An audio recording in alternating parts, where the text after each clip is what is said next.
你有冇諗過點解你有冇諗過點解你咁受記者朋友歡迎嘅呢？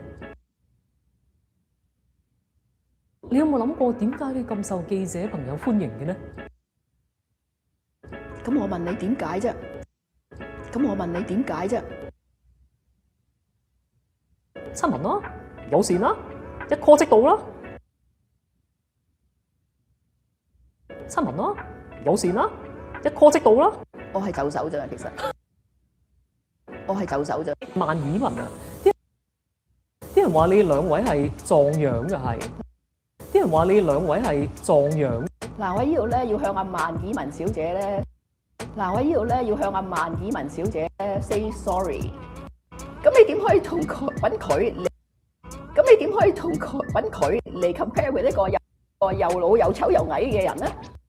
個又老又醜又矮嘅人，我最親我個媽，我最親我個媽都因為乳癌死咗，都因為乳癌死咗，都因為乳癌死咗，做乜鬼醫生啫？做乜鬼醫生啫？醫生都醫唔到病嘅，醫生都醫唔到病嘅。咁我記得我第一篇咧就叫做寫啦，咁我記得我第一篇咧就叫做寫啦。他10天沒有大便，他10天沒有大便。你係第一代嘅標題黨，你係第一代嘅標題黨。我就快73啦。我就快73啦。係，我想瞓覺瞓到自然醒咯。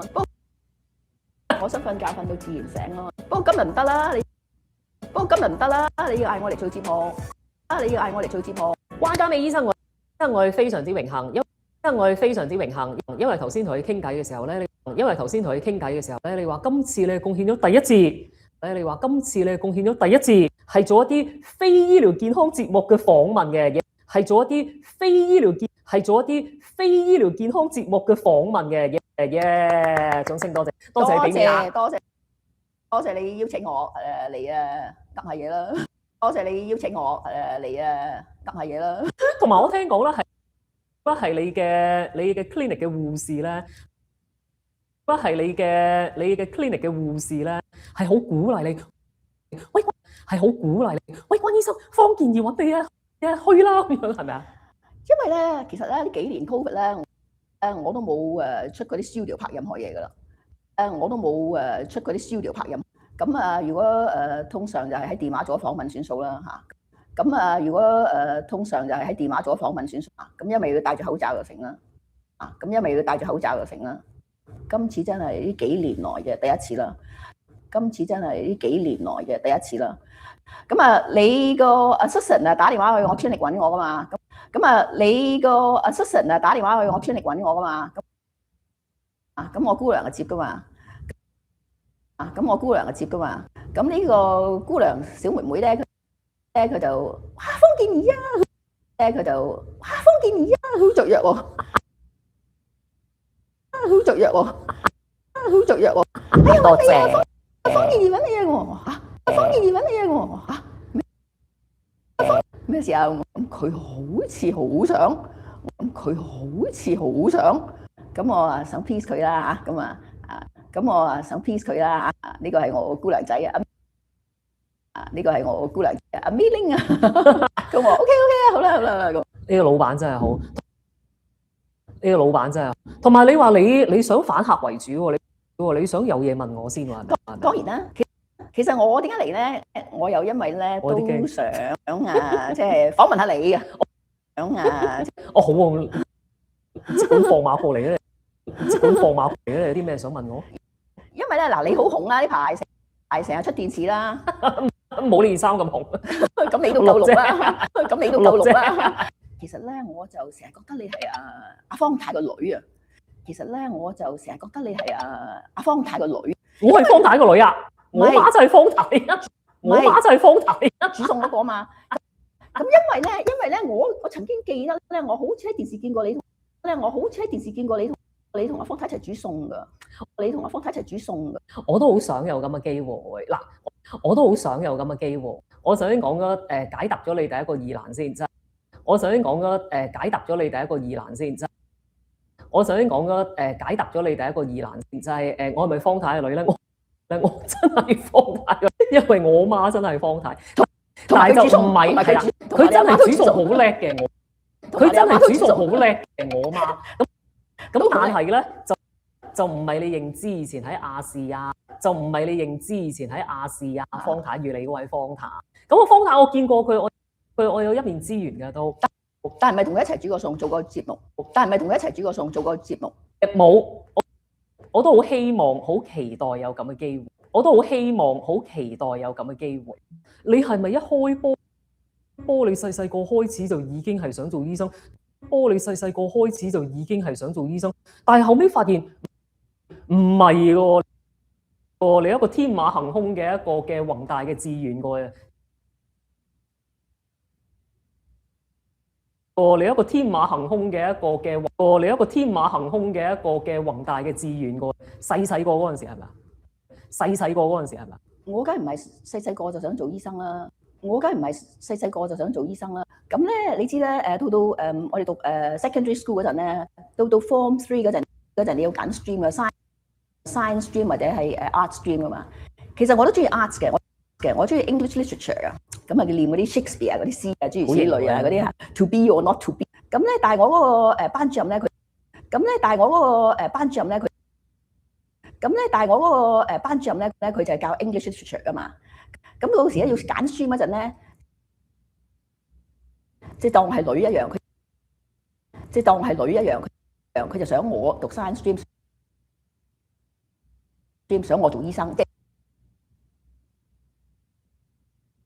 即係點個先生同埋我阿媽啊嗰啲，即係點個先生同埋我阿媽。咁我咧就 take it as 就係，咦，即係佢話我冇 potential 喺 arts 嗰度發展嘅，咁算啦，讀 science 啦咁。你好似讀 science 啦咁。你好似好慘。唉，算啦，讀理科啦。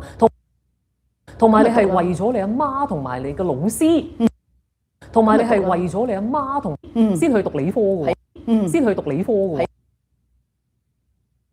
先去讀理科嘅。係啊，即係因為佢哋同我揀咗啊嘛，即係因為佢哋同我揀咗啊嘛，咁我好啦，咁啊讀 science 啦，咁自己讀得掂咁啊 art 讀得掂，science 讀得掂，是但讀一飯啦咁。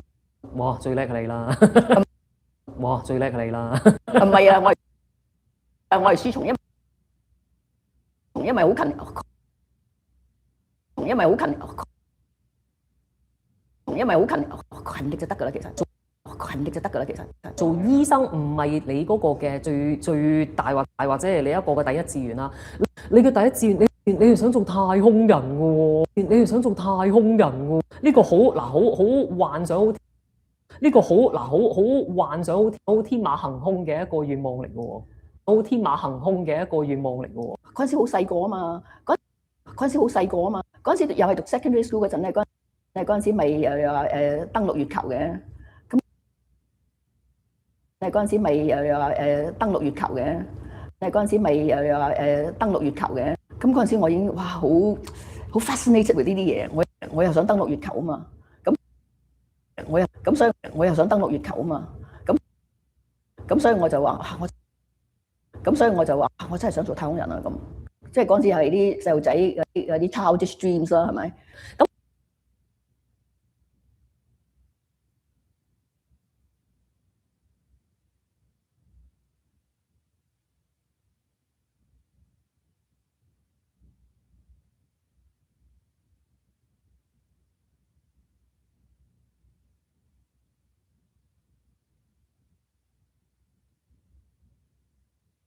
咁嗱，你細細個嗰陣時，我相信你係睇電視啦，係睇新聞啦，你見到話登陸月球好正啦，你見到話登陸月球好正啦。咁但係咧，其實調轉翻一個角色咧，好多人咧都係喺電視度認識你嘅，好多人咧都係喺電視度認識你。咁好多嘅我哋以前嘅行家啊，甚至乎我啲同事啊，我以前都約過你去，做一啲嘅訪問啊嚇。咁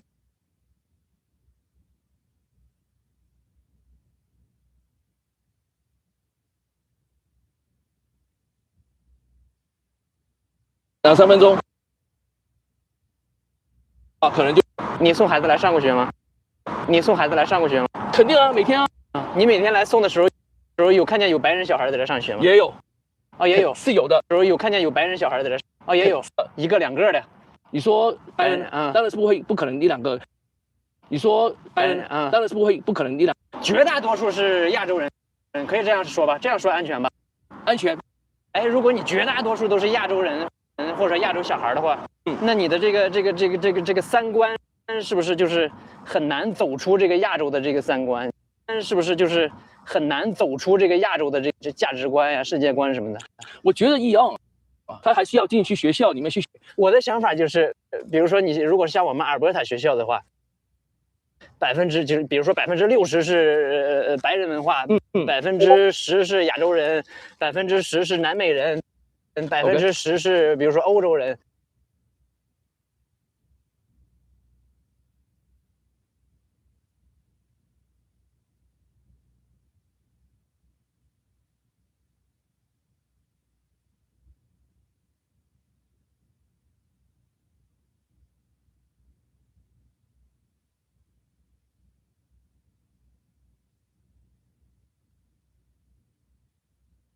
10%是比如说欧洲人，就这种的话，可能还是加拿大的这个价值观，因为60%都是本地人啊。你绝大多数都是移民的话，那你能接触到加拿大，加拿大的这个北美的这个，加拿大的这个北美的，但是他还是要 follow 他的 curriculum 嘛，对不对？他还是要 follow 他这个学习的规则啊。我知道，但是你身边的人，比如说都是这些个。比如说华人呐、印度人，你跟他们老接触的话，那你难免会受到影响呀。我也不觉得我个人来讲，因为我小孩有很多不一样的朋友，没有太多白人，可能有一两个，最多的就是亚裔啊，就是Pakistan，Indian。现在我们过马路前面就学校了。高中呢，还是在同一个区，不是很好吗？就等于说你在这个区长大了，你的朋友啊，你的同学其实都已经相处可能就12年了，对不对？哎，那在这儿长大的小孩，将来比如说工作了，会有不适应吗？因为你上学的时候，这身边全是移民，全是亚洲人，一工作的时候突然进入这个加拿大这个社会，身边白人啊什么，会有不适应吗？我觉得不会啊，东南哥 ，University 那个学校可能就更多的是 multicultural 了。这区里面全是被亚裔的朋友们，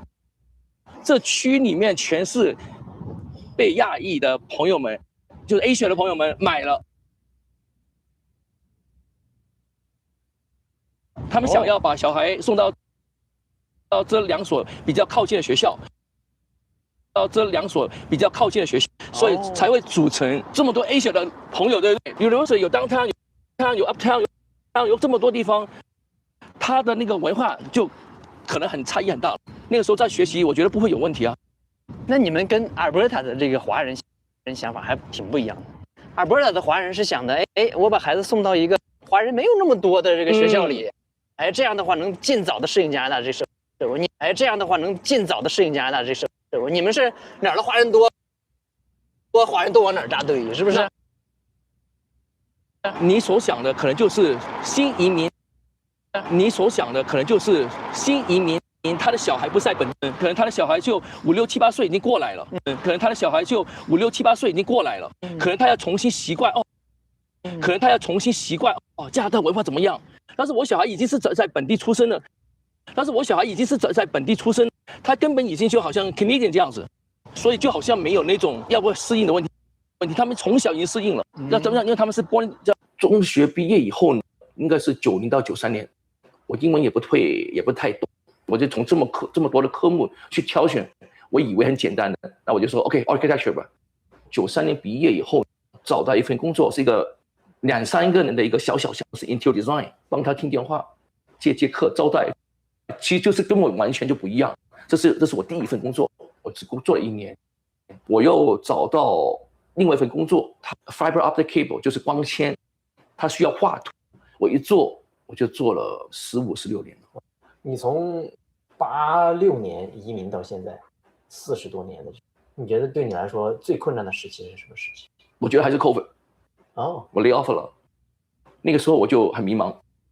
让我这样讲吧，当你有工作的时候，你没有想到钱从哪里来，你没有想到钱从哪里来。2019年以前，你有工作，你有钱，你有收入，你有主持，你有其他的商业，你有 income， 你会给 mortgage， 你会给 insurance， 你会给小孩，因为你知道你有稳定的收入，加上额外的收入，当所有东西停了，everything stop， 车保 mortgage 停了 everything stop， 你还是要每个月要付。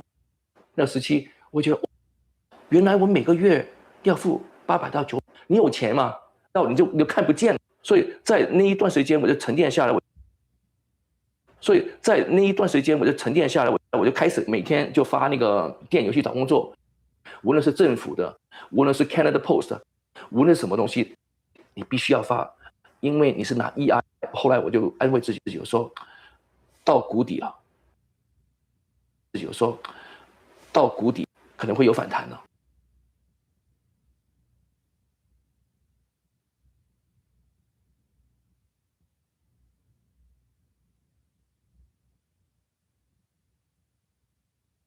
nhìn nhận cái vấn đề đấy nó sẽ rộng hơn. Mình đang nói về đề tài này là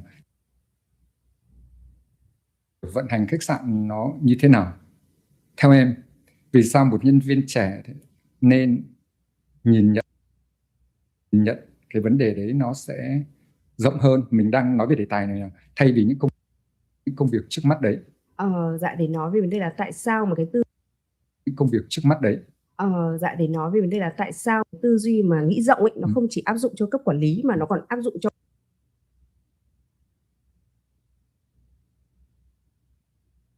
tư duy mà nghĩ rộng ấy nó không chỉ áp dụng cho cấp quản lý mà cho cấp nhân viên chẳng hạn. Bởi vì là khi anh làm front office chẳng hạn, anh làm lễ tân thì cái quy trình check in check out, anh làm front office chẳng hạn, anh làm lễ tân thì cái quy trình check in check out của khách, mặc dù anh đã làm theo SOP rồi nhưng mà mỗi khách sạn khác nhau nó sẽ check out của khách, mặc dù anh đã làm theo SOP rồi nhưng mà mỗi khách sạn khác nhau nó sẽ khác nhau. Em lấy ví dụ như bọn em có 2 cái thương hiệu trong portfolio của em, nó sẽ khác nhau. Em lấy ví dụ như bọn em có 2 cái thương hiệu trong portfolio của em, nó sẽ khác nhau. Em lấy ví dụ như bọn em có 2 cái thương hiệu trong portfolio của em là Intercontinental và Region thôi chẳng hạn, thì 2 thương hiệu đấy thì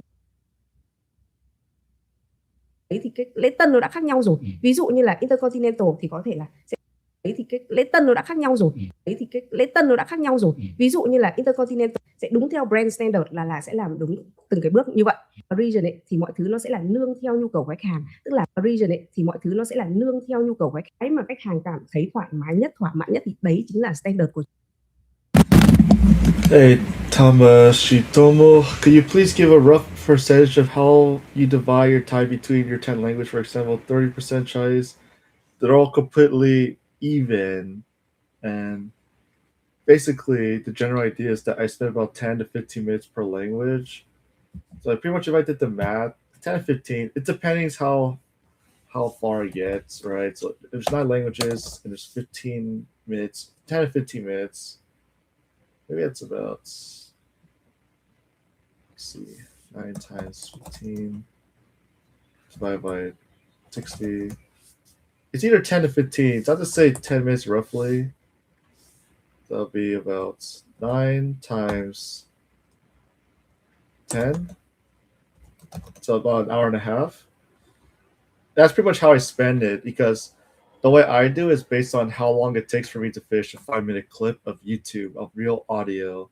And it can go from 10 to 15 minutes or longer, but most of the time it's usually 10 to 15. So all languages get treated equally. There's no favoritism. Yeah, they all get the same amount of treatment. And that's how I do it personally. Hi, Neil. Cái mà khách hàng cảm thấy thoải mái nhất, thỏa mãn nhất thì đấy chính là standard của chúng tôi, là quy trình của chúng tôi. Thế thì từ những cái đấy, ví dụ như anh là một người lễ tân, nếu như mà anh chỉ là một nhân viên bình thường nhé, như anh là một người lễ tân, nếu như mà anh chỉ là một nhân viên bình thường nhé, anh không chỉ là làm tốt công việc của anh mà anh thấy cái gì tốt anh có thể ghi, anh không chỉ là làm tốt công việc của anh mà anh thấy cái gì tốt anh có thể ghi nhận lại, record nó lại, anh training cho người khác. Thì khi mà cái việc mà anh training cho người khác làm cho quy trình của cả cái hệ thống đấy nó tốt hơn, dịch vụ của cả hệ thống nó tốt hơn, anh nghĩ rộng cả cái hệ thống đấy nó tốt hơn, cả cái hệ thống đấy nó tốt hơn, dịch vụ của cả hệ thống nó tốt hơn, anh nghĩ rộng hơn cho cả một công ty. Cả một chuỗi đầu tiên là sẽ là bộ phận của mình, hơn cho cả một công ty. Cả một chuỗi đầu tiên là sẽ là bộ phận của mình và dần dần sẽ là cả một cái khách sạn của mình. Thì khi mà anh sẵn sàng mà anh chuyển giao được cái đấy cho một người tiếp theo của anh ấy, anh sẽ có thời gian để anh nghĩ rộng hơn, nghĩ là mình sẽ phải làm cái gì đấy tốt hơn nữa, và lúc đó là anh sẽ là người tự chứng minh được năng lực quản lý hơn nữa, và lúc đó là anh sẽ là người tự chứng minh được năng lực quản lý của mình, năng lực phát triển của mình, mà anh không cần phải shout out về vấn đề đấy, không phải nói rằng tôi làm tốt đấy và mọi thứ nó sẽ hiển hiện về vấn đề đấy, không phải nói rằng tôi làm tốt đấy và mọi thứ nó sẽ hiện ra là cách mà anh bàn giao khiến mình có thể được người khác thay, không phải hiện ra là cách mà anh bàn giao khiến mình có thể được người khác thay, không phải là bị mà là được người khác thay thế như thế nào để tôi có thể sẵn sàng đến, không phải là bị mà là được người khác thay thế như thế nào để tôi có thể sẵn sàng đến vị trí tiếp theo. Đó thì nó là cái nghĩ rộng, nó không chỉ là có lợi ích cho tổ chức mà nó còn lợi ích. Đó thì nó là cái nghĩ rộng, nó không chỉ là có lợi ích cho tổ chức mà nó còn lợi ích cho chính cả bản thân mình nữa. Thì đối với mỗi người là mình biết cho những người khác để mình sẵn sàng đi đến một cái vị trí cao hơn.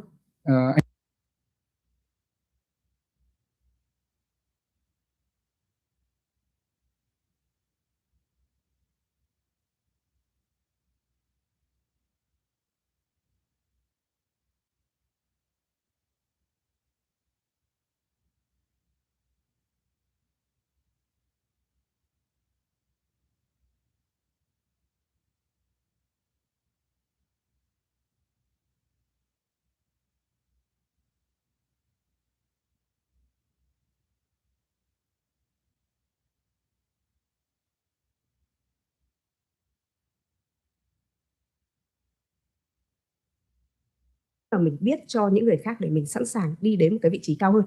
Anh thích một cái là vẫn cái chia sẻ về cái tư duy này. Anh nhớ có một lần nếu như em chia sẻ với anh rằng là khi mà mình gửi một cái báo cáo nhân sự cho giống như em chia sẻ với anh rằng là khi mà mình gửi một cái báo cáo nhân sự cho giám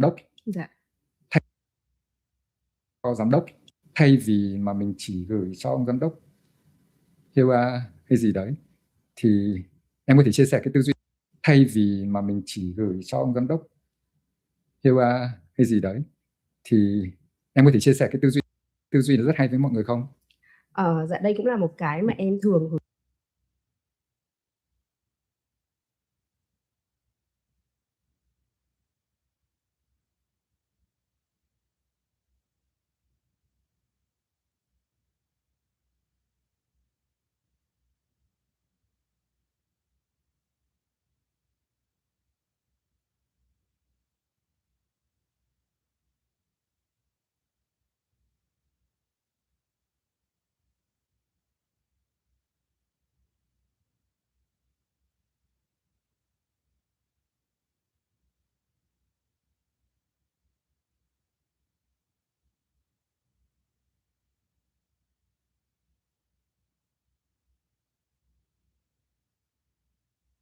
Tư duy nó rất hay với mọi người không?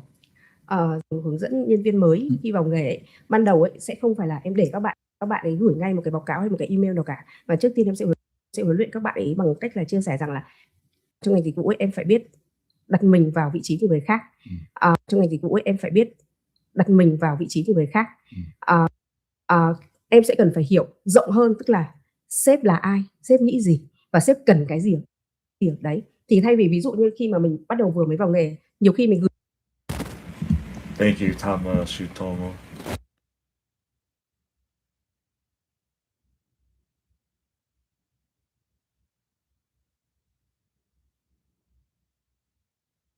ở đấy. Thì thay vì ví dụ như khi mà mình bắt đầu vừa mới vào nghề, nhiều khi mình gửi một cái email đi, mình chỉ Dear anh chị, em xin phép gửi báo cáo về nếu có câu hỏi gì thêm anh chị hãy cho em được biết và em sẽ sẵn lòng giải quyết ngay, chẳng hạn như vậy. Thì đấy là một cái email gọi là standard về mặt format viết một cái business email thôi. Thế nhưng mà tuy nhiên ấy, nếu như mà nghĩ rộng ra ấy, thì cái thông tin ở trong email đấy nó hoàn toàn là không, mà nghĩ rộng ra ấy, thì cái thông tin ở trong email đấy nó hoàn toàn là không đủ. Đây là em quay trở lại ví dụ như vấn đề về turnover chẳng hạn. Nếu như mà gửi một cái box email về một cái báo cáo về tỷ lệ nghỉ việc chẳng hạn, thay vì mình gửi một cái box email về một cái báo cáo về tỷ lệ nghỉ việc chẳng hạn, thay vì mình đi anh em gửi báo cáo về tỷ lệ nghỉ việc hết, thì mình có thể biết là em xin phép được gửi báo cáo về tỷ lệ nghỉ việc trong tháng này, tổng số có tỷ lệ nghỉ việc, phép được gửi báo cáo về tỷ lệ nghỉ việc trong tháng này, tổng số có tỷ lệ nghỉ việc, phép được gửi báo cáo về tỷ lệ nghỉ việc trong tháng này, tổng số có tỷ lệ nghỉ việc nó sẽ là như thế này, tập trung vào một số bộ phận như thế ra làm sao, và cái bộ phận đấy ấy, thì nguyên nhân cốt lõi của nó sẽ là như thế nào, action plan nó sẽ, cái bộ phận đấy ấy, thì nguyên nhân cốt lõi của nó sẽ là như thế nào, action plan nó sẽ là gì. Những cái nào mà mình chưa có action mình sẽ biết là những cái phần này nó là một phần khó giải quyết chẳng hạn, chúng ta có thể phải triệu một cuộc họp để mọi người cùng bàn bạc với nhau, và em đề xuất là cuộc họp này nên diễn ra vào khoảng thời gian sớm nhất, ví dụ như là trong tuần này, tuần sau, nên diễn ra vào khoảng thời gian sớm nhất, ví dụ như là trong tuần này, tuần sau. Thì đấy là những cái là mình không chỉ complete cái task đấy của mình, mà mình sẽ phải đưa insight cho cái task đấy, cộng với là không chỉ là hoàn thành công việc nhiệm vụ đó, mà mình phải làm cho cái người giao nhiệm vụ đấy yên tâm về cái nhiệm vụ được giao đã được hoàn thành. Anh nghĩ cái chia sẻ nó quá là hữu ích cho mọi người. Thực ra đúng là nếu mà gửi email bình thường đi, đúng gửi thì tôi có hết nhiệm vụ tôi gửi. Nếu mà gửi email bình thường đi, đúng gửi thì tôi có hết nhiệm vụ tôi gửi, đúng không? Tôi gửi, tôi đã gửi làm báo cáo rồi. Nhưng những cái này nó mới. Em luôn luôn nói với nhân viên của em rằng em cần phải hiểu là sếp không có nghĩa là một người gọi là all-rounder như cái ngôn ngữ mà Gen Z bây giờ hay nói á. Đấy, sếp không phải là người biết tất cả. Sếp cũng không có thời gian để đi xem đi theo từng thứ, để em gửi một cái file độ khoảng 10 cái sheet ở trong đấy, và sếp phải đi theo từng thứ để em gửi một cái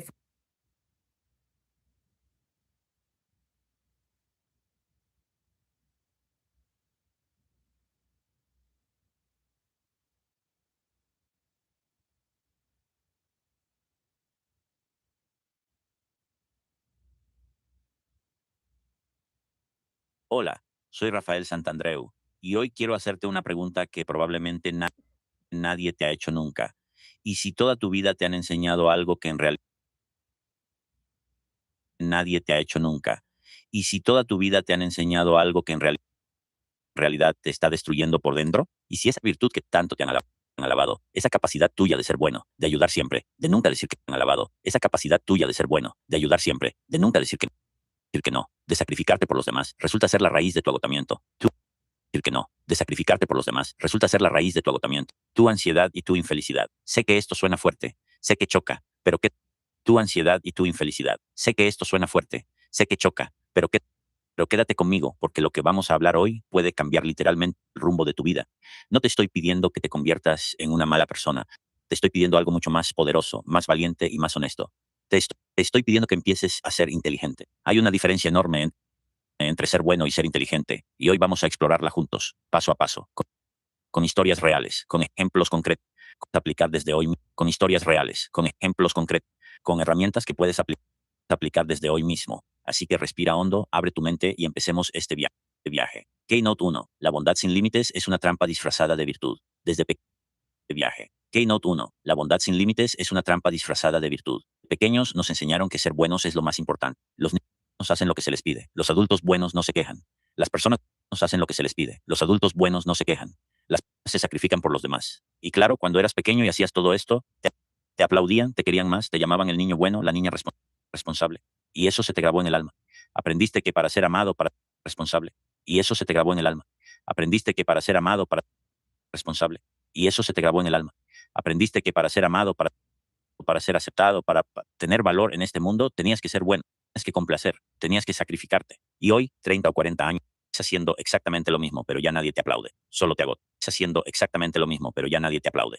Piensa en Laura. Laura tiene 42 años, trabaja en una empresa de recursos humanos, tiene 2 hijos, cuida a su madre mayor y además siempre está disponible para sus amigos cuando necesitan hablar. Laura es, según todos los que la conocen, una persona increíble. Siempre está ahí, siempre ayuda, siempre dice que sí. Pero Laura lleva 3 años sin dormir bien. Laura llega a casa tan vacía, dice que sí. Pero Laura lleva 3 años sin dormir bien. Laura llega a casa tan vacía que ya no tiene energía ni para sentarse a ver una película.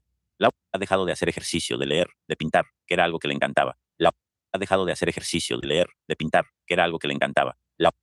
Laura está perdiendo a Laura. Y aquí está la trampa. La bondad sin límites no es generosidad. Es miedo. Es miedo a decepcionar. Es miedo al rechazo. Es miedo a que si dices que no, las personas te van a querer menos. Te van a criticar. Es miedo a que si dices que no, las personas te van a querer menos. Te van a criticar. Te van a abandonar. Y ese miedo, disfrazado de virtud, te lleva a vivir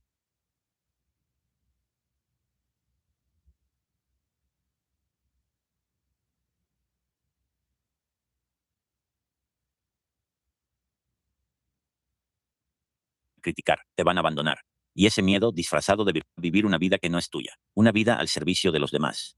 Tú estás completamente ausente. De esta manera, tú estás completamente ausente. El primer paso para dejar de ser bueno de esta manera y empezar a ser inteligente es reconocer este patrón. Mirar al espejo y preguntarte honestamente, ¿cuándo fue la última vez que hice algo solo para mí, sin sentirme culpable? ¿Cuándo fue la última vez que dije algo solo para mí, sin sentirme culpable? ¿Cuándo fue la última vez que dije que no sin luego pasarme horas justificándome? ¿Cuándo fue la última vez que no sin luego pasarme horas justificándome? ¿Cuándo fue la última vez que puse mi bienestar por delante del de alguien más sin sentir que era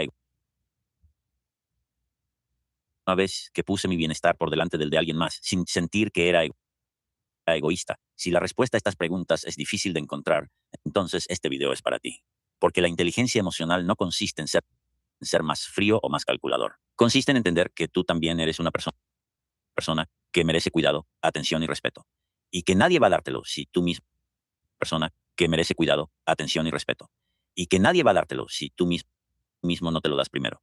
La bondad verdadera, la que viene del no del miedo, nace de un lugar de abundancia. Solo puedes dar de verdad cuando tú estás lleno. Solo puedes ayudar de verdad cuando no lo haces por obligación, sino por genuino deseo. Y para llegar ahí, primero tienes que aprender a cuidarte, a ponerte en el centro de tu propia vida, a decir que no cuando es necesario y a decir que sí cuando realmente quieres. Ser inteligente comienza por reconocer que eres valioso no porque seas útil a los demás.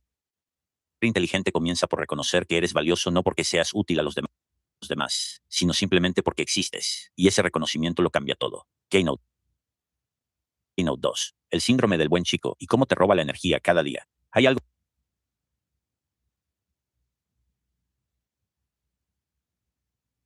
Keynote 2. El síndrome del buen chico y cómo te roba la energía cada día. Hay algo que los psicólogos llevan décadas estudiando y que en la calle casi nadie habla.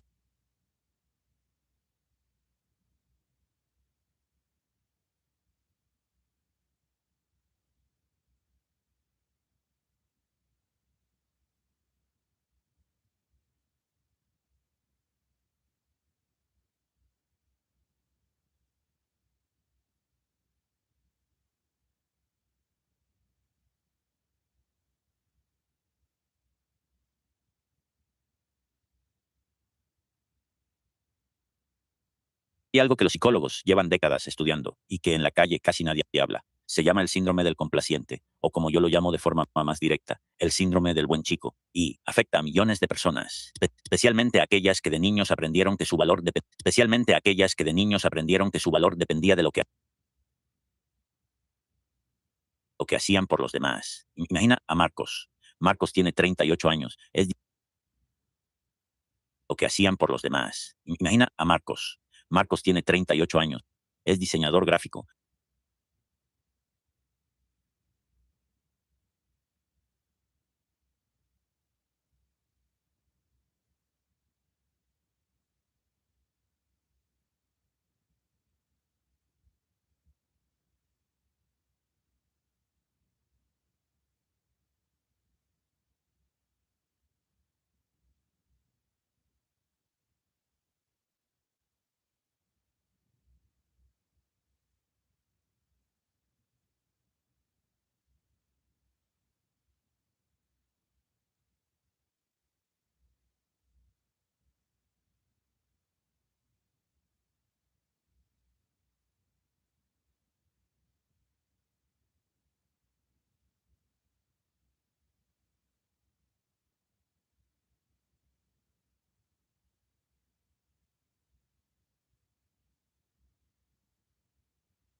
Es diseñador gráfico y desde que tiene memoria siempre ha sido el que arregla las cosas para todos. Si un amigo necesita que le diseñen un logo gratis, marca las cosas para todos. Si un amigo necesita que le diseñen un logo gratis, marca.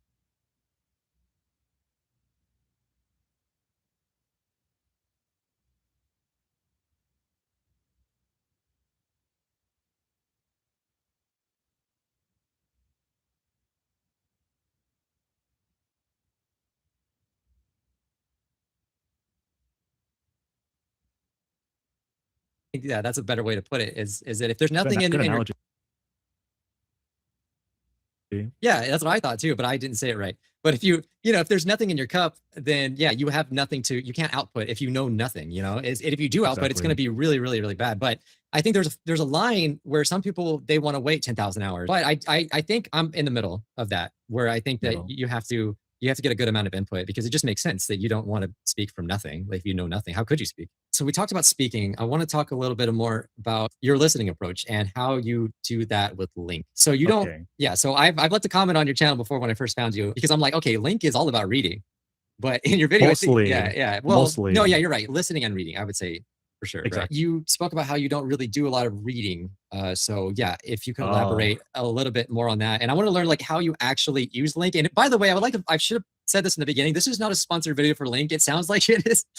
Like, it's gonna wish it was sponsored. Yeah. Sponsor this guy, please. No, I'm sure you'll get sponsored if you want. Yeah, it sounds like that, but no, like we both legitimately had just used LingQ for a long time. You've actually started a year earlier than I did, but our stories are kind of similar, where I started Aligned, yeah. Yeah, so like I started in 2019, dabbled in it, and I found Steve, but I probably, only got a few hundred or maybe 1,000 known words, and then I kind of stopped using it.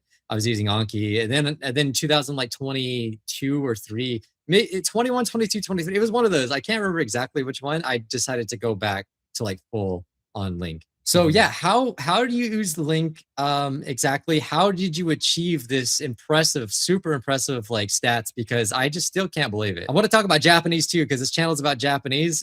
You are can answer it. Yeah, you're way ahead of me in Japanese. So how do you use LingQ basically? An average LingQ user, for example, they would read from left to right every single word. Yes. If you guys are not aware of what LingQ does, you have a white word, which is a known word, yellow as in your second time or third time seeing it, and you have the blue word is your first time ever seeing it. So there's a lot of people that just read every single word, which is the right thing to do in this case. But it depends on what is your end goal, because when I started, I try to focus on every single kanji. Like for Mandarin, I call it hanzi, but for your case, it'll be kanji. So for people that know what kanji is, if you go from left to right, you read every single word. Okay, if your goal is to read like mangas, read books, you're doing the right thing. But in my opinion, the part that makes me my method very unorthodox is that I ignore all known words and I go straight to the yellow and blues, because that is the weakness of my knowledge, and that's where I want to tackle. That's how I would approach words. Did you get that because of Steve always mentioning that you need words, like words? You need words to basically, because if you don't have words, like even if you don't, he said, right, even if you don't understand all the grammar, if you just know words, even if whatever you're trying to say was broken, like you could get the point across if you had the right word. I just downloaded Hello Talk and set it to Chinese, and now my phone is blowing up. Send help. You actually pay for that? I know Hello Talk is paid now. It's a paid app. Wait, you're learning Chinese too? Yeah, I think you mentioned it. Russian, Chinese, right? It's free. I think if you want to, really? I think at some point you have to pay. Like you want to talk to them, right? God, it's like going on a dating app as a girl. Essentially, right. So was that your kind of thinking behind that? Yeah, I had two things about this. Back then, he had a very useful video. It was 15 years ago. So if you never see his old videos where he doesn't mention LingQ, it's gold. And he mentions that the more words you know, the higher the potential of your language. I heard this definition of... Hey, Sauce Boss, what do you think of the interview? I don't know which one you listen to, his or mine, but overall, which one do you like listening to? Or do you like listening in general to the whatever talk? I think I sound okay. It's actually my third time listening to it. It's actually for me. It's like okay, it actually sounds pretty decent. It's not progress. So I'm making like a very controversial claim. Knowing a lot of words does not give you progress. It multiplies your efficiency.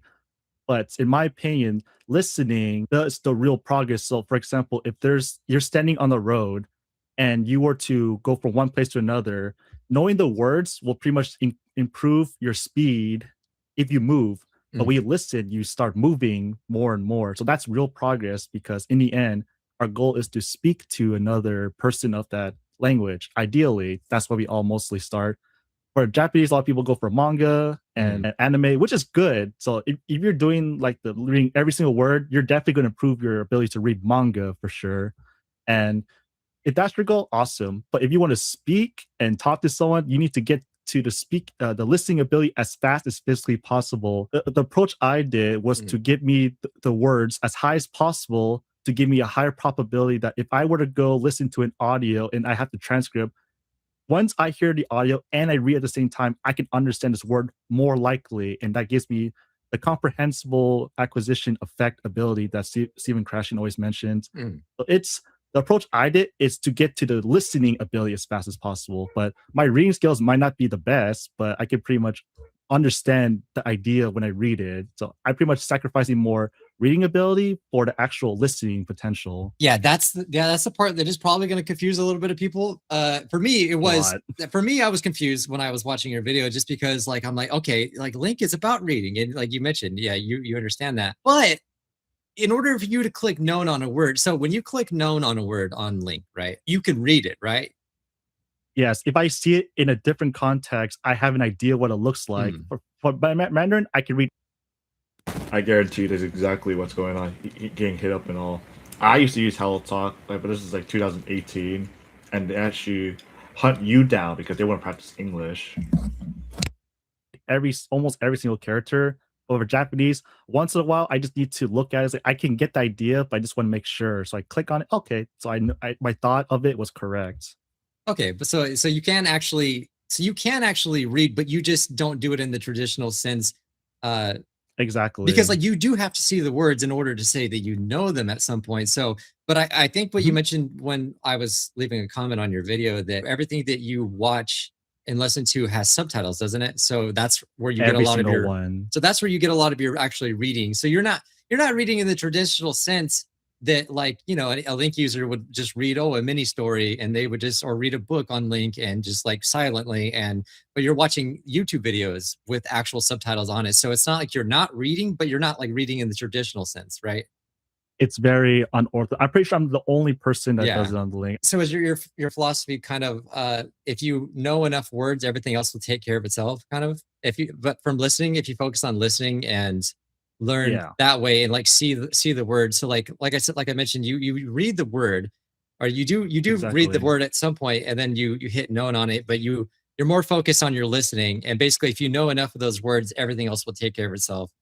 Basically. Yeah, if you've seen a word and you watch a video and you've seen that same exact word in the subtitle, okay, this is your chance to acquire this word in a listening context. So you need the words to even transfer the information to make it now your listening vocabulary, because you have a separate category for listening vocabulary, and that your main vocabulary is what you can read, but they're not the same thing. Two different completely skills. I would say one thing that you definitely do a lot different than me is that you just ignore any unknown words. But for me, the only reading that I do on LingQ is not the traditional reading where I'm not reading a book with no audio. I'm only getting audio. So I'm kind of doing the same thing where I'm only getting audio, and I don't read anything silently unless it's a visual novel that I'm reading and the main character won't speak. That's the only time I ever don't get audio when I'm reading, but the everyone else in the game will. Today, well, he claims today. It might be during the time that you're about to fall asleep or will sleep. He just said today. Let me see. Mike said, nice. I'll go ahead and upload it tomorrow then. So that's yesterday at 10 p.m. Today is 8 a.m. 10 hours ago. somewhere within the next 12 hours, somewhat. The moment he publishes it, I don't know how it's gonna do, but it's like all of a sudden, okay, if I all of a sudden get a bunch of people flooding in, like maybe 30 max, maybe 5, like I think 5, about 5 people. Yeah, I'm thinking, dang, it's gonna be really crowded. But to be fair, I guarantee everyone's gonna leave because when I do my listening part, they're all gonna be like, "What the heck is this guy doing? I don't want to listen to this. I'm out." So only like the true homies, the true people like Sauce Boss and Neil will stay for like the boring part, the real progress. Speak. That's just for some reason. It's really rare for a visual novel to have the main character speak, but sometimes it does happen. Or I'll watch a YouTube and I'll just kind of follow along on subtitles and I'll just link. But I will, for me, I'm trying to kind of understand the entire sentence as I go, and then I just like link words as I go. Do you follow along on Link at the same time you're watching the video, or do you treat using the Link website as a separate activity after the fact that you've already like watched the video? Like, how do you do that? Back in the past, No, I'm not gonna even. I guarantee you, I'm not gonna get that big at all because I'm more of a user. I'm more of a user. I'm not a YouTube content creator. No, because I'm technically just like a gamer. I speedrun, not speedrun. Yeah, it's like speedrun, but listening every time, and that's all I do is like pretty much playing games, but language form, and yeah. I'm not really a big content creator. I stream everything. That's how you know I'm not a content creator. If I post videos like the average YouTuber, then I'm a content creator, but I'm a streamer in this case.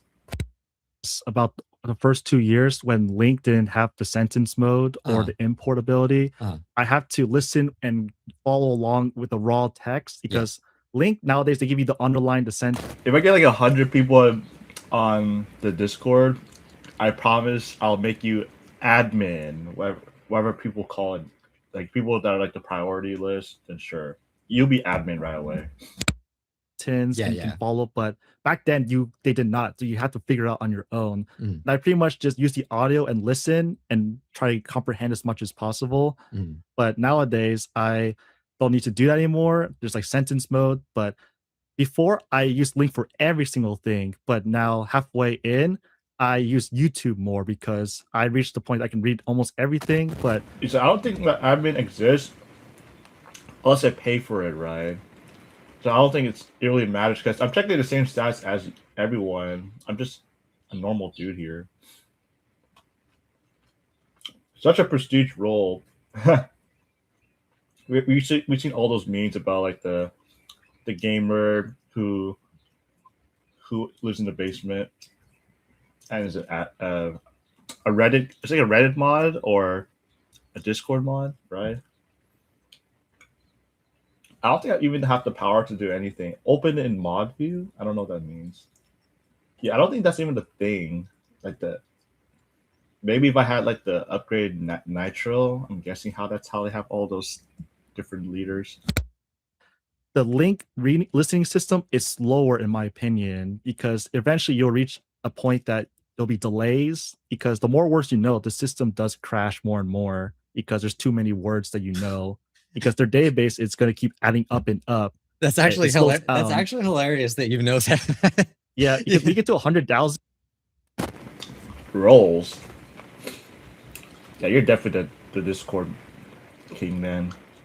I don't want to like star.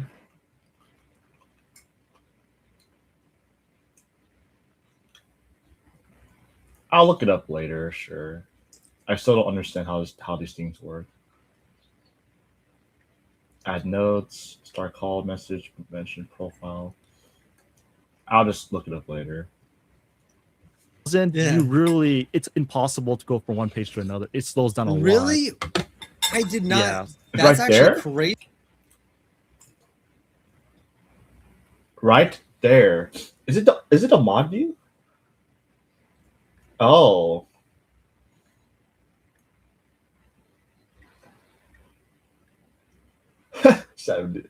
$700's a lot, in my opinion. It's actually insane. Oh, I don't know. What the heck is this? Join method. Okay.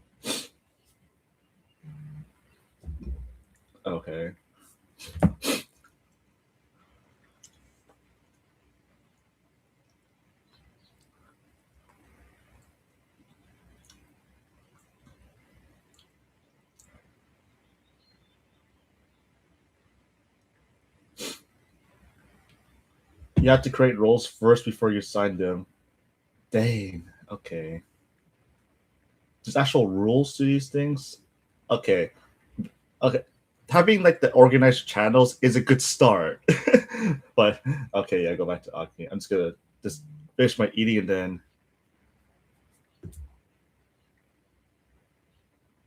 then yeah.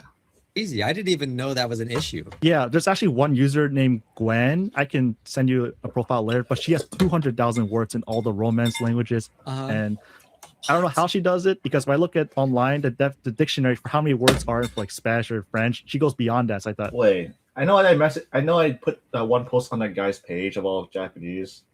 I don't think he actually read it, but I'm gonna go find him anyways.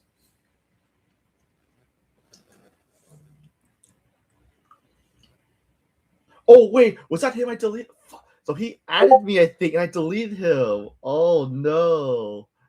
Wait a second. Orky fold. Oh shit! I'm an ass. Sorry, I accidentally removed.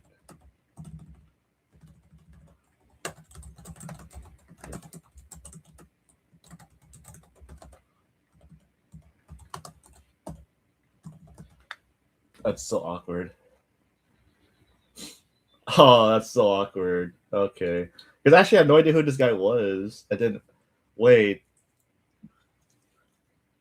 Hey, I just sent you a friend request in Discord. Happy to answer your question you have. Feel free to ask. I usually log on Discord message platform.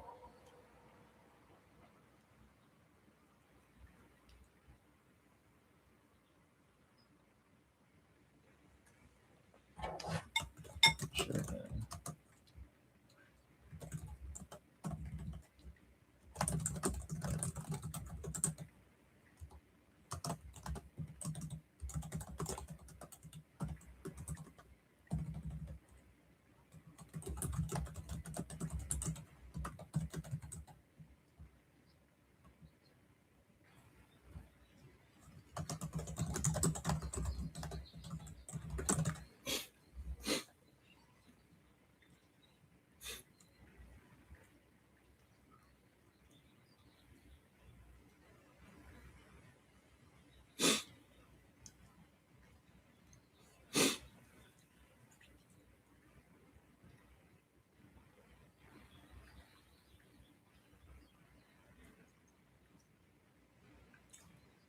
okay, I don't know how she's getting these extra words. Are they numbers? But yeah, the more words you know, but if you reach like 30,000, 60,000, your system will get slower. But for Japanese, though, I realized when I'm at 57,000, I claim, it's still pretty fast. It's just the Romance languages that are very slow. Yeah, maybe it depends on the language. But then again, yeah, this because it's not sponsored. I will say it's very buggy. Oh my god, I can talk about so many bugs and things that annoy me with Link. I still love the website, but God, I don't know what browser you use, but I use Firefox, and Google I noticed Chrome.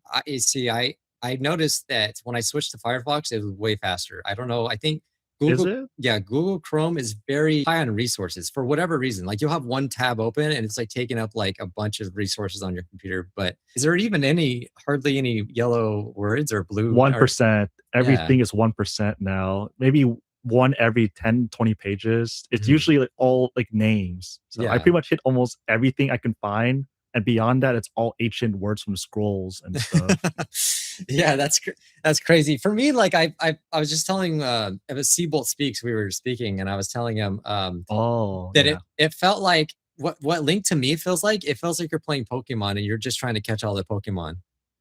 It is. It's exactly that. It feels like that. It feels like you're just hunting for new words. So, hearing your method, and that's what it really sounds like. You're just trying to collect all the Pokemon, basically. I actually have a very good analogy I thought of now. Okay, you might think this is weird. I use Link the Anki way, For example, each blue word is the front of a card, and Yeah, then yeah. we click on it, you flip it, it's a definition. Since I'm not looking at the known words, I'm always looking at the yellow and blue. It's the same thing like Anki. You're always going to review words you don't know.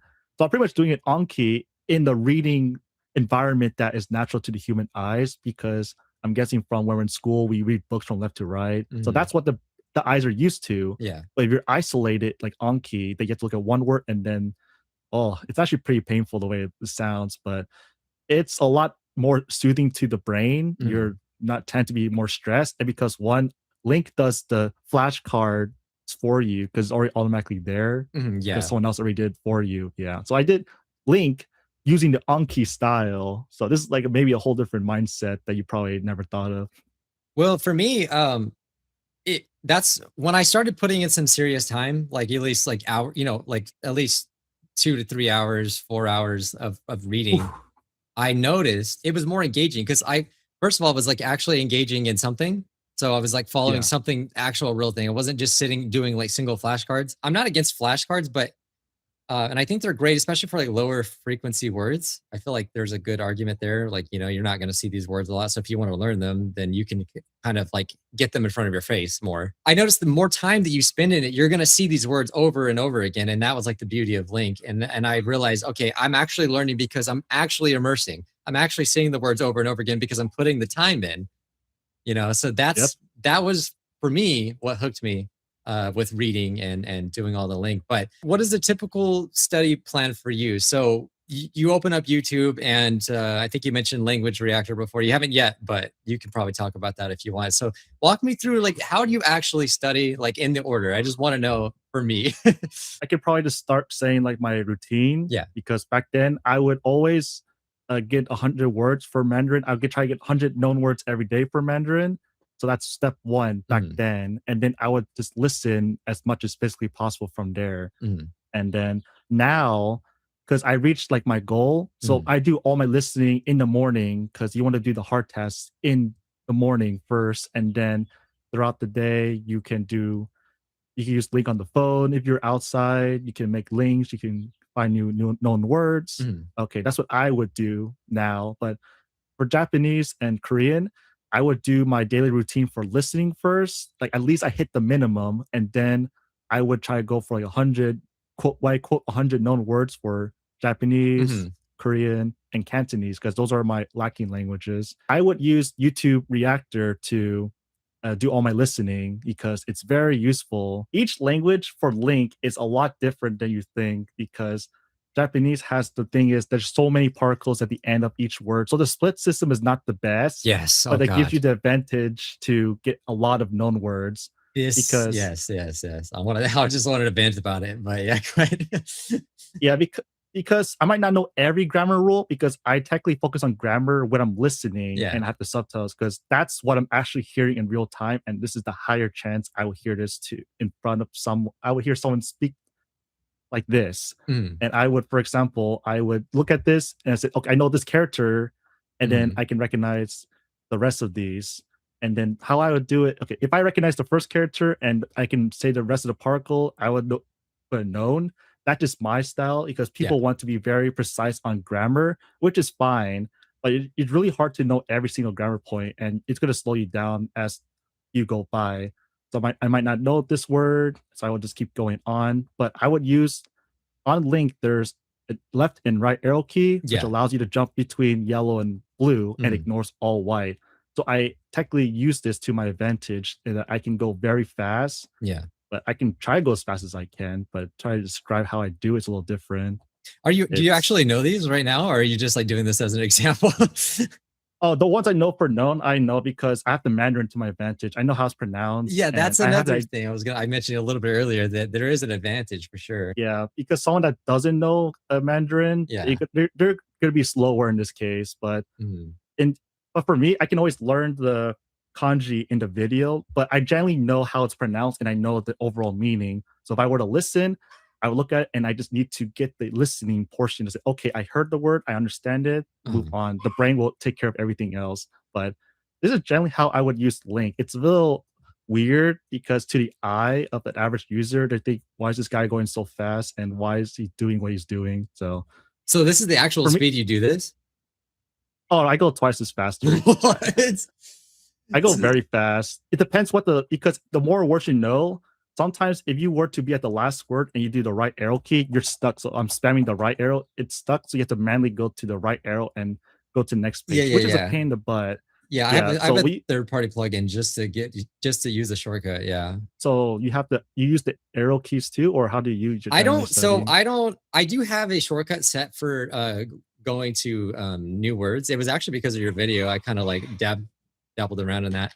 But I mostly just use the shortcut to for known, ignore, and then for paging, really. Because Okay.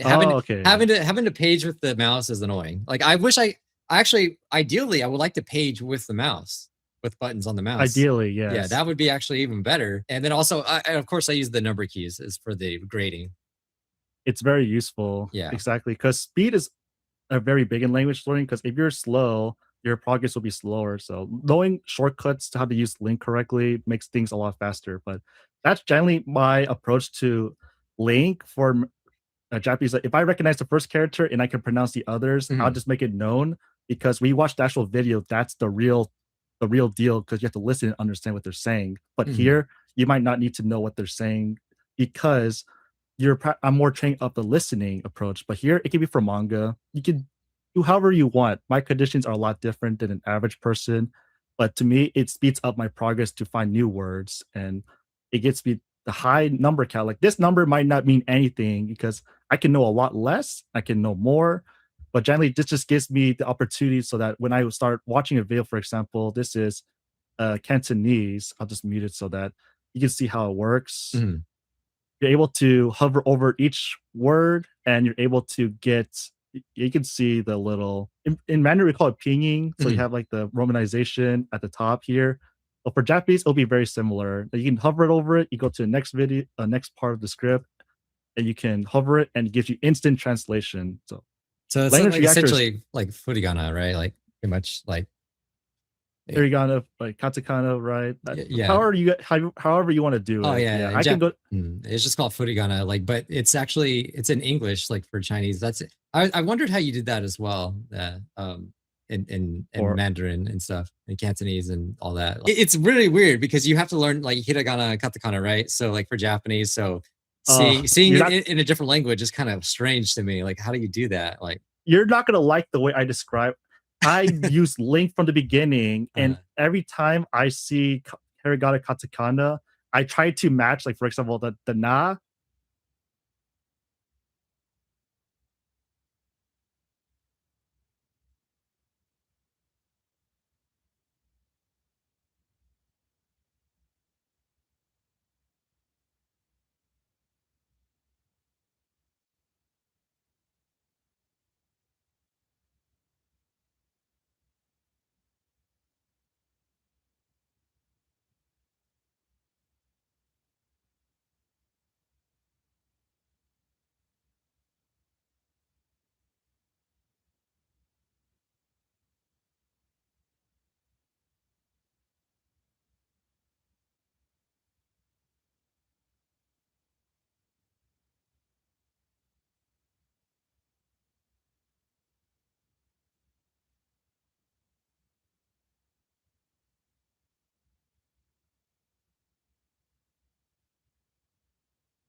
Buonasera a tutti. Oggi sono in una nuova location per parlarvi di qualcosa di diverso dal solito. Ci facciamo 2 chiacchiere insieme.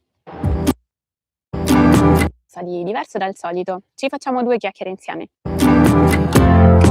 Spesso quando i miei alunni o le persone che mi seguono vengono per la prima volta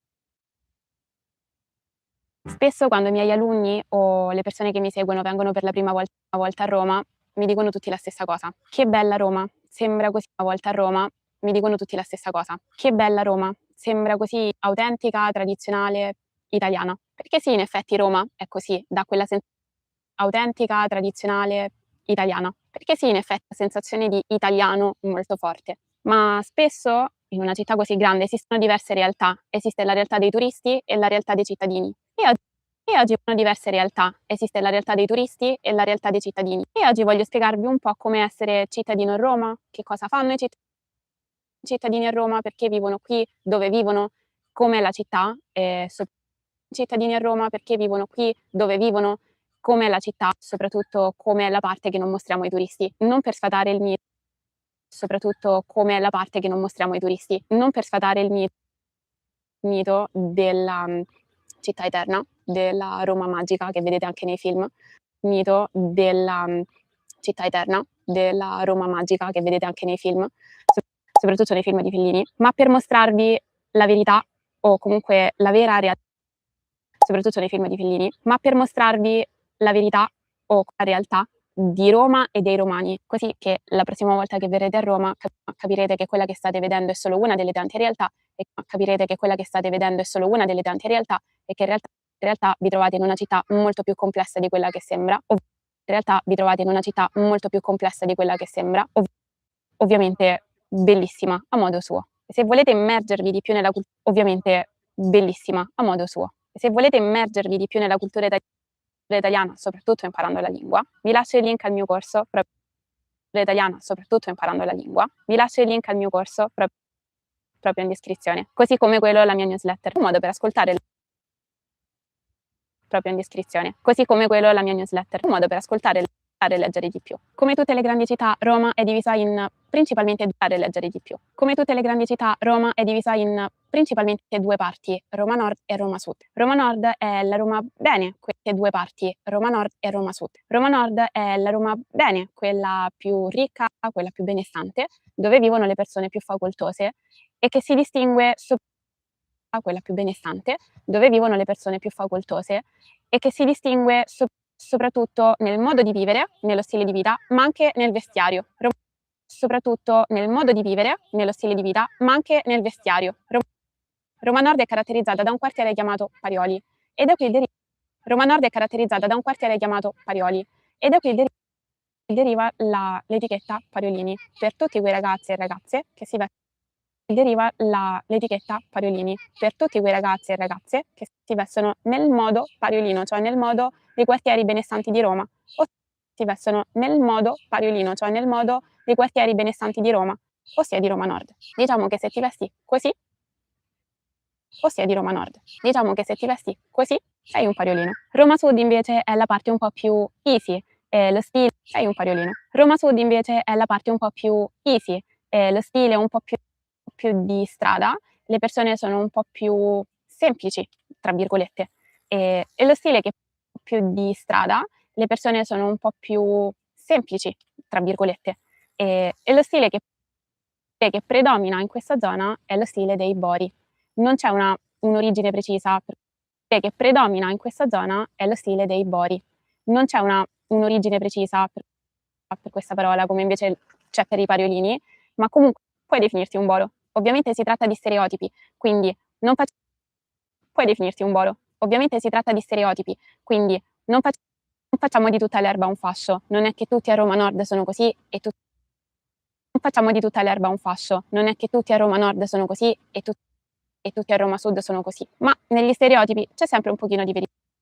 E tutti a Roma Sud sono così. Ma negli stereotipi c'è sempre un pochino di verità, giusto? E ovviamente sono cose che esistono anche per riderci un po' su. Di verità, giusto? E ovviamente sono cose che esistono anche per riderci un po' su. Ma la verità è che Roma è molto più complessa di così. Ovviamente, ma la verità è che Roma è molto più complessa di così. Ovviamente la distinzione Roma Nord e Roma Sud è molto riduttiva, sono le 2 zone principali nelle quali si distingue la città, soprattutto perché è la divisione principale che abbiamo a livello di stile di vita e di vestiario. Il tessuto principale che abbiamo a livello di stile di vita e di vestiario. Il tessuto urbanistico è composto da 35 quartieri, sia molto grandi che molto piccoli. Il tessuto urbanistico è composto da 35 quartieri, sia molto grandi che molto piccoli, spesso grandi. E quindi si dividono ulteriormente in altre zone urbanistiche, cioè queste piccole zone urbane che si trovano all'interno degli stessi cioè queste piccole zone urbane che si trovano all'interno degli stessi quartieri. Quindi, essendoci tutte queste zone, dovete considerare che gli stessi quartieri. Quindi, essendoci tutte queste zone, dovete considerare che gli abitanti a Roma sono tantissimi, precisamente quasi 3 milioni. Che gli abitanti a Roma sono tantissimi, precisamente quasi 3 milioni. E no, non vivono tutti a Trastevere o nel Colosseo. Diciamo che la maggior parte dei romani vive nelle zone esterne a quelle centrali che i turisti sono abituati a vedere, al di fuori di quelle zone così estetiche, tradizionali di cui mi parlano sempre. Diciamo che la maggior parte dei romani tradizionali di cui mi parlano sempre. Diciamo che la maggior parte dei romani vive in quelle zone periferiche che, come in tutte le grandi città, sono caratterizzate da elementi come traffico intenso, rumori, e sono caratterizzate da elementi come traffico intenso, rumori, e nel caso di Roma, tante buche. Le buche a Roma a volte diventano voragini. Ovviamente è un'esagerazione, ma che buche. Le buche a Roma a volte diventano voragini. Ovviamente è un'esagerazione, ma tutti i romani si prendono gioco di questa situazione che c'è in città, ossia di una situazione abbastanza disastrata per alcune strade che appunto presentano queste grandi buche, tant'è che alcuni ci hanno fatto qualche meme grazie all'intelligenza artificiale. Buongiorno, mi spieghi questa situazione Grazie all'intelligenza artificiale. Buongiorno, mi spieghi questa situazione surreale? Non c'è niente di surreale, le buche ce le Surreale? Non c'è niente di surreale, le buche ce le avevamo e il sindaco adesso ci permette di sfruttarli come piscine naturali. Ce le avevamo e il sindaco adesso ci permette di sfruttarli. Ce le avevamo e il sindaco adesso ci permette di sfruttarli come piscine naturali. E sì, magari il fatto di dire che le buche a Roma sono veramente grandi, sono veramente tante, è un'esagerazione, ma c'è anche un fondo di verità. Ma amiamo Roma anche per le sue imperfezioni, vero Romani? Non so se è un fondo di verità, ma amiamo Roma anche per le sue imperfezioni, vero? È una buona idea fare video nel parco perché ogni 2x3 sento cose. È una buona idea fare video nel parco perché ogni 2x3 sento cose che cadono sulla mia testa. Nella mia stanza è molto più tranquillo, ma qui che cadono sulla mia testa. Nella mia stanza è molto più tranquillo, ma qui lo scenario.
Vocês dois moraram aqui nos Estados Unidos por bastante tempo agora, então devem ter topado com muito. Vocês dois moraram aqui. Vocês dois moraram aqui nos Estados Unidos por bastante tempo agora, então devem ter topado com muitas ideias malucas que os americanos têm sobre o Brasil. Devem ter topado com muitas ideias malucas que os americanos têm sobre o Brasil. Tem alguma que vocês acham especialmente engraçada ou interessante? Episódio 6, Take 1. E eu sou o Rob. Podcast. Neste podcast, você vai ouvir conversas autênticas e brasileiro. Eu sou Virgínia, sua professora brasileira, e estou aqui com o Rob. Oi, Rob. Oi, gente, tudo bem?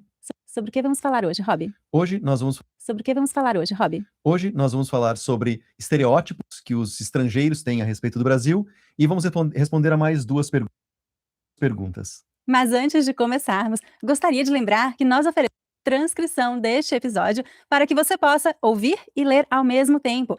Esse exercício vai ajudá-lo a desenvolver a sua compreensão oral e ampliar seu vocabulário. Para baixar a sua transcrição, use o link que está na descrição deste episódio ou visite o site speakingbrasilian.com/podcast. No site você pode nos enviar suas perguntas para nós respondermos nos próximos episódios. Sim, envie sua pergunta. A gente vai responder suas perguntas. E falando nisso, vamos passar para a nossa primeira pergunta. Vamos lá, Rob? Vamos lá. Ah, essa pergunta é do nosso querido aluno Jake, que é aluno da academia há muito tempo. Oi, Jake. Oi, moraram aqui nos Estados Unidos por bastante tempo agora, então devem ter topado com muitas ideias malucas que os americanos têm sobre o Brasil. Tem alguma que vocês acham especialmente engraçada ou interessante? E do outro lado, como é? Quais são os mal-entendidos mais comuns que os brasileiros têm sobre os americanos? Muito obrigado. Ah, essa é uma pergunta muito divertida, Jake. Acho que temos algumas coisas interessantes para compartilhar com você. Com certeza. Já ouvi algumas coisas muito interessantes aqui nos Estados Unidos a respeito do Brasil. Sim. Bom, para responder essa pergunta, nós vamos fazer um jogo. Nós vamos falar certos estereótipos que estrangeiros, né, coisas, clichês, estereótipos que estrangeiros pensam sobre o Brasil, e nós vamos dizer o quanto isso é verdade, os estereótipos que estrangeiros pensam sobre o Brasil, e nós vamos avaliar, dizer o quanto isso é verdade na nossa opinião. Exato. Vamos avaliar de 1 a 10 o quanto nós consideramos esse estereótipo verdadeiro ou falso. Ou de 0 a 10. De 0 Pode ser completamente infundado. É verdade. Vamos ver. Eu tenho uma listinha aqui, eu vou começar. Tá, vai lá. Primeiro, número 1. Todo brasileiro gosta de samba e futebol. Número 1. Todo brasileiro gosta de samba e futebol. O que você acha, Rob? Qual a sua nota? 5. É uma boa nota. Por que 5? Por exemplo, eu acho o futebol interessante. Quando eu era criança, eu gostava de futebol, mas depois que eu cresci, eu não me interesso muito por futebol, a não ser Copa do Mundo um pouco. Mas eu adoro samba, não sei sambar. Então fica assim, né? Meio termo. E também tem muito brasileiro que não sabe sambar e que não joga futebol e não gosta de futebol. Não goste, mas não se interessa por futebol. Então eu acho que 5 é uma boa nota. Eu concordo com você. Eu acho que eu daria 5 ou 6. Não talvez no sentido de gostar, né? Brasileiros gostam de samba e futebol, mas sem dúvida eu acho que brasileiros gostam de samba e futebol, mas sem dúvida eu acho que o Brasil é o país do samba e do futebol, no sentido, o futebol ele está em toda parte, todas as escolas, você anda na rua, você vê crianças jogando, se tem Copa do Mundo no Brasil, eu não lembro que ano foi isso, mas eu lembro que durante uma Copa do Mundo em São Paulo, até os bancos fecharam. Ah, não, mas os bancos sempre fecham em dia de jogo do Brasil. É feriado. Copa do Mundo, em Copa do Mundo, é. Gente, é feriado no Brasil, ninguém trabalha, os bancos fecham, nada acontece. Gente, é feriado no Brasil, ninguém trabalha, os bancos fecham, nada acontece no Brasil durante a Copa do Mundo. Tá bom. 7. 6, 7. Pode ser. Mas tá. 7. Eu mudo a minha nota. 7, olha, essa nota tá mais alta que a minha.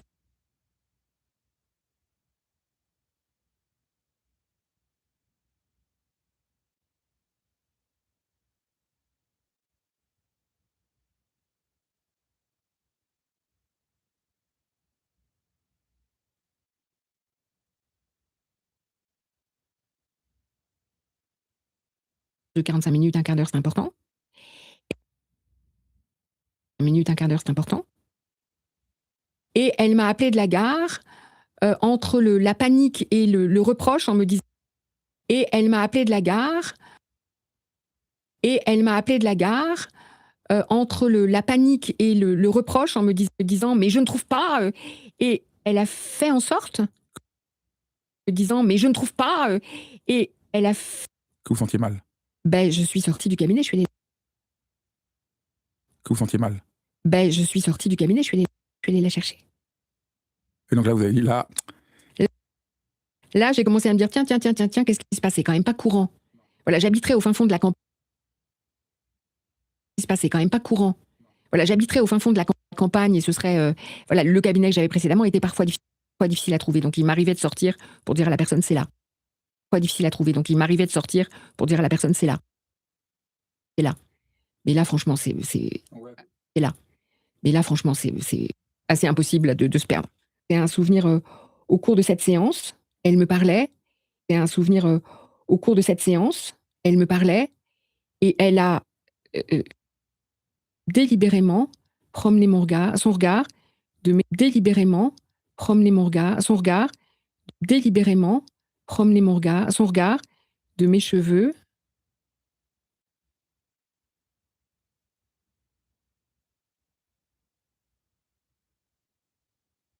délibérément promener son regard à mes chaussures et retour.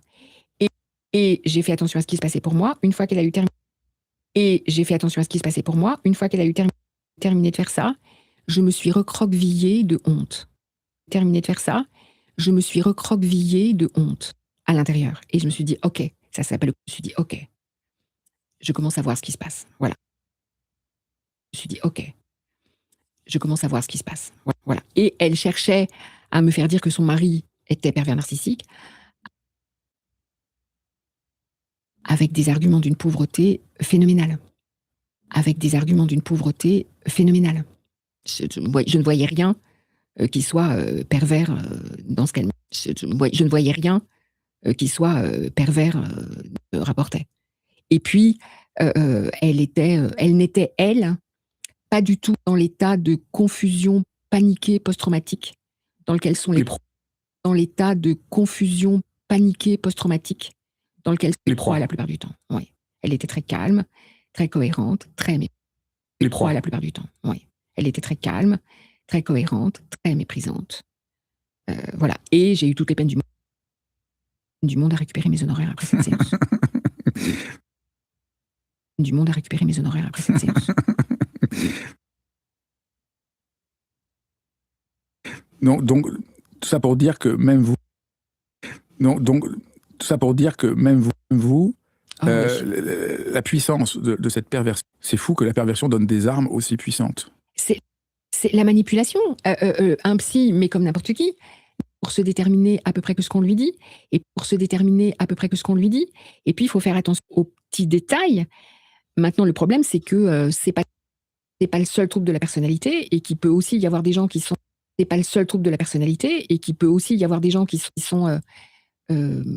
montrent des choses dans la relation, et qui sont pas de l'ordre de la personne, qui montrent des choses dans la relation, et de la perversion. Donc, ça demande beaucoup de vigilance, beaucoup de la perversion. Donc, ça demande beaucoup de vigilance, beaucoup d'acuité. Oui, il peut y avoir des gens qui sont égoïstes. Beaucoup d'acuité. Oui, il peut y avoir des gens qui sont égoïstes sans être forcément pervers. Voilà, c'est ça. Ils sont égoïstes sans être forcément pervers. Voilà, c'est ça. Oui, c'est ça. Il y a des gens qui peuvent être froids sans être forcément pervers. Il y a des gens qui peuvent être froids sans être forcément pervers. Exactement, les personnes alexitiques sont des gens qui sont très en recul, très froids, pas très émotionnels. D'une manière, sont des gens qui sont très en recul, très froids, pas très émotionnels. D'une manière générale, la socialisation masculine, quand mes patients hommes pleurent, quand mes patients hommes pleurent, parfois je m'en rends compte juste parce qu'ils prennent un mouchoir. Voilà. Parfois je m'en rends compte juste parce qu'ils prennent un mouchoir. Voilà. Parfois je m'en rends compte juste parce qu'ils prennent un mouchoir. Voilà. Alors qu'eux, ils ont l'impression de pleurer à chaudes larmes. Voilà. Alors qu'eux, ils ont l'impression de pleurer à chaudes larmes. Et moi, j'ai beau regarder et avoir l'habitude de regarder les visages humains.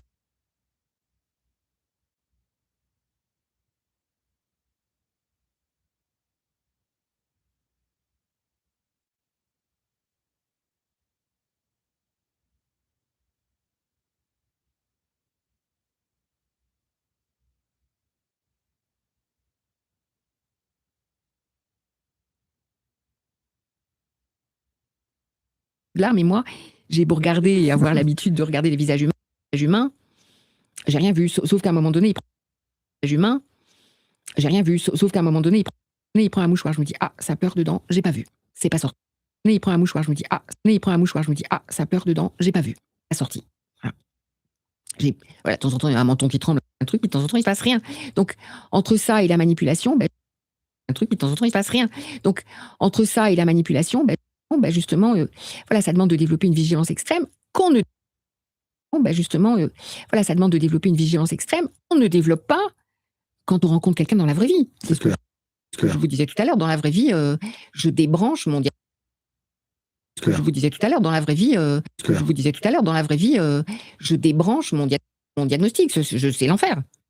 Et donc, je crois qu'à peu près n'importe qui, mon diagnostic, je sais l'enfer. Et donc, je crois qu'à peu près n'importe qui peut, à un moment donné, se retrouver happé dans de la à un moment donné, se retrouver happé dans de la prédation. Donc, on a vu que la première étape. Oui. La prédation. Donc, on a vu que la première. Oui. Il a l'air charmant. Oui. Oui. Oui. Il a l'air charmant. Oui. Au fond, la prédation, c'est quand le prince charmant n'apparaît pas aussi charmant qu'il ne semblait au début.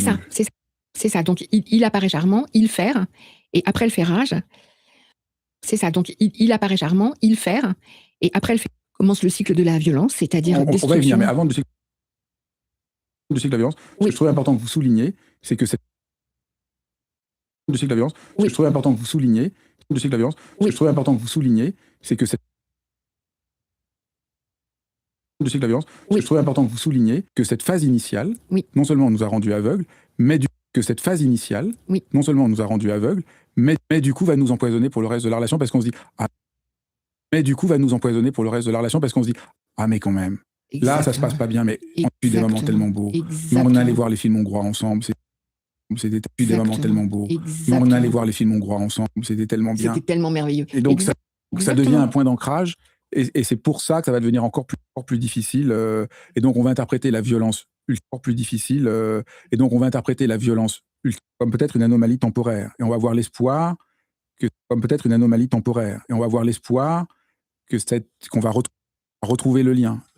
Et si on a malheureusement eu un problème, retrouver le lien. Et si on a malheureusement un problème d'attachement. Ah bah ça amplifie le truc. Et puis problème d'attachement. Ah bah ça amplifie le truc. Et puis dans le cycle de la violence, donc en effet, ces souvenirs de départ existent puis dans le cycle de la violence, donc en effet, ces souvenirs de départ existent de toute façon dans tous les couples, hein, ce sont les instants sacrés de toute façon dans tous les couples, hein, ce sont les instants sacrés dont parle merveilleusement Francesco Alberoni dans le choc amoureux, dont parle merveilleusement Francesco Alberoni dans le choc amoureux, je veux dire, voilà. Et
ですね。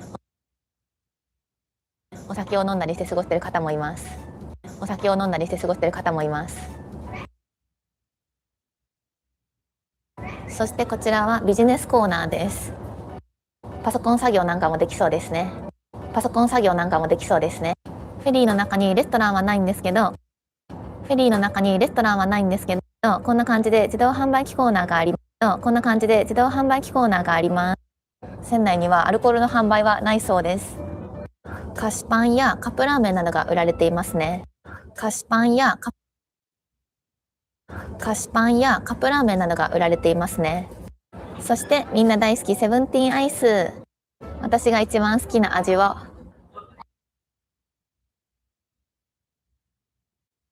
ここの中にはない。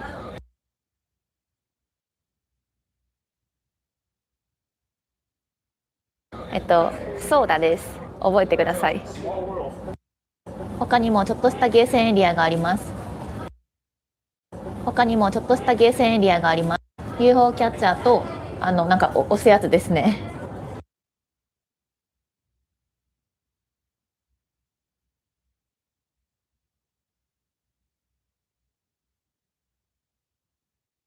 こんな感じです。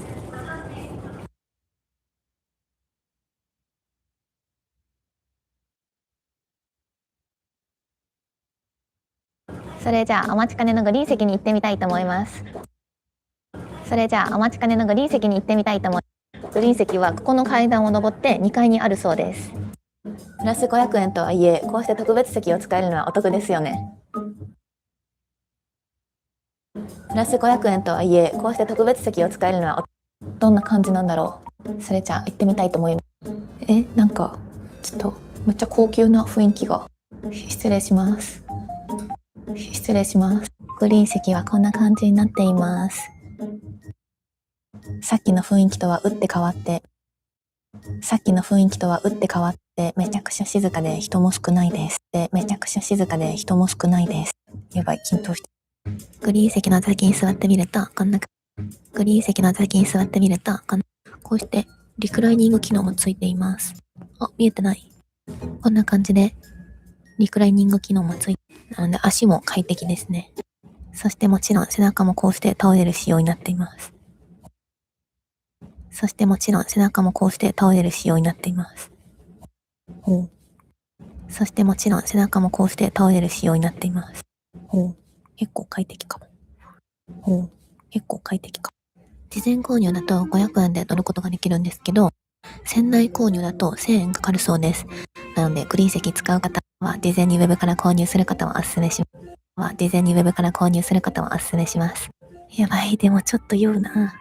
今日は2時間だけだからアネロン行って酔い止めは飲んでこなかったんですけど、やっぱ私は船酔いに弱いですね。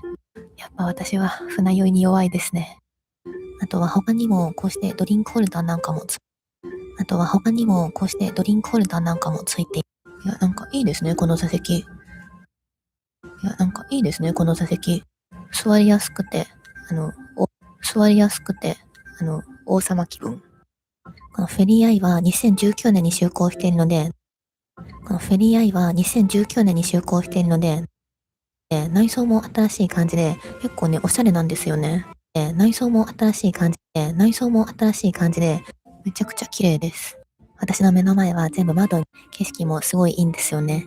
今日は雨だから少し見づらいんですけど、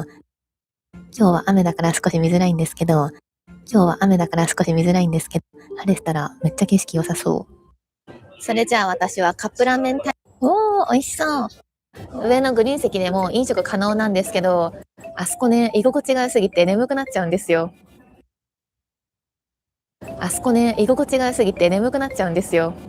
せっかく初めての南海フェリ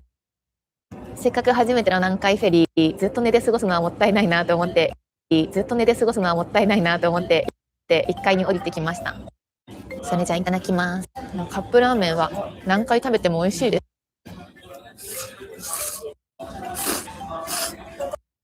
出港前にお土産屋さんで買っていたザ・スダチ。今日はこれで乾杯。出港前にお土産屋さんで買っていたザ・すだち。今日はこれで乾杯。すだち美味しいな。いや、船が結構揺れてますね。いや、船が結構揺れてますね。この間、オーシャン東急フェリー乗ったばっかりで、全然揺れなかったので、今回はすごい揺れが激しく感じます。今回はすごい揺れが激しく感じます。今回はすごい揺れが激しく感じます。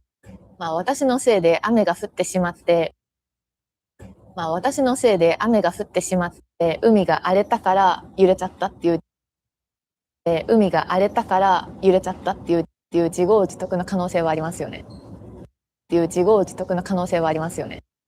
今ちょうど淡路島の近くを航行していて、淡路島が見えるんですよ。淡路島が見えるんですよ。淡路島もいつか行ってみたいな。車で行く場合は淡路島を渡って、車で行く場合は淡路島を渡って、ぐるーっと一周しなきゃいけないんですけど、この南海フェリーに乗ればここを突っ切っていくことができるので、この南海フェリーに乗ればここを突っ切っていくことができるので、この南海フェリーに乗ればここを突っ切っていくことができるので、かなり短縮ルートになりますね。かなり短縮ルートになりますね。ご飯食べ終わったのでゴロ寝スペースにやってきました。本当はお腹いっぱいでゴロンしたいんですけど、本当はお腹いっぱいでゴロンしたいんですけど、意外と人が多くて恥ずかしい。意外と人が多くて恥ずかしい。ゴロンしてる人も結構多いんですけどね。なんかちょっと恥ずかしくてできない。緊張するので、緊張まんじゅう食べます。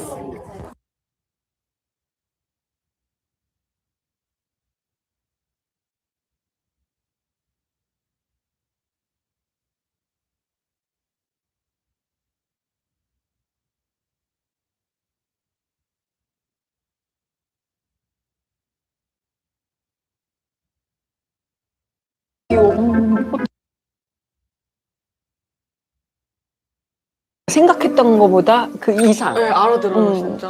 너무 귀여워. 어떡해. 전 이거 진짜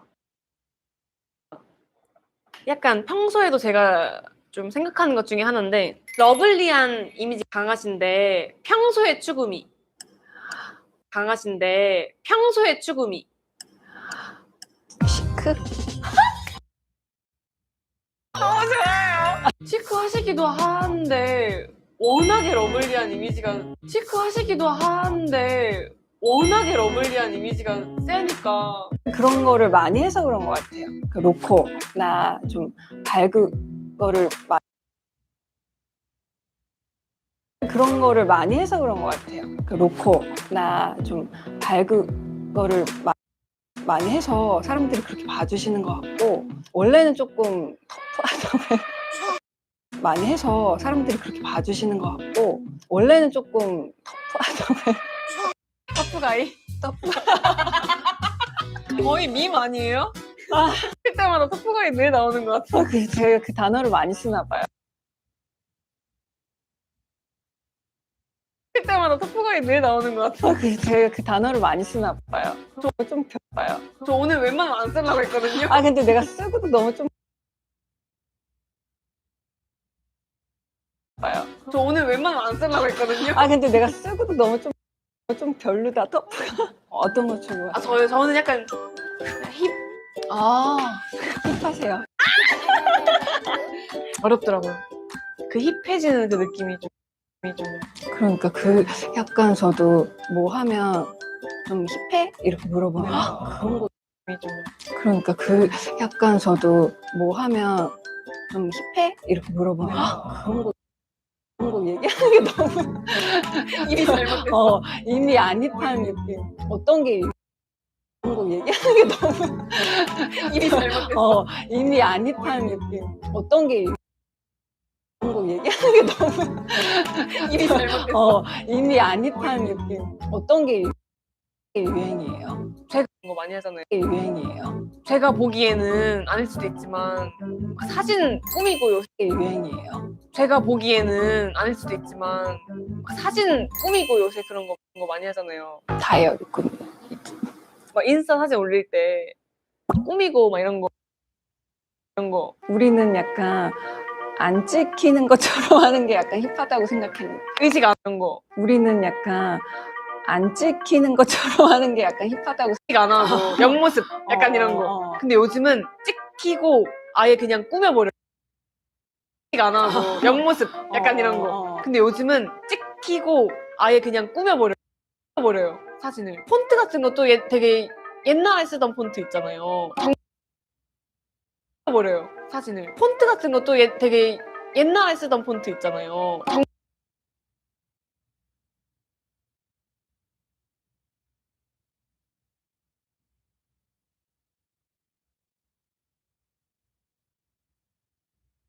버려요 사진을. 폰트 같은 것도 되게 옛날에 쓰던 폰트 있잖아요. 정직한 폰트.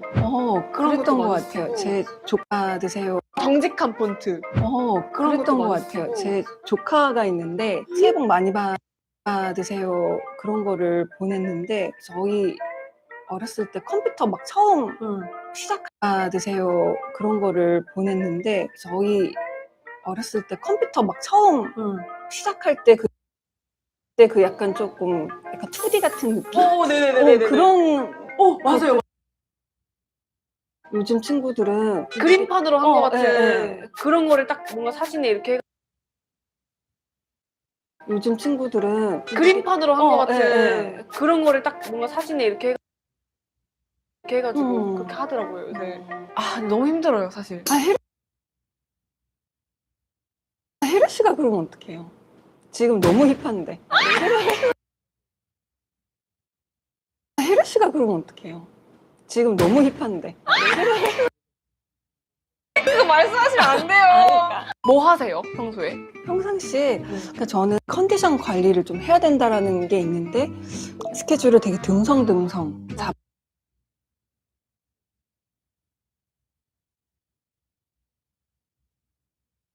컨디션 관리를 좀 해야 된다라는 게 있는데 잡아놔요. 그래서 쉬는 기간. 그러다가 최근에 한 몇 개 잡아놔요. 그래서 쉬는 기간. 그러다가 최근에 한 몇 개월 풀로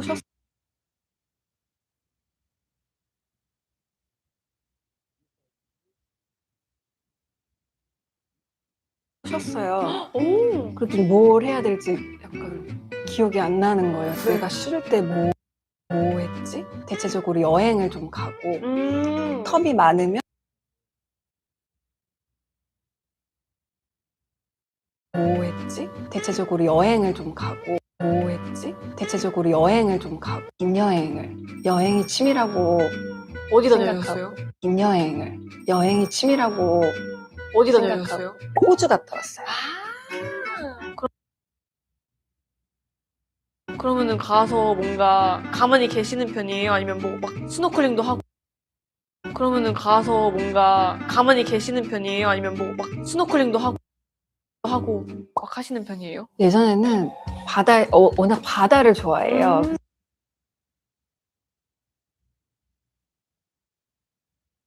하고 막 하시는 편이에요? 예전에는 워낙 바다를 좋아해요. 그래서 바다에서 서핑 정도는 아니고 엉덩이 끼워서 띄우 타고 파도 타는 거. 그리고 엉덩이 끼워서 띄우 타고 파도 타는 거. 그리고 의외로 제가 태닝을 좋아해요.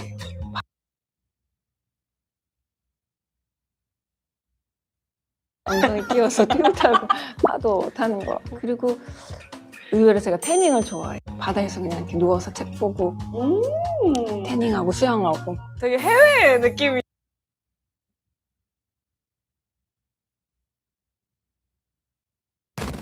Have you watched the video of the guy who immersed 5 hours a day? He's insane.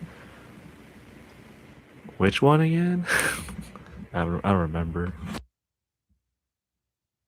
바다에서 그냥 이렇게 누워서 책 보고 태닝하고 수영하고. 되게 해외 느낌이. The one?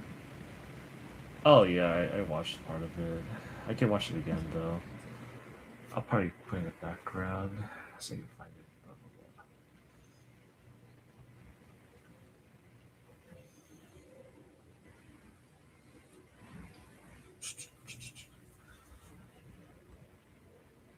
What were you and Josh talking about yesterday?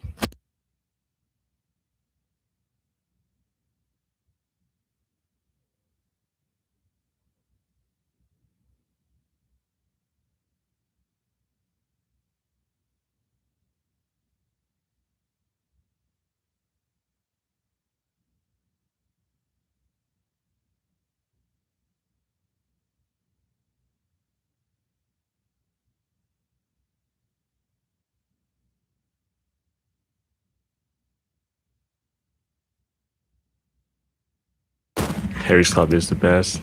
There's actually debatably another good one. I think I should have it.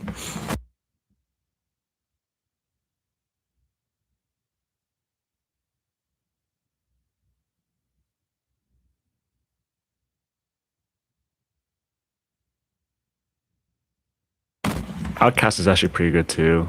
This is actually more fun.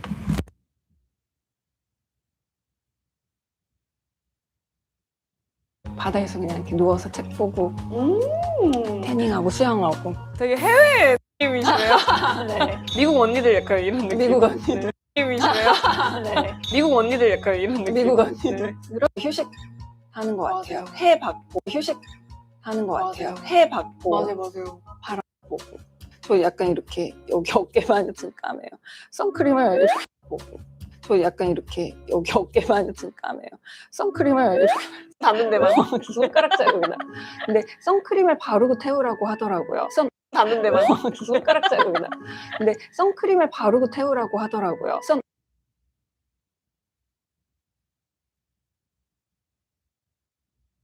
닿는 데만. 손가락 자국이나. 근데 선크림을 바르고 태우라고 하더라고요. 선 오일보다 선크림을 바르는 게 더 예쁘게 탄다고 그러세요. 이렇게 자국이 나. 선 오일보다 선크림을 바르는 게 더 예쁘게 탄다고 그러세요. 이렇게 자국이 나. 또 안 되는 거 아니에요? 그래서 누가 발라줄 건가 아니면 또 안 되는 거 아니에요? 그래서 누가 발라줄 건가 아니면 오랜 시간 동안 발라야 돼. 그쵸. 아, 저 이게 진짜 궁금.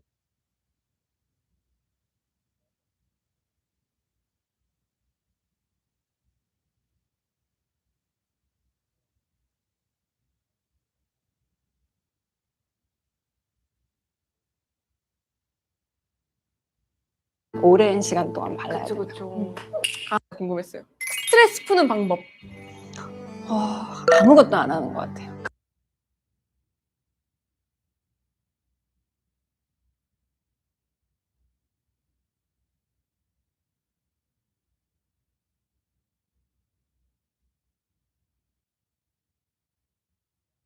그럼 앉아 계세요? 그럼 앉아 계세요? 누워 계세요? 서 계세요? 거의 반 누워서 소파에 제가 늘 앉는 자리에 앉아서 스트레스랑 고민을 아주 끝까지 생각한 다음에 부질없다 내가 느낀 순간 그리고 몸을 좀 그러던가 아니면 뭘 많이 봐요. TV나 극단적인 방법 2개를 쓰시네요. 아무것도 안 하다가 너무 심심하게 극단적인 방법 2개를 쓰시네요. 극단적인 방법 2개를 쓰시네요. 아무것도 안 하다가 너무 심심하게 되는 거 아닐까? 근데 항상 같은 자리예요. 거기 이렇게 맞아요. 소파에 색깔이 다르구만. 네. 너무 인간적이잖아요. 딱 그 소파에 내 몸에 딱 맞는 자리가 있잖아요. 딱 그 소파에 내 몸에 딱 맞는 자리가 있잖아요. 앉는 자리만 알아요? 맞아요. 손님 들어오면 자연스럽게 거기 안 신기하고 재밌는 것 같아요. 근데 저도 스트레스 푸는 방법 생각해. 저 먹는 걸로 많이 푸는 거. 뭐 틀어놓고 그냥 저 먹는 걸로 많이 푸는 거. 뭐 틀어놓고 그냥 먹고 잘 안 드시죠? 먹는 거는. 아니요, 잘 먹어요. 저. 진짜요? 근데 작품 할 때는 안 드시죠? 먹는 거는. 아니요, 잘 먹어요. 저. 진짜요? 근데 작품 스트레스 받으면 찌고 쉴 때는 저는 안 그래요. 반대였으면 딱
Hello's back.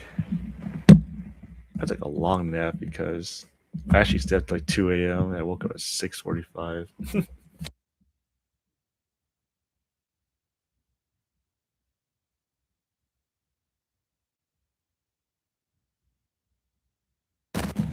你好，请问你和 Mike 对话的那个视频我找不到，在哪里可以是看到？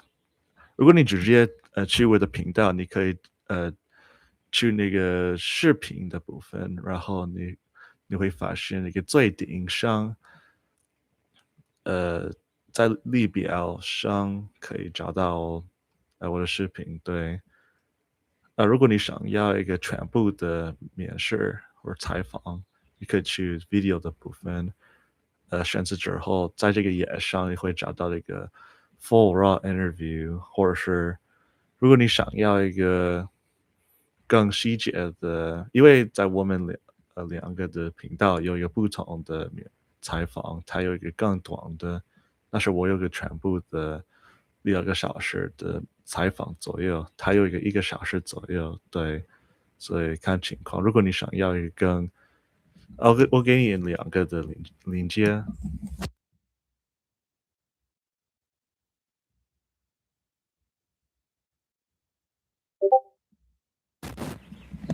哦，没有，我发现我在一个另外的，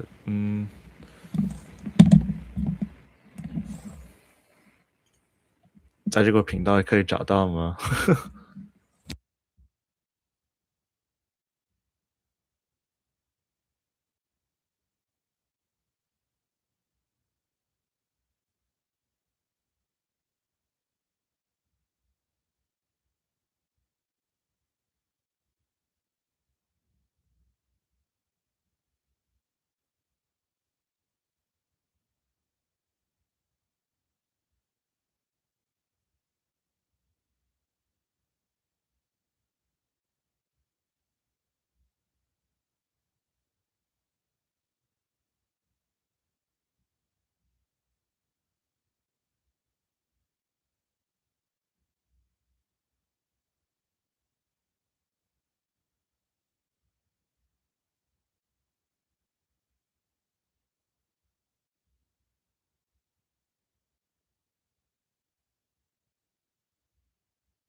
I was napping twice because I slept at 2 a.m. and I woke up 6:45 because I ended up listening to my interview with Mike twice. I don't know why. I find it addictive for some reason.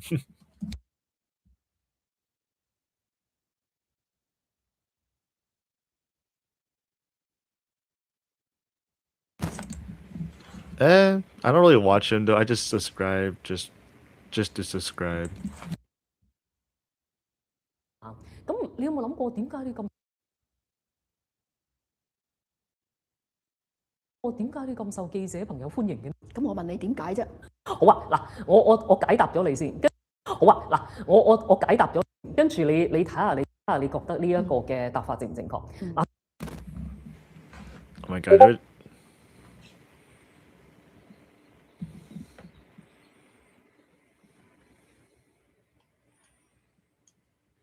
Oh my god, we hit 30. Woo.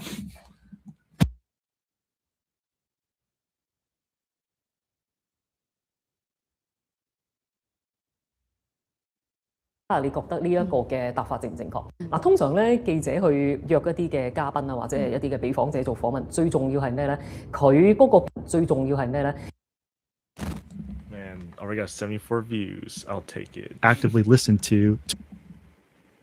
Dang, that's actually a lot to me. That's a lot of views, considering where I'm at, 74.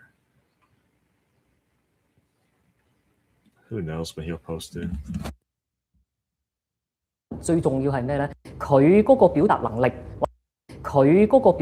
或者佢可唔可以流暢地講到一啲或者佢可唔可以流暢地啲我想得到嘅資訊？呢啲我想得到嘅資訊，呢個係其次嘅，其實呢個係其次嘅，其實最重要嘅唔漏口，係啦，唔漏口，其實好多人都得㗎嘛，好多人做到，做得醫生嘅。This popped on my recommendation. What's going on, bro? General ideas. I'm just doing listening training. So this is actually my most boring part of this entire stream because all I do is pretty much study my listening comprehension. That's about it. And if you just want to just hang out, ask questions, my recommendation, you can always just mute me.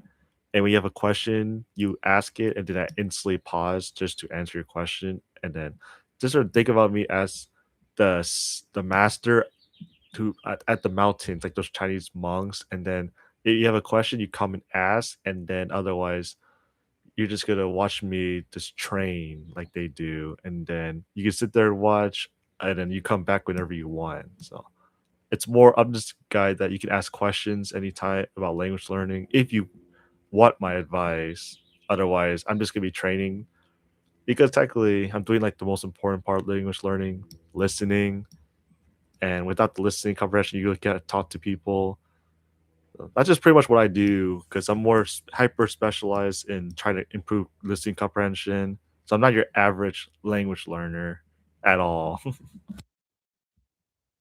如果做得醫生嘅，你一定可以做到呢一個嘅能力啦嚇，係啦。最重要嘅方便，容易揾到。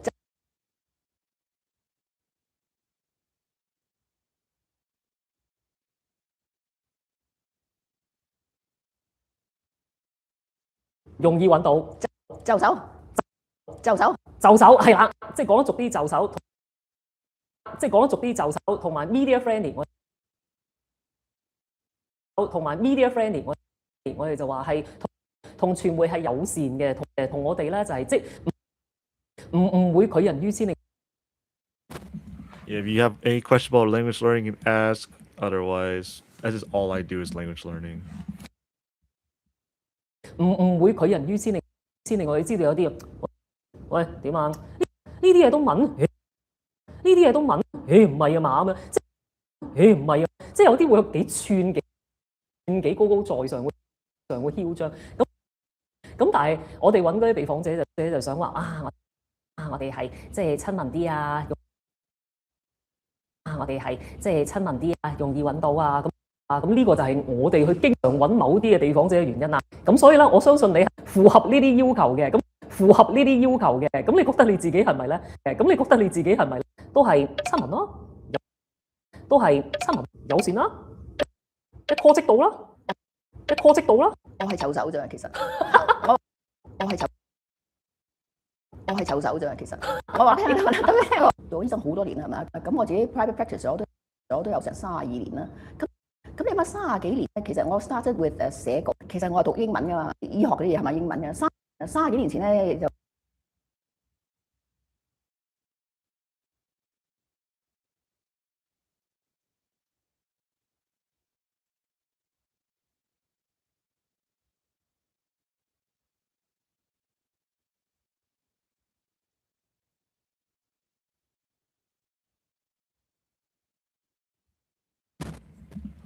Don't want to disturb you.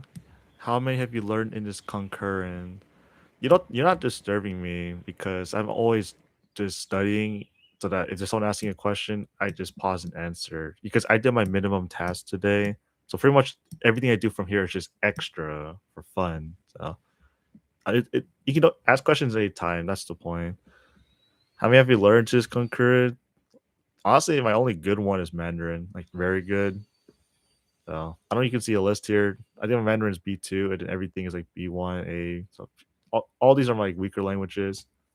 So I'd say you want to say you speak really good Mandarin. Otherwise, overall speaking, Vietnamese, Mandarin, Spanish are my best ones. So 4. I'm not fluent at all, but I'm just trying to be decent and I'm getting better every day. 就30幾年前咧就唔係咁叻咧，啲人咧用即係中文嚟講咧醫學嘅嘢嘅。咁我一次見到一位總編輯啦，咁佢問我有冇興趣喺雜誌度寫醫學嘅唔得嘅喎。我話因為我根本都唔識中文嘅。嗰陣時仲未有嗰啲翻譯軟件啊。嗰陣時仲未有嗰啲翻譯軟件啊，因為成篇嘢掟落去，接就出咗嚟啦嚇，咁接就出咗嚟啦嚇，咁我話唔得嘅，咁佢話誒你試下啦，咁佢話誒你試下啦，咁我話 OK， 不如又要寫得 interesting 啲，又要寫得 interesting 啲，你知我人最緊要 interesting 啊嚇，你知我人最緊要 interesting 啊嚇。係咩都要 interesting 嘅。我咁啦，不如整一個故事，跟住咧，然之後就喺個故事度帶出一啲 message 同埋一個 disease 一個疾病出嚟啦。咁我記得我第一篇咧就叫寫咧，他10天沒有大便。咦？喂，呢個就好吸引喎！喂，呢個就好吸引喎！即係便秘。即係便秘要吸引噶嘛？我覺得一定要吸引噶嘛。咁其實就係講咧大腸癌嘅。哦。咁啊，但係寫你係第一代嘅標題黨。咁啊，但係寫你係第一代嘅標題黨。第一個標題。咁啊，但係寫你係第一代嘅標題黨。第一個標題係我個第一個標題就係他10天沒有大便。呢個咪標題黨咯。睇咗之後，跟住就吸引人哋。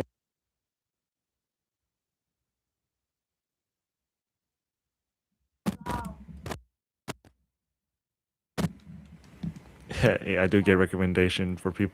You both like 90% of the time they just come and think, "What the hell is this guy doing?" And leave. They don't really comment, but people like Zachary or Menser is nice enough to say hi, so appreciate it. 睇咗之後，跟住就吸引人哋去睇。好啦，呢個文章。咁但係咧，古仔容易多啦，古仔容易多啦，但係咧嗰啲要翻譯嗰啲咧，哇慘啊！拎住本嗰啲翻譯嗰啲咧，中譯英啊嗰啲，即英譯，咁嗰陣時係寫得好辛苦嘅。咁咧一篇咧就一個禮拜夠一篇喎，哇！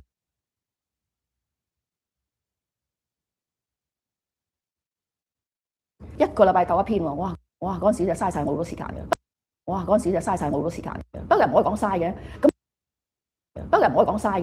咁啊 train 到你咧，咪識到好啲中文嘅 terms 咯。咁識咗好中文 terms 咧，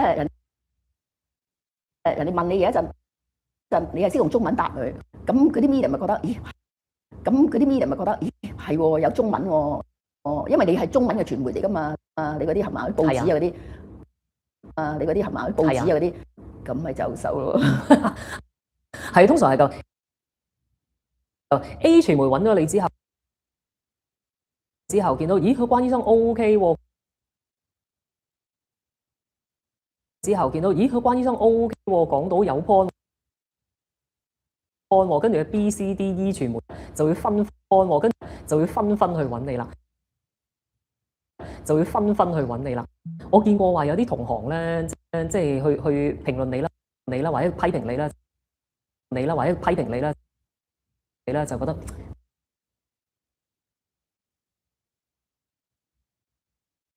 搏上鏡嘅係咁你嗰陣時有冇聽過啲同學話你我好中意上鏡啊咁，我好中意上鏡啊咁有啲唔好嘅啲評語咧？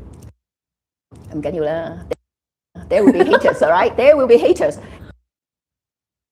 When anyway 而家個個醫生都上鏡啦，係咪 ？When anyway 而家個個醫生都上鏡啦，係咪？係喎，即係我帶咗個潮流出嚟啫嘛，即係我帶咗個潮流出嚟啫嘛。所以我咪話你第一代咯，又係第一代標題黨，你係第一代咧上鏡接受訪問嘅醫生，你係第一代咧上鏡接受訪問嘅醫生，係啊，老嘅你嗰時你真係，你嗰時你真係嗱，譬如啲同行咁見到你，我唔知啦。我哋而家用嗰個術語叫葡萄啦，咁你以前你會覺得自己係 I find languages learning cool, but I don't put in effort. What motivates you? Are you planning on traveling? I actually went to Taiwan and Vietnam recently, so April 24, so 2 months ago. I was able to speak the language, no problem. Barely any struggles. So that's just the reward of language learning. Just learning for sake of learning is hard. You pretty much just do it. You have a reason. Yeah. If you actually want to know about me, I actually did like an interview with a YouTuber. His name is Mike. So if you want to watch the interview, go for it. I did with Bijou Mike. He's actually a famous YouTuber, and I have my first ever video is about me learning Mandarin for 10,000 hours. So 4 years later, so I pretty much there's a lot of good reason to learn languages. It just depends what you want, but the efforts is depending on what you want to do with it, of course, right? There can be for many reasons. You need to know your reason. When I first started, it was because of love, right? That's like one thing. In order for me to date someone, I need to know their language. That's just how I started, and it led me to here. It does take a lot of work though, but my goal is just to make it easier for you. You don't need to try that hard if you know what you're doing. 咁你以前你會覺得自己係偏離咗條航道，偏離咗條航道嘅定話真係偏離咗條航道嘅定話真係好似你所講道嘅定話真係好似你講我係一個先鋒嚟嘅咁樣，講我係一個先鋒嚟嘅咁樣。其實我冇乜點理佢哋咯，因為我都幾中意自己做自己嘢嘅人啦。即係因為我都幾中意自己做自己嘢嘅人，即係我最緊要 make sure 啦。我講嗰啲 message 係 correct， 即係我嗰啲medical knowledge 咧係 deliver 到出嚟咧係正確嘅，咁我就算數噶啦。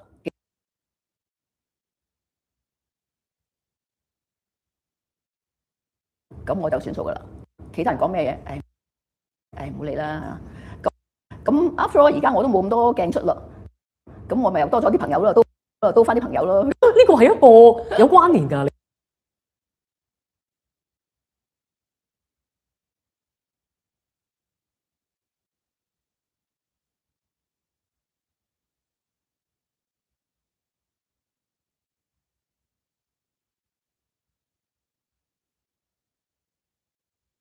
呢個係一個有關聯㗎，你都覺得係㗎？都係啊。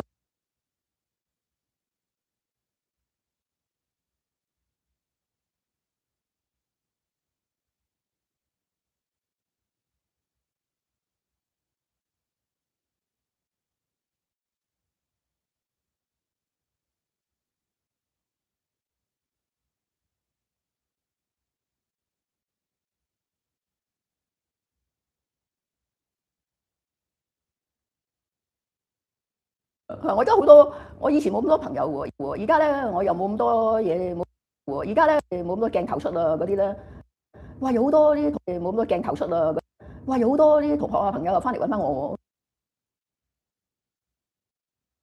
喎，我幾好。我就好手痕嘅，我有時咧我都要做啲功課啦。我上網去打你嘅名字，我上網去打你嘅名字喺呢一個嘅搜尋器嗰度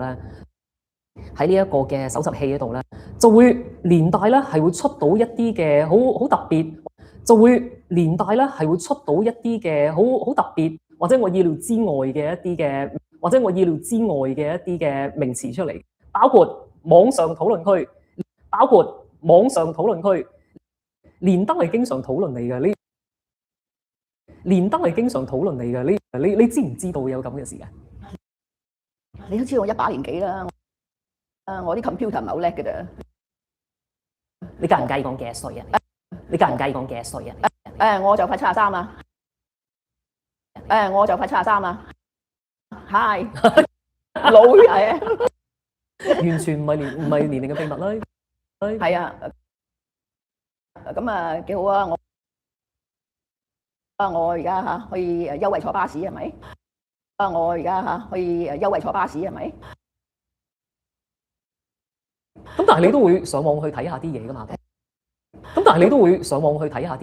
我啲唔係好叻嘅啫，我個 computer 咧，我就喺機度攞一啲嘢翻工用嘅，即係嗰啲幫人哋用長者醫療券啊，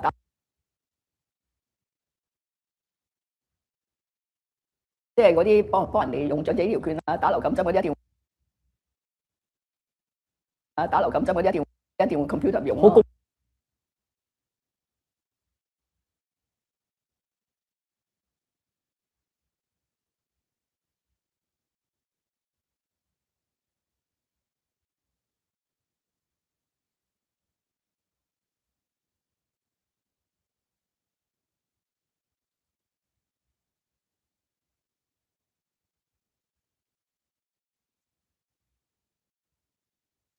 一定要 computer 用咯。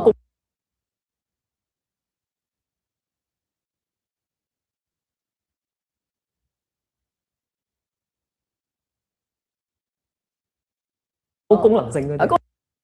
功能性嘅啫。咁咧我又冇 Instagram， 我冇嗰啲嘅。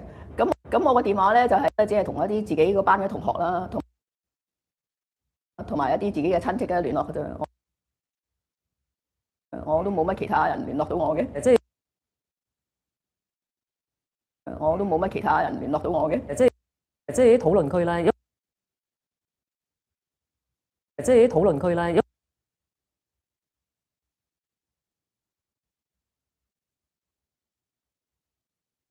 有時我哋成日話我自己都驚嘅，就係話如果我名字係喺啲討論區出現咧，一係就好好，一係咧就係好衰嘅嘢。咁我咧就因為我唔係靚嘅，咁所以咧傾向係衰嘅方向。咁所以你有冇或者有冇啲朋友話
？I'll be right back.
in reality, you don't really learn just to learn, but it's more of just passion. But to be fair, you need a very certain reason, as I mentioned. Technically, the reason could be anything, culture, but if you ever learn language that you definitely found a reason to, but I understand your point of view.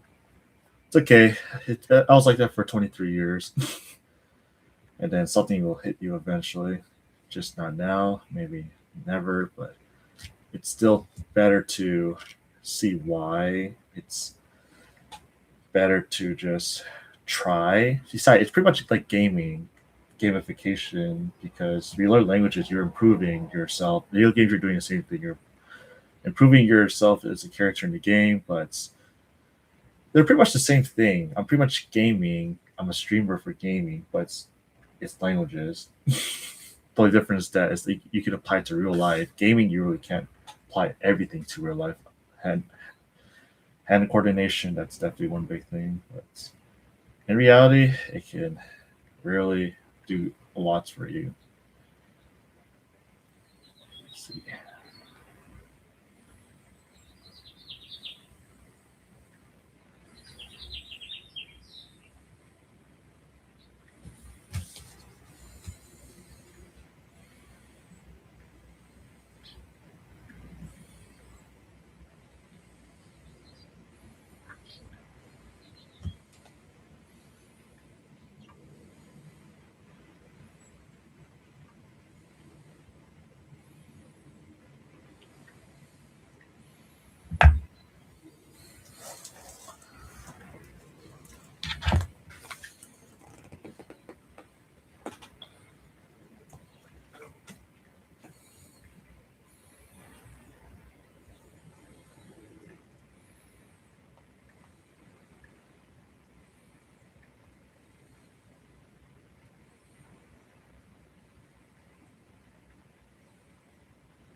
話翻俾你知，有話翻俾你知，甚至乎啲年輕一代話，甚至乎啲年輕一代話俾你知，喂，關醫生又鬧你，鬧你，又鬧你，連今日喺度討論你啊咁樣。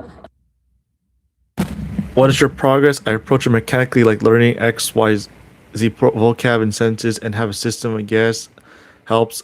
But I should probably do via a cohort or something. First process I use is an application called LingQ. This pretty much allows me to learn vocab extremely fast beyond like human comprehension, because I do a method that not an average person does. After that, I convert the knowledge of the words to listening, which I'm doing now. From there, the listening will automatically produce your ability to have conversations with natives. Speaking, you're going to have to eventually practice that. You can do that by yourself somehow. I use Google Translate to fix accuracy of grammar and how to use words correctly. A concept called shadowing, which is created by Alexander Gayes. He's also a YouTuber, to create accuracy for accents closest to a native speaker. And then there's actually a third one. Attending language classes to increase the confidence of the speaker. So there's like 3 general steps, but each of them has mini steps in itself. And yeah, if you're making progress, that's all that matters, man. Everyone has their own way. I just happen to have a camera on when I'm studying, and that's about it.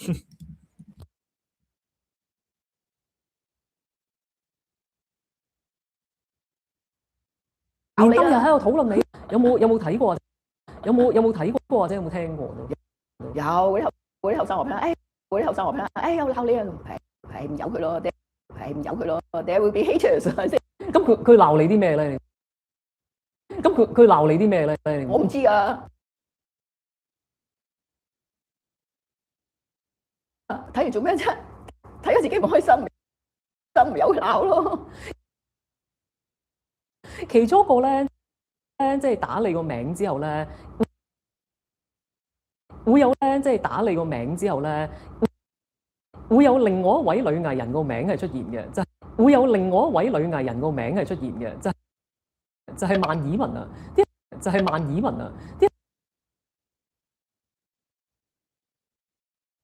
就係萬綺雯啊，啲人話你兩位係撞樣嘅係。嗱，我喺呢度咧要向阿萬綺雯小姐咧say sorry，因為咧佢係一個女神嚟噶嘛，好靚女噶嘛。咁你點可以從揾佢？咁你點可以從揾佢嚟 compare with 一個又老又醜又矮嘅人咧？個又老又醜又矮嘅人，咁 really sorry about that。但係嗰啲係惡作劇啦，你當。但係你有冇諗過點解啲網友係會對你有興趣嘅咧？因為佢哋好似對咩都有興趣嘅，因為佢哋好似對咩都有興趣嘅，同埋而家我覺得佢啲人咧好中意 comment on 人哋嘅喎。我嗰日坐巴士喎，有一個廣告喺度，一個好靚仔嘅男明啊，咁啊賣緊呢啲維他命喎，哇！有兩個阿婆坐喺嗰度，喺度指點話，邊度咁靚㗎啦？支持佢啊！佢好鬼老㗎啦，應該你點啊？一定係整容啦！我心諗關你咩事？喺度坐喺度，咁啊指住嗰個男明星啊喎，指住嗰個男明星啊，我心諗男明星咪得。我心諗男明星因為得罪咗你兩個，如果自己變成咗一啲評論嘅主角嘅時候，如果自己變成咗一啲評論嘅主角嘅時候，你個心情會係點樣啊？你係唔理佢啊？定話我都有少少硬硬地咁。唔好理啦，我已經100年幾啦，人哋講咩人哋有人講啦。我而家最緊要自己活得開心，同埋咧活得健康啲、長啲，咁已經好足夠啦。我知道你好犀利嘅，你咧而家診症啦，你係晏晝先開診，因為朝早我要瞓，我要瞓覺，我要瞓到自然醒，好正喎呢樣嘢。係啊，我想瞓覺瞓到自然醒咯，呢個而家係做到啦。不過今日唔得啦，你要嗌我嚟做節目，我都係晏晝先約你啫嘛，好早啦，知唔知我平時瞓到11、12點啊？今日係好早噶啦。對我嚟講，9點鐘起身係好早噶啦。因為我夜晚有時你都知道啦，我又中意煲劇咯，我又睇你唔錯啦。不過咧，其實好有趣咧，即係因為好多人對於醫生嗰個感覺咧係好嚴肅啦、好正經啦，係好嚴肅啦、好正經啦。有啲我覺得係不問世事添啦嗱。有啲我覺得係不問世事添啊！我淨係咧就係研究呢啲醫學常識嘅，我淨係咧就係研究呢啲醫學常識嘅。我最新嘅醫療資訊咧，呢個淨係我興趣嚟嘅。但係我又諗深層，醫生都係人啫，都有自己嘅嗜好，而你嘅嗜好就係煲劇，好多嗜好㗎我，除咗煲劇行 shopping mall 啦，行公園啦，旅行啦，畫畫啦，行 museum 啦。我好多嘢，我乜都中意嘅，所以我覺得我唔係好夠時間，即係我好希望咧，一日咧係72小時咁，同埋咧一個人咧可以活到120。你好少喎，因為咧嗱，我哋成日講長嘅啦，當然啦，我哋人均壽命越嚟越長啦，當然啦，我哋人均壽命越嚟越長，即係咁講啦嚇。係啦，但係就我好少人話，哇！我要長命120歲，即係呢個口號嚟。同埋咧，你頭先你講。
同埋咧，你頭先你講你自己嗰個嗜好咧，其實都有趣嘅，即係同我哋普羅大眾冇乜分別，我即係同我哋普羅大眾冇乜分別，我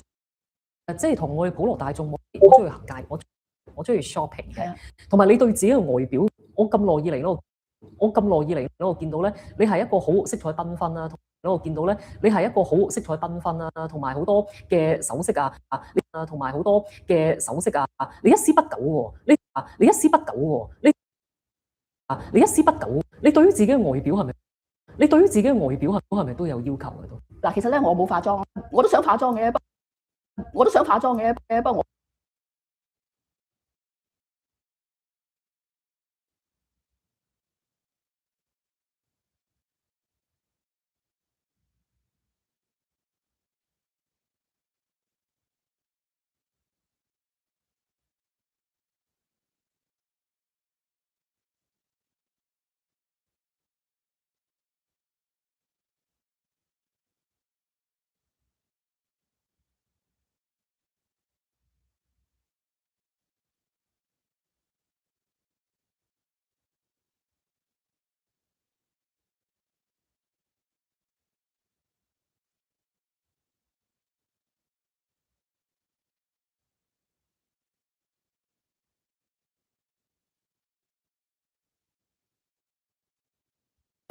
Is language learning on Link like playing Pokemon?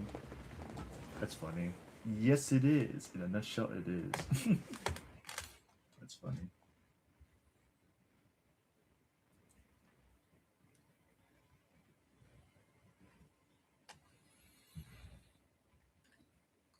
Hmm. ここでも飲食 OK みたいです。割とどこでも食べれるそう。ここでも飲食 OK みたいです。割とどこでも食べれるそうですね。割とどこでも食べれるそうです。初めての緊張まんじゅう。これね、チョコレート味みたい。これね、チョコレート味みたい。むんちゃチョコだ、美味しい。むんちゃチョコだ、美味しい。さっき時刻表をもらってきたんですけど、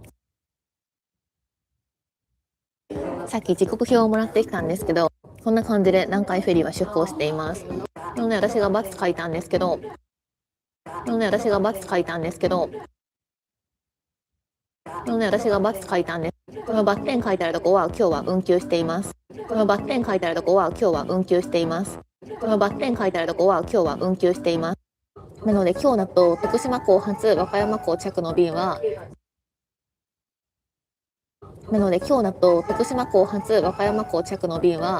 2時45分出発と、あとは16時25分で最後21時50分の4便が出ています。あとは16時25分で最後21時50分の4便が出ています。何時にするかすごい悩んだんですけど、16時25分出港だと和歌山港に18時40分、そこから大阪行って東京に帰るとなると、多分ね終電で間に合わないんですよね。なので一番遅くてすごい早かったんですけど、和歌山港発の下り便も時間ほぼ一緒だ。今回はフェリー愛に乗れたんですけど、フェリー葛城に乗りたいときはどうやって区別すればいいんだろう。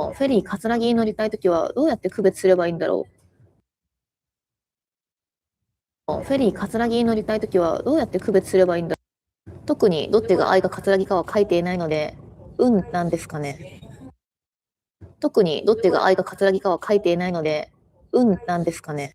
なんか見分ける方法があるのかな。ちなみに自動車を乗せる場合の料金もここに書いてあります。パパクリッパだったら通常運賃9400円かな。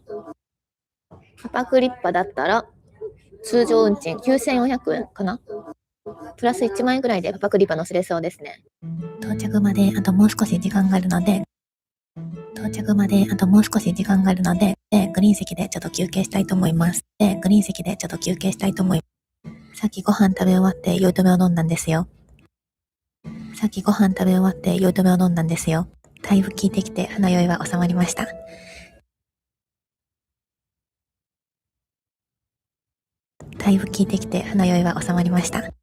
ということで、おやすみなさい。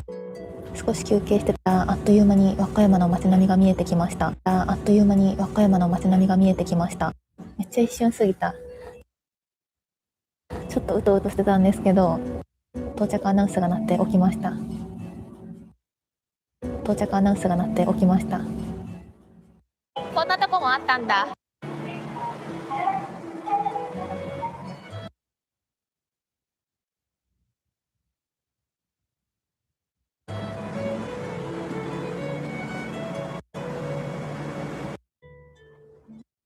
和歌山港に到着しました。和歌山港のフェリーターミナルの中にもこんな感じでチケットカウンターや売店などがあったりします。船内に売店はなかったんですけど、5000円はあるとのことで、5000円はあるとのことで、ここのね、チケットカウンターで5000円を買うことができるそうです。で、今日は南海フェリー I に挑戦してみました。利用者が少なくて撤退されるということなんですけど、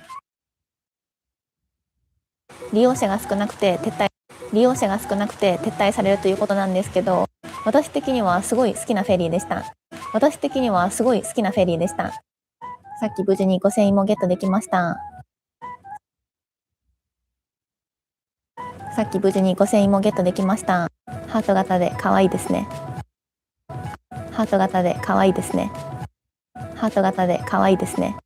あ、愛だからハートなのか。そういうことか。フェリー愛と、あともう一つフェリー葛城。次はそっちの葛城の方にも乗ってみたいですね。2028年3月撤退ということはあと2年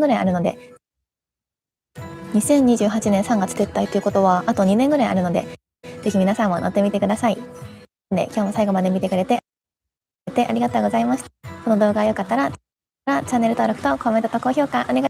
じゃあ、バイバイ。はい。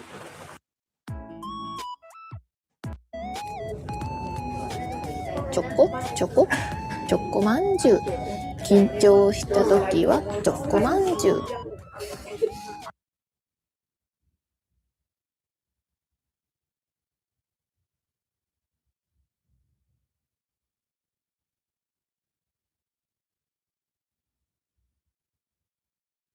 社会人になってからこん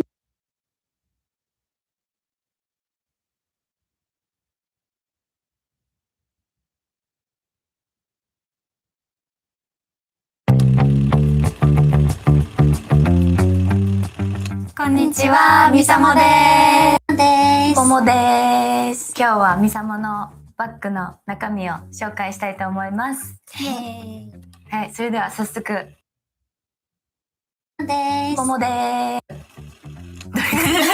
誰から行く？じゃあ、私。まず一つ目はですね、いつも欠かせないパックを持ってきました。こちらはモンジョンヨのパックなんですけど、一枚一枚こうちっちゃくなっててつけれるんで、ほっぺたにつけてそのまま出ていくっていうのをいつもやって、ちっちゃくなっててつけれるんで、ほっぺたにつけてそのまま出ていくっていうのをいつもやっています。おすすめです。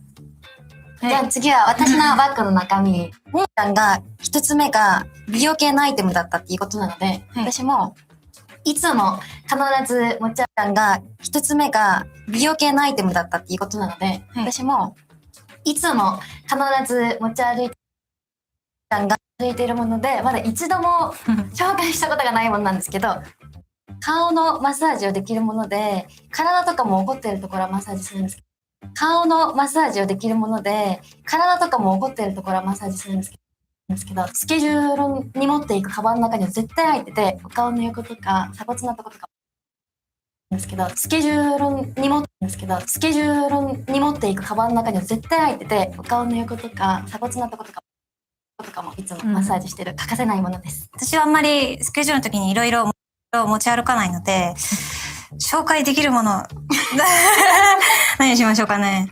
そうですね。持ち歩かないので、紹介できるもの、何にしましょうかね。美容系のものを出してくれましたが、私は今、ツアー中なので、美容系のものを出してくれましたが、私は今、ツアー中なので、龍角散をはい、持ち歩いています。大事。はい。飴だったりとか、こういう喉にいいものを持ち歩いて。龍角散をはい、持ち歩いています。大事。はい、飴だったりとか、こういう喉にいいものを持ち歩いています。今日もみなちゃんから龍角散の飴ちゃんをもらいました。本番前に。歩いています。今日もみなちゃんから龍角散の飴ちゃんをもらいました。本番前に。公演前に。やっぱり喉が悪いとちょっとそれで不安になったりもするので、公演前に、やっぱり喉が悪いとちょっとそれで不安になったりもするので、物は持ち歩いてたりしますね。物は持ち歩いてたりしますね。これはいつも持ち歩いてるんですけど、デジカメで昔のカメラなんですけど、メンバーも撮ってあげたりとかしているカメラです。ピンクは可愛くって、あとすごいコンパクトなんでちっちゃいカバンにも入るので、いつも可愛くって、あとすごいコンパクトなんでちっちゃいカバンにも入るので、いつも持ち歩いてます。それでそうですね。これの続きで言いますと、これも持ち歩いてて、これはもうすぐに携帯にSD カードを挿してすぐに言いますと、これも持ち歩いてて、これはもうすぐに携帯にSD カードを挿してすぐに携帯に入れれるので、いつもこれはセットで持ち歩いています。さっきみなちゃんが携帯に入れれるので、いつも携帯に入れれるので、いつもこれは携帯に入れれるので、いつもこれはセットで持ち歩いています。さっきみなちゃんが喉のケアのものを出してくれたので、私も今カバンの中に2つありまして、いつも持ち歩いてる喉のケアのものを出してくれたので、私も今カバンの中に2つありまして、いつも持ち歩いてる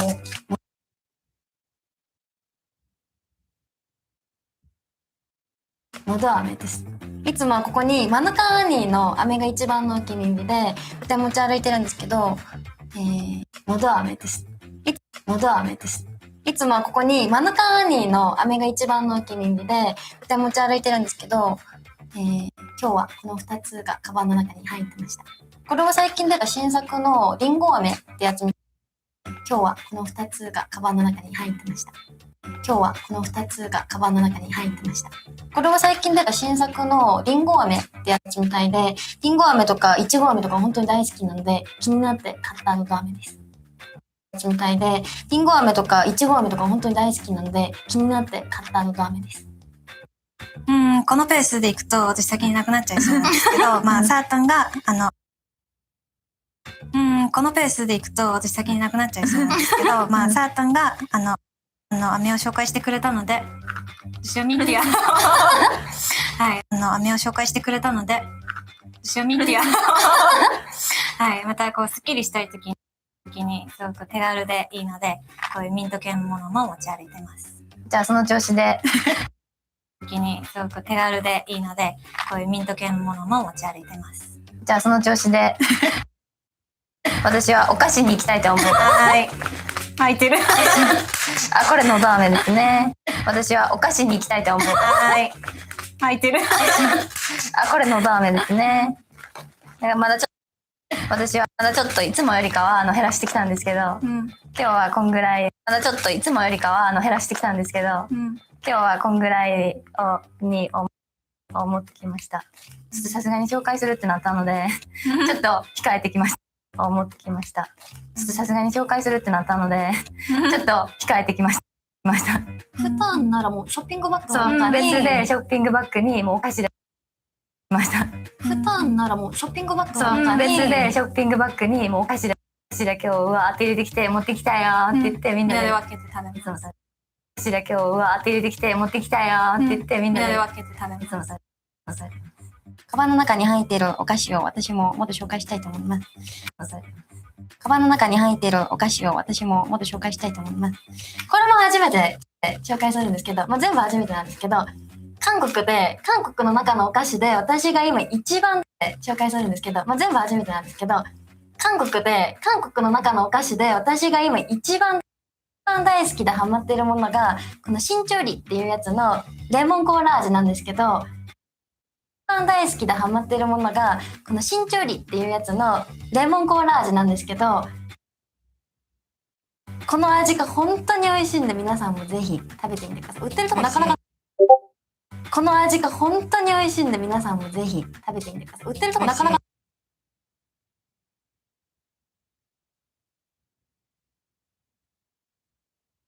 この味が本当に美味しいんで皆さんもぜひ食べてみてください。売ってるとこなかなかないんですよね。本当にレモンとコーラの味。グミ。国民的なかなかないんですよね。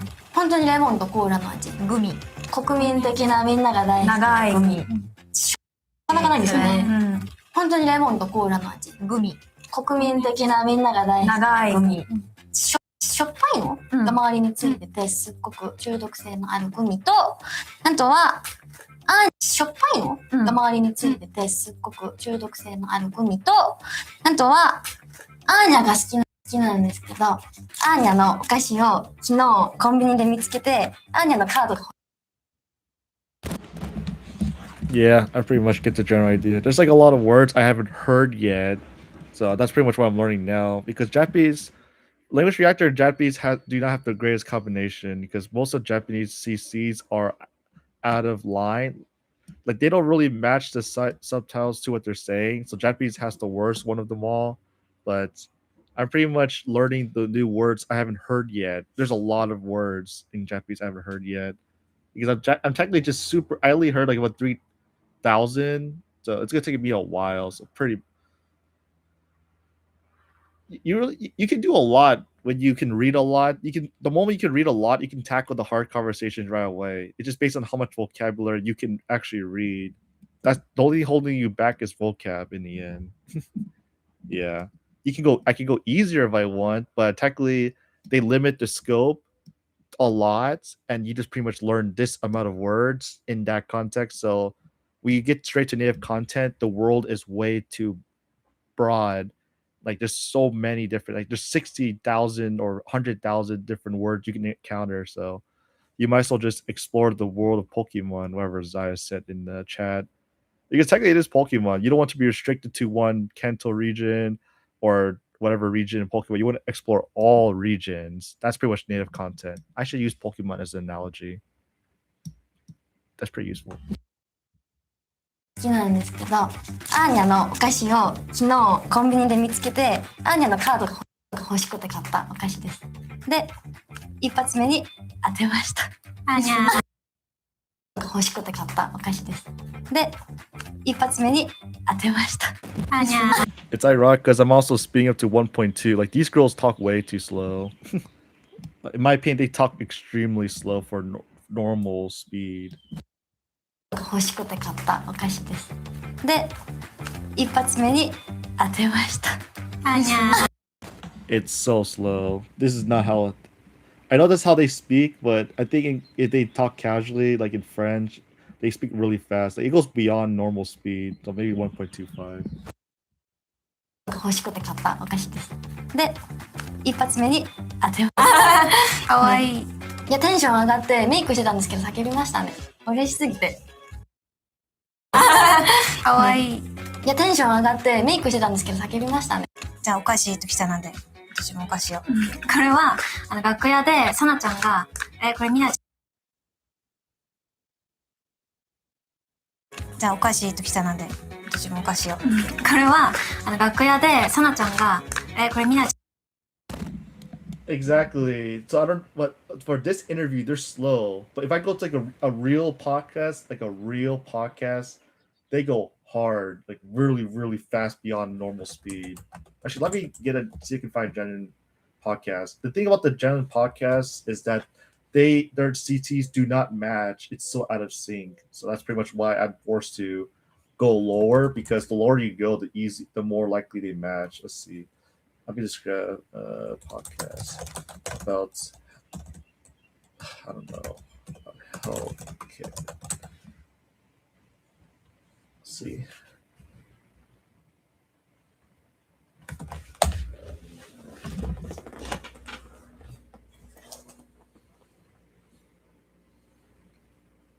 Yeah, the CCs don't ever match. I wish they match. グルテンフリーは健康にいいのか。これを See, they stop because they stop like right here. And it's kind of annoying because this is literally how bad their cut is, because they don't play this entire part. They only play like partial and then that's how it is. Like without like language reactor, it is literally how it is, which is kind of weird. やるメリットはグルテンフリーは健康にいいのか。これをやるメリットは全く知らない。 The language reactor for Japanese is actually very terrible, so you can't watch the advanced stuff. Sadly, it is more elegant. Maybe that's why they speak slower in TV. Yeah, I think TV they talk slower. Wow, ooh, foreigners. All right, welcome. Dang, wait, why isn't Japanese? Oh, they have Japanese subtitles. That's why. Okay. Not only have highest longevity rate but also lowest obesity.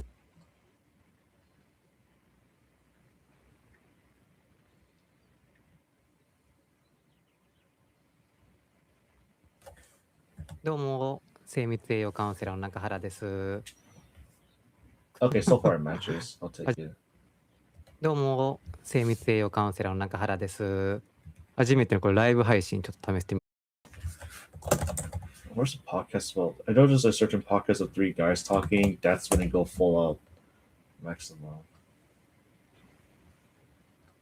I always notice that Japanese people, they don't really do podcasts with each other because they are like they're really that lonely. So okay, this one, come on, please be. This is one of those comprehensible inputs. Come If on. that doesn't align, English. ポッドキャストのお時間です。Please be normal. Please be normal. It's so hard to find real content that have CCs that match the actual. 皆さんこんばんは。ポッドキャストのお時間です。6段で頑張ってるねうちら。はい調子。頑張ってる頑張ってる。頑張ってるねうちら。はい調子。ちゃんと毎週続いてるね。しかもさみんなも本当に最近主張できるようになって。 Okay, like this is the easy part. At the beginning, the intro of everything is actually the easiest し part. かもさみんなも本当に最近ちょっとずつね主張というかまあ自分の意見を It glitches here. Dang. Okay, see, they cut halfway. The language reactor is actually not that good for this. 面白さって This one too. Okay, they're all pretty terrible. Yeah, my point is that I really can't do the same amount of. I can't get the efficiency I want in Japanese. But this one happens to be one of the videos that has perfect alignment with what they're saying, and they don't stop, which is nice. じゃあお菓子ときたので私もお菓子を。これは楽屋でさなちゃんがこれみなち Wow, I forgot how pretty twice are. みなちゃん好きそうだよって言ってくれた。まだ食べてないんですけど酸っぱすぎる。みなちゃん好きそうだよって言ってくれた。まだ食べてないんですけど酸っぱすぎる。 It's funny how like they say Sana's like the it's like cool, like the gayest one in the group because she's always smiling, kissing the members. She actually kissed Nayo on the lips once. みなちゃん好きそうビールっていうお菓子で私酸っぱいのがすごい好きなのでさなちゃんがみんなこれ食べって言って持ってきてくれたのでカバンの中に入れてます。こっち酸っぱい食べって言って持ってきてくれたのでカバンの中に入れてます。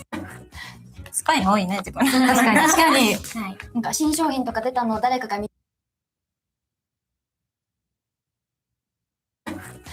スパイの多いね、自分。確かに。確かに。はい。なんか新商品とか出たのを誰かが見つけたら、3人のトークの部屋になんか新しく出たみたいだよ。が見つけたら、3人のトークの部屋になんか新しく出たみたいだよ。私たちお菓子すごい好きなので、お菓子情報はめちゃめちゃ早いです。次はじゃあ、お財布。お財布はこれもみゆみゆのお財布なんですけど、いっぱい入ってコンパクトなので、ちょっと中身は見せれないんですけど。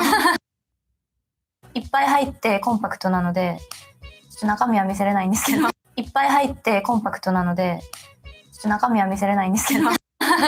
すごくカバンにもコンパクトに入って色も可愛くてお気に入りです。すごくカバンにもコンパクトに入って色も可愛くてお気に入りです。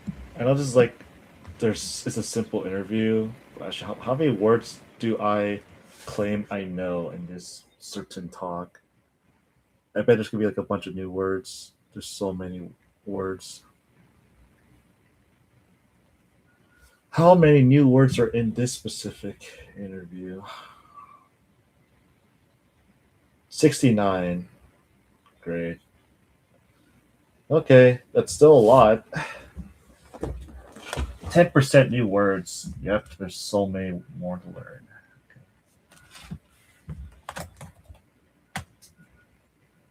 Let's see. Expansion.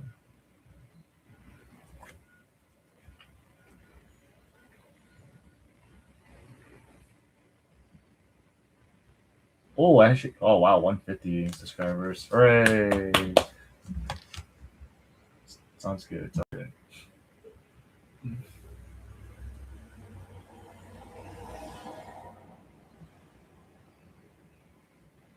$81 views. I think. Congrats. Yay, 150. Yay. I don't know if it might actually mentions me. I don't know how big I can be. Maybe 50 extra. To get the effects of passive listening. Okay. Actually, I was listening to his version. Oh, it's unlisted, right? All right. I tagged on To get the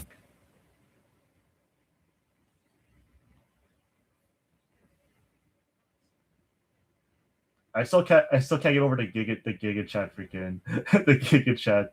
It makes me look a little the na. So this it's so cringe for me. This must be na, and this is ku. So this should be ku. I did that approach. Wait.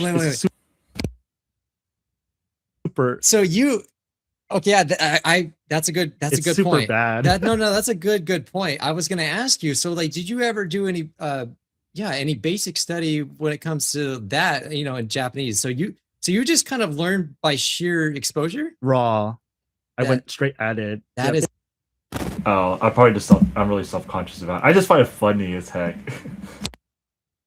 Basically, impressive. Yeah, that is really I would impressive. look at the first character and I would match what makes the most sense. So this da, the ka, and then ra. Okay. And I just did that many times. In the beginning, I was extremely slow. Of course. It took me like 3 months to get maybe 1,000 words because the katakana hiragana held me back a lot. Yeah.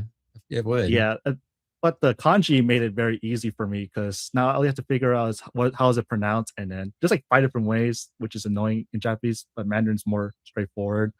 And the thing about Japanese is that there's a lot of things you have to worry about. Is okay, now the grammar, you have to know particles because the way they split is very particular, and you have to figure. Yeah, the grammar is a whole different story. Yeah. So with Chinese, it's nothing but basically, I don't remember what it's called in Chinese, but like kanji. It's nothing but kanji. So, and you can know the readings through English, like, right? So that's why so you don't have to worry about that. I could see, because I know that experience of just seeing kanji over and over again in words, and you just know how to read them because you've seen it so many times, kind of like that.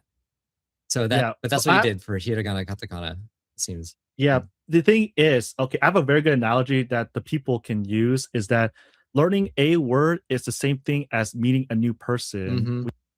I'm more surprised I didn't use any filler words such as so about that. I was surprised I just said everything so straightforward. It makes it a lot easier, I'm sure. You first meet them, you don't know that person's name. So this video isn't even out that everyone's like giving 5 likes to it. You look at them, that's the word. We ask them for their name, that's the translated definition. And then, but the first time you might not remember their name. So maybe the next day you come back and you see the same person, ask their name again. Yeah. You pretty much seeing them again in different cases. And you'll eventually just get used to seeing the character or the kanji hiragana, just like you see a new person. You just need to make 30,000 new friends in this context. It's a lot of words. I agree with that. So I think that is a thing that you don't understand that until you start doing it yourself, that people they don't get it. Like you just have to see it enough. And that's what I was saying to people. So you never did any Anki or anything on that either. You just learned from sheer reading. I actually never had an Anki account. If I could look up never. I went straight raw Link because of Steve. I was like a follower of Link. Steve Kaufman, and I use only Link from the day one. Yeah, you know how many people out there that like do not get that? They don't understand how that's even possible to be able to do something like that. But for me, so I did some kanji study, like not a ton, but I did go through like a deck not using filler words does make you seem smarter. That'll get you subs. Hopefully, to fall for my Korean hairstyle. I just did, so I tried not to look like the ugliest thing right now. I'm just dressing like a really typical nerd, but this is like my best look. My lighting sucks badly because my room is pretty dark. But I wish I like Mike's lighting. That would be so much more sick. I should buy one of those giant lights, put it in front of my computer, like how those TikTokers do, and let it blast in my face so that it has the lighting, but my eyes would burn at the same time. Of like some of the most basics just to like kind of learn the kanji, but I forgot like all of it, almost like a lot of it. I'm sure some of it did help me, but as I started to read more on LingQ, that's when it hit me that like you don't even need to do that. You just need to see the words over and over again, and it's like natural. I kind of had a similar analogy to what you said to meeting people, but my analogy was like you just see things in pictures rather than like it's like a picture. If you see a chair. Yes. And you don't know what a chair, say you don't know what a chair is and you see it a bunch of times, you're going to start to know that's a chair. And that's how it feels like to learn a word that's in kanji. And why did you open a blind face right? It actually makes it look a lot more uglier, believe it or not. I tried that. It didn't look that good. This is like the best, because from my angle, it looked like I was actually pretty decent, but I guess I didn't look as good as I thought. Even my partner say, "Why you look so dark in here?" And Mike is looking like he's a glowing angel. He's literally have like an entire background of light right here. Stuff like that. So in Japanese, I would say that for kanji, you do need a lot of exposure to it. Yeah. You need to see it many times, and you cannot escape it no matter what in that in Japanese. Yeah, and of course, like I think if you did, I feel like it's not worth the time to invest it. But if you were to actually take the extra time to write it, you probably would be able to recognize it even better. Like no doubt about that. It helps. Yeah, of course it would help. It would probably help you a lot. But at the same time, like you just don't really need to do it. I made a video about that. Opportunity cost. Yeah, you can probably do something else that makes more sense. Yeah. Wait, like right now? What do I look like right now? Ironically, I just couldn't catch the camera that well, so maybe next time I'll experiment. I'll experiment next time. I should probably just test it in stream for fun. If there is a part 2, and Michael said maybe we'll do the part 2. It depends on how many likes we get, blah blah. Then we do part 2. I hope there's like that one comment that says I actually like this guy's advice. You should do a second part with him. If it's someone that I don't recognize, I'll be so happy to like hear that. It's, okay, hey Mike, you see this? We gotta do another one. We could have kept going for a lot longer. Had to leave though, sadly. Well, I pretty much had to leave. He also had to leave too. He had to record an entire new video because he posts every single day. Whew. That's dedication though. And more efficient compared to just writing. Writing is more of a passion, which is fine because calligraphy is a big thing, and I don't blame them. It just the efficiency is a lot slower. Yeah, that makes me really happy to hear you say that because I was really interested in how you did that. So it's just I don't know, vindicating. I don't know. I feel vindicated to hear. His Bijou Mike account. You ever watch his Bijou Mike account? He posts this every single day.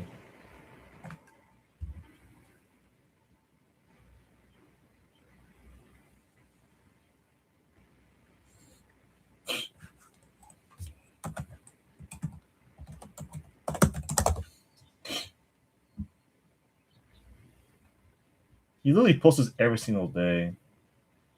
So like, okay, 3,600 videos, right? If he does this, okay, 3,600 something videos divided by 365, so that's 9 years. So he might miss like 1 or few days, but I don't know how often he does it. Yeah, he doesn't miss a single day ever. Wow, that's why it makes 370,000. Who's this guy? Okay, guys, we have a situation.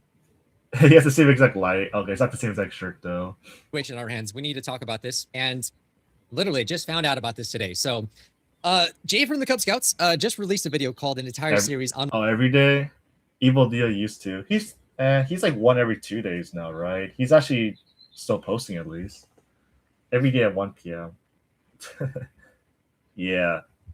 I'm definitely not the posting video type, more of the live streaming type. Like everything's raw. I prefer that because I can go unfiltered. But they tend to get like the less reviews, which is fine. On my channel, I really don't care much about the fame. Gone. And if you didn't watch it, it is him talking about how he had to delete every single one of his Yandere Simulator videos, and he has a really good reason for doing that, and is ultimately the same reason why I also deleted all of my Yandere Simulator videos on my channel. That was. Wow. It honestly really hurts to remove all of those videos because, for one, I had a ton of videos, insane. even more than Jay from the Cub Scouts. But he overall was the most popular Yandere Simulator YouTuber, back when he did play that game. Again, yeah, we both stopped playing that for obvious reasons. And again, I'm not going to talk about that whole Yandere dev situation. And I mean, I'm just going to speak for myself, but the reason why I kept my videos up is because I had so many of those videos. It's crazy how Mike is actually extremely popular. He's like the fact that his comment section could get like 11,000 likes. Like imagine getting 11,000 views, but likes. That's a whole different level. 28,000 likes. Wow. His fan base is extremely dedicated. YouTube needs to stop using AI.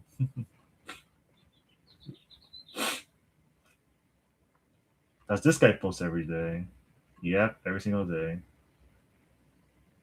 I guess that's how you get views, is do it every day.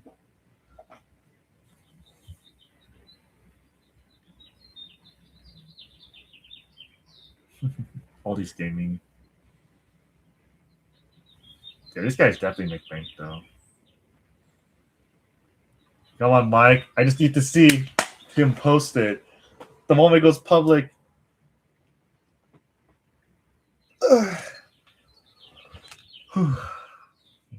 Here, I can also mention one more thing, that when I'm like reading and you see all the characters, we're actually using a concept in speed reading that we rely on our eyes and we don't sub-vocalize everything. So the chair example is when you look at it and then someone tells you the definition.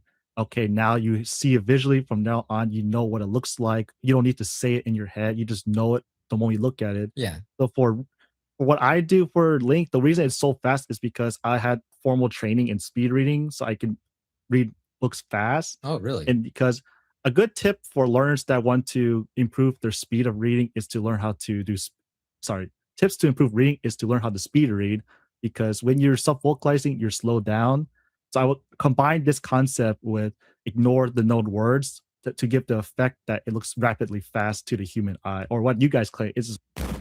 I pretty much just read a book and then I trained it hard. I pretty much read a book a day. I actually have the book. Let me see. I'm looking for it. Okay.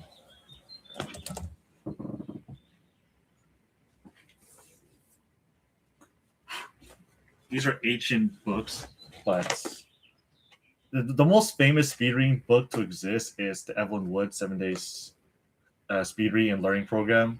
Definitely like god tier. She's like the creator. And then we have photo reading. Photo reading is I don't really believe in photo reading. It means you can look at an entire page and comprehend it right away. But that's pretty much accessing your full subconscious. Because the thing is, when you read it, you don't really know the knowledge right away, but when you recognize it the next time, you might know it. But speed reading is like the people who can actually do it is insane to me. This is more realistic. Like you can actually do this and actually recognize, because the general idea is using your fingers and how to use your fingers. Like there's different ways. Just left, right, like this, right, and it going down. I do the go down, so I go straight down. So I put my hand in the middle and it just go down like this. I can read entire lines because of the peripheral vision of training. And there's like the S movement, there's the Z movements, there's a lot of movements for speed reading. So highly recommend it. This book. This is like what got me started. This is like a very ancient book though, but it's pretty cheap, like $10 to $20 on the internet. If you read books, I just pretty much for like a whole year I read a book a day, but I actually read about 1,000 books in 2 or 3 years. Sometimes I read 3 books in a day just because. Do I understand everything? Not really, but I get the main idea, because generally the book has 300 pages and they do that because they have to sell it. They can't sell you a book with 10 pages because it makes no sense. Because no one's gonna buy a book with 10 pages. So they have to advertise it and put a bunch of filler words, just like how we use filler words when we talk to stall time and to get 10. You know those YouTubers that need 10 minutes to actually get their video monetized? They have to stall and they say a bunch of BS to get there. So like in my 3-hour video, I said, oh, okay, these YouTubers just say everything and they stall, and then at the end they pretty much say the important part that matters. I just go straight to the important part, and then people that actually want to listen, they listen. So that 3-hour video is literally straight 3 hours of raw information, my opinion, like raw. You said not long ago that you hate reading. Yeah, I hate reading later. Because in the beginning, okay, reading for language learning is slow, but reading for like the purpose of attaining knowledge is a different story. Like business books, like I only read nonfiction. Like that stuff is valuable for improving your life, right? But if you like, you can learn concepts like real estate, how assets, the liabilities, all that stuff. Like that's stuff that is like I like reading about stuff about real life, but language learning, I don't really like reading. I could read, but I don't like reading on purpose. So people like to read, that's their choice. That's fine. You should read. Good for you. I don't like reading. I prefer just let me just get in front of this person and let's just talk. And can I understand this person? Great, I'm satisfied. I can sit down, watch dramas and all that. I'd rather listen to dramas than read a book. It's all personal choice.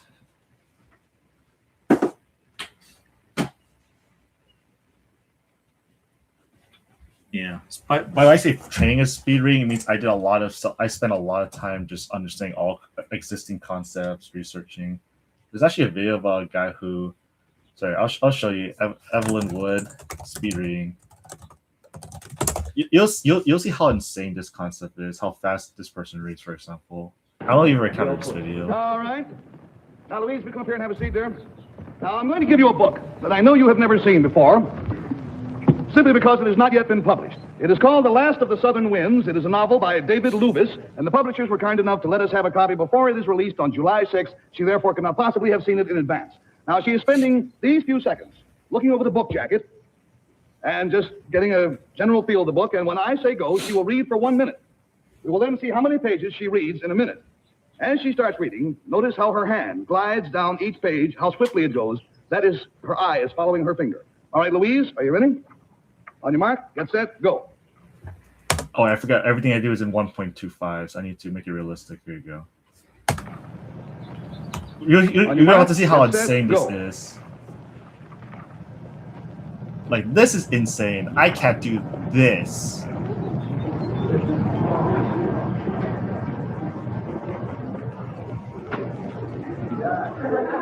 This is beyond my level. I go about 1/3 of the speed.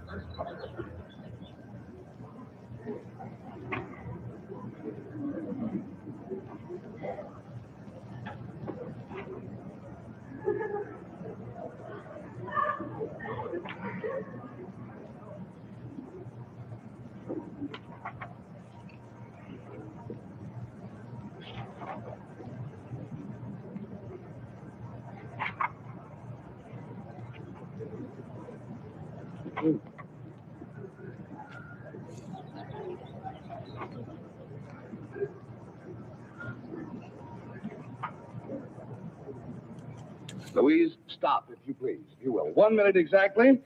Now, she has read... It's pretty crazy, yeah. Okay, one moment. I need to check on something.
All right, everyone, go take a quick break, bathroom break. So nice to have you guys here. I'm just gonna be right back.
All right. Anyways, yeah, the speed thing, crazy, right? The speed reading is such a crazy concept. It's a whole speed reading is a whole different realm of crazy. It's crazy that she even answers like the questions correctly. Read in 1 minute, 27 pages of this book.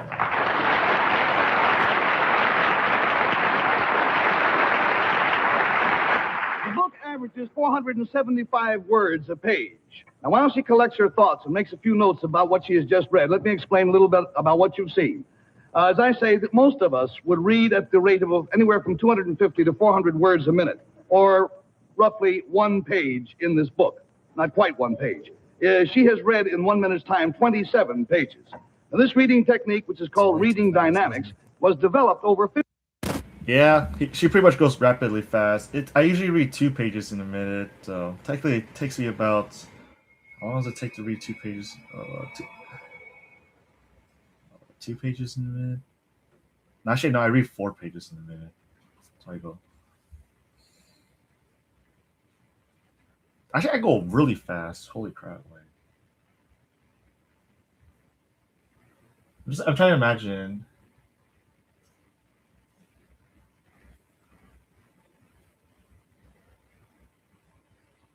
Maybe 5 pages? I actually don't remember. I just know I go pretty fast. 15 years by a former high school teacher who was constantly shocked by the slow reading of her students. And she is sitting in our audience tonight, Mrs. Evelyn Wood. Mrs. Wood, will you stand up and take a bow, please, just so we can see you? The queen of speed reading, the creator of speed reading.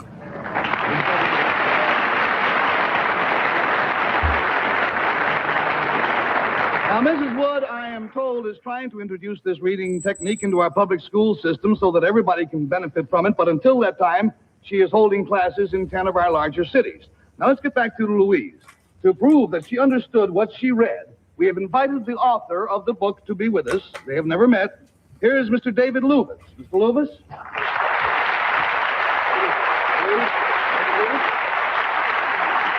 Now, if anybody knows what this book is about, Mr. Lubis should be the final authority because he wrote it. Louise, will you take perhaps a minute here to explain to him what happened in the first 27 pages, and then if you will either verify or deny according to the facts. May I say that this is an excellent book. I really enjoyed it. It's fiction. It's the last of the southern winds, and it takes place in Key West. It's a very remote and very sophisticated, very beautiful place. It tells the story of Carl Solon, who is introduced, and he goes along, he's going just thinking. That's what he does in most of the first chapter. He's going to a friend of his house, and he finds, instead of his friend, a girl named Jenny, who had silver dangle bracelets hanging on her arm. She had nice suntan, real pretty. And he describes the beauty of the water, beauty of the palms and the thrashing winds and leaves, and talks about Ben and the other friends that are around there. It seems as though he's going to introduce them. I sort of got interested, and then I was stopped all of a sudden.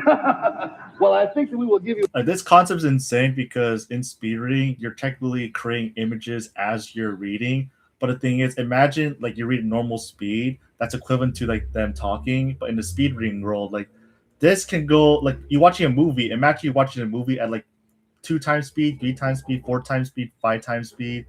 That's literally what we're seeing technically. We're just imagining a story through your image. It just going way too fast. You're just pretty much more like guessing what's exactly happening through context of the words. But it's kind of crazy because the thing is, you speed read, it's hard to active recall, as in you have to explain it like that. She did something incredibly hard because technically speed reading is more of only you understand it, but you can't put it into words because it's technically like it's growing inside of you. It's a subconscious effect. And to actually prove that you actually know what you learn, you either have to wait a few days because the brain does need time to process everything it does, because the brain can learn really fast. The brain is a superpower because it uses imagery and peripheral vision. It can get so much context, but you cannot tell what you want because your brain determines what its need for survival. So technically your brain, as I quoted in my videos, is a separate entity, and it only takes things that is required for survival. So that's technically, in her case, she's really good at active recall.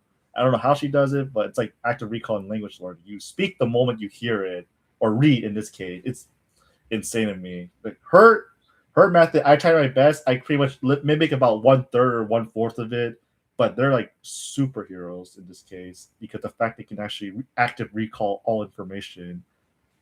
Yeah. You a copy of this book. I'm sure David Weaver will autograph it. Is that accurate, Billy? That is accurate, Gary. It's very accurate indeed. It took me a month to write what she read in 1 minute. Congratulations, Mr. Weaver, on a fine book, and I hope it goes well. So the concept is for readings that for Evelyn Wood, this is one of the methods. So you'll get the book, right? And you hold, so you'll start from the middle of the entire book, complete what she's doing. And when you get to the right side, she holds the edge, like from here to here. That is something you need extremely good peripheral vision. I cannot do that. I'm more of, in the middle of the text here, I go from top to bottom straight down because you can really see like one at a time. Because your peripheral can go from middle and then spread out. That's good. But for her, she's literally going from right to left. Like, this is insane concept. Speed reading is also a competitive sport back then, but it's not as big as chess because for them they have to write an essay after they speed read everything as fast as possible and write an essay in 1 page. And people go really fast. There's actually another famous video. I used to watch this a lot. Like this was my thing. If I knew how much I watched it, maybe about 100 times total of the same video. This is also another one 12 years ago. Pretty much like a 13. She reads 13,000 words a minute. A 13-year-old girl pretty much does even crazier. She goes faster than the previous lady. But I don't know who created this exact method because I think this website took him down, despite how old it is. Yeah, it's been taken down because I don't know exactly what's in there. And she's only 13 years old. Would you welcome Beth Jaffe? Beth. I'll be here when Snyder's trying to get on the air. You're page 19? All right, begin. So she does the S move. This is what we call the speed reading, the S movement. It's actually pretty efficient, but I cannot because we go from left to right. She's going right to left. So she's pretty much doing both the inversion and the actual movement. I can't because I'm only good at left to right, stop, left to right. But she's literally doing reading backwards at the same time. That's insane. Science and speed reading is a whole different God. Of listening. Let's see.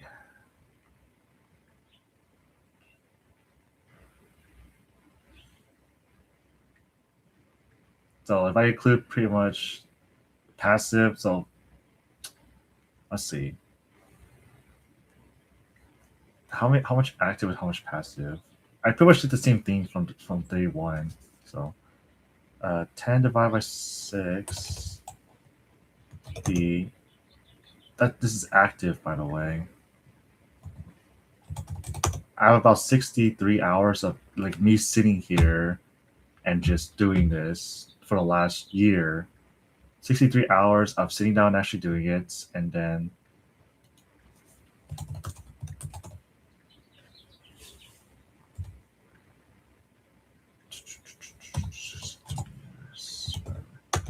$318 passive overall.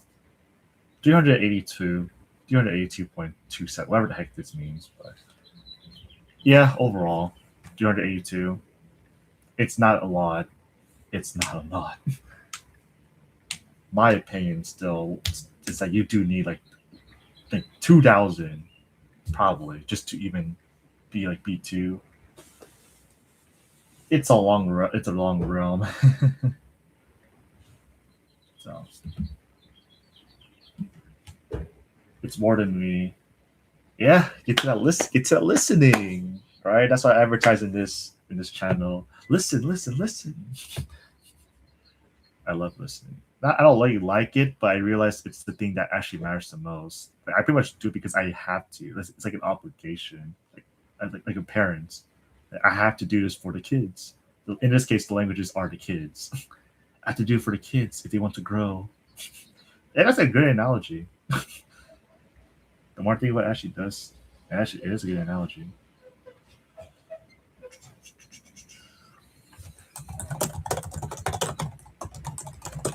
At the same time, while I'm doing this, I'm applying for jobs, which is convenient.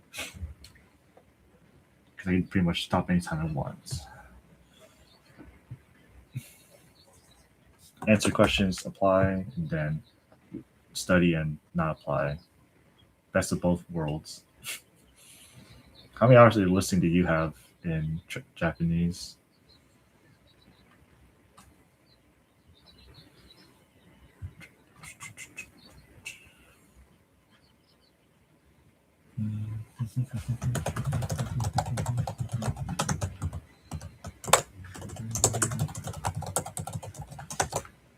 Next question. Okay. How much time do you spend on grammar? I think that's a good question. How much time do you spend on grammar?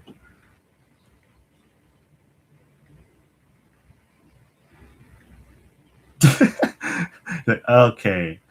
Next question again. Please give me another question that doesn't involve time. How many words or ankis do you have in Japanese? Only a few hours listening in. Yeah. One day you're gonna realize that listening is gonna be such a big thing. The biggest role of them all. Like it's like 95%. But Evil Dia will roast me if I quoted that.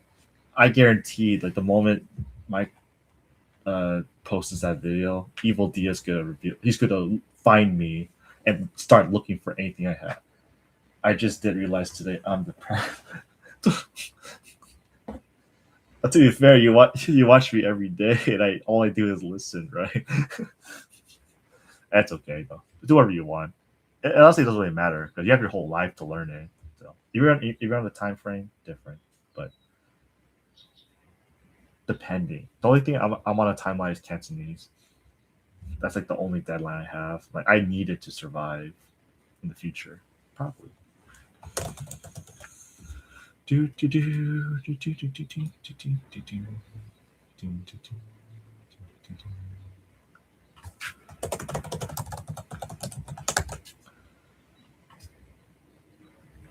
Really, that doesn't work.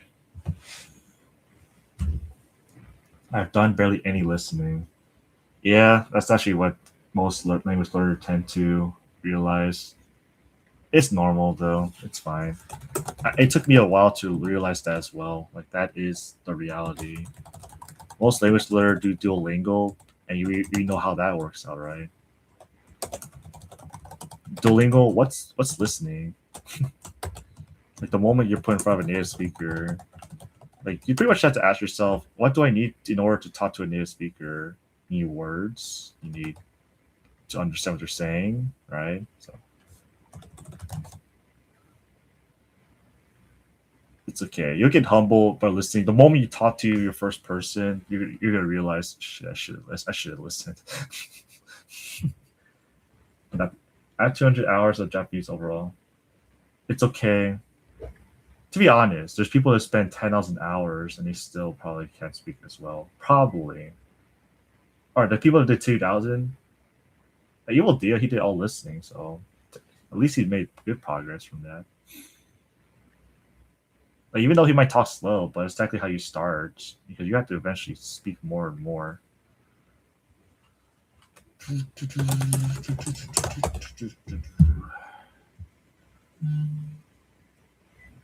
Wait, Link shared my video. Holy crap.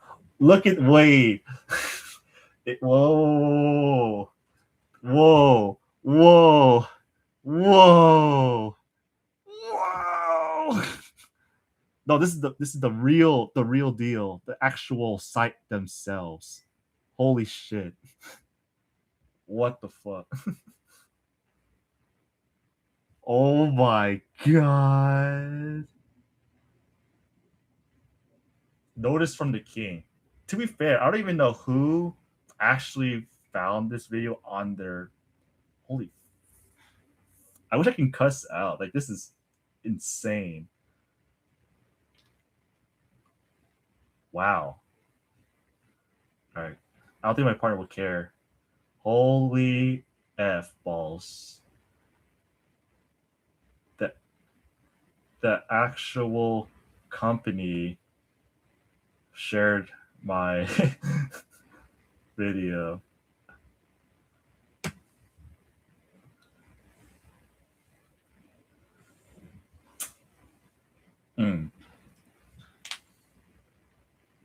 Give me that interview with Steve Kaufman. Make it happen.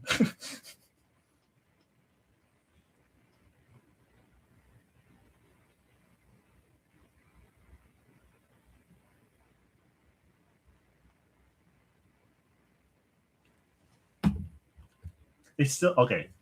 Like even if I'm on the forum, right? Like I need to put this in the Discord. Oh shoot, where is it?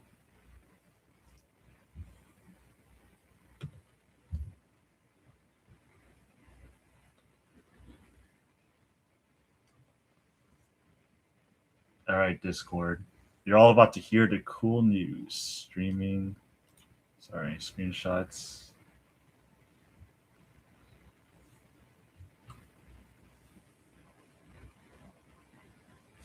Honestly, I don't even know which one's considered.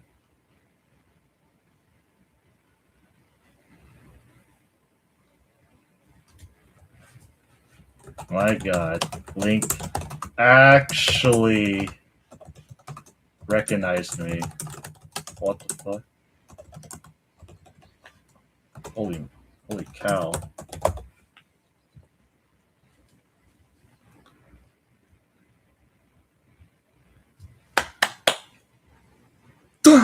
Okay. Nobody gets fucked up. It doesn't matter. I'm still a nobody technically. Besides, in my opinion, nobody really watches their channel. Like, there's literally no one that watches this channel. I swear to God. Yeah, they're not really that big at all. Okay, what did they even post about? 7 likes. Okay. Maybe I might get like 4 at best, but.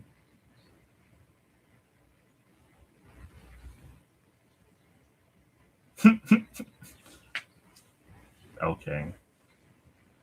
All right. I don't know who you are from Link, but thank you. Wow. My apologies. Rating all 11 languages I've studied. I don't know. No, the thing. Okay, wait. Did I mention that does that video mention 10,000?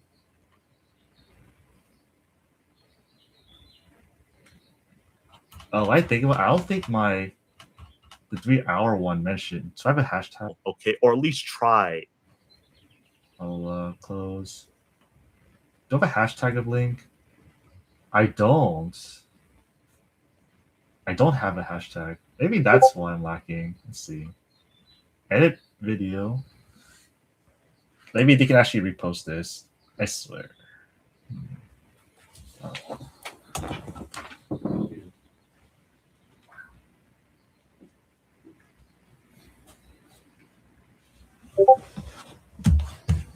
More food.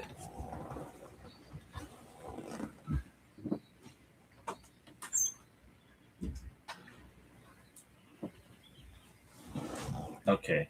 I need like a good thumbnail. Sorry, what are good tags? So I can definitely say. Maybe done. I can remove this for sure. Kind of pointless to have that. Link. Chinese.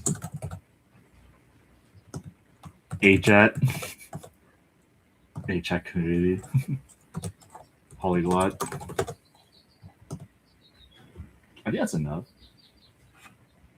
Language. Studying.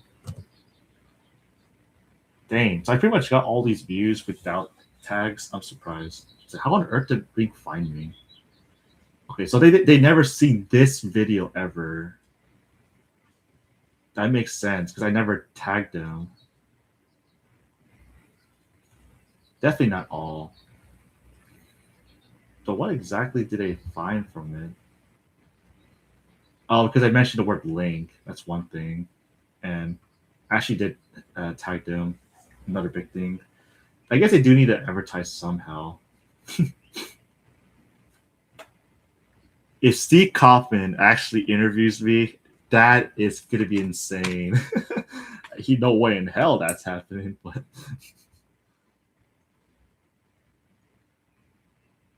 Neo. I think discussion should be called general, like general chat, like more common format. I think Discord channel. Sure. Okay.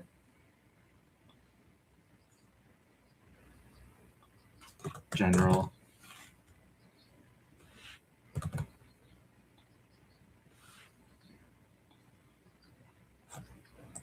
Request accepted.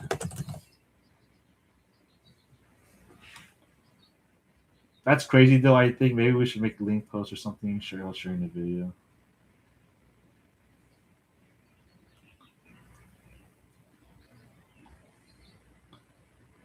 Doesn't really matter if I say.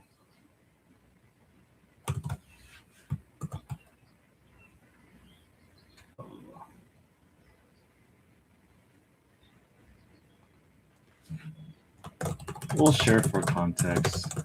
Still find this insane.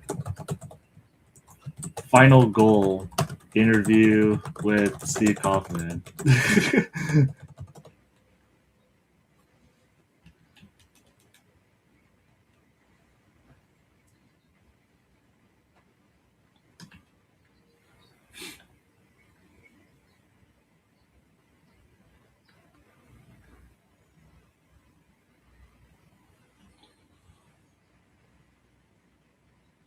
Shoot, I don't even know what this is. All right, 1 second. I actually got emails saying they'd like to have an interview with me for a job. I said, that's interesting. Okay.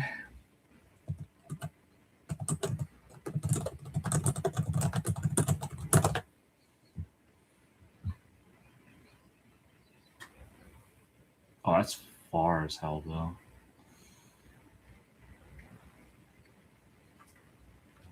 Why the hell nuts? I'm not even gonna get this job anyways. Okay.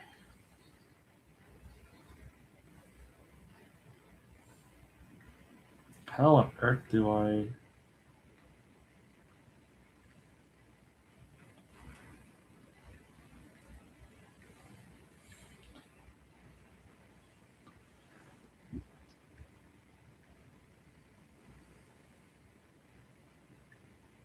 Let's see. Let us know your availability for this week, Thursday and Friday, and next.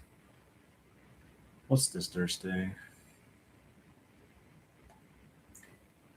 I have nothing doing. I'm only doing nothing all day. So.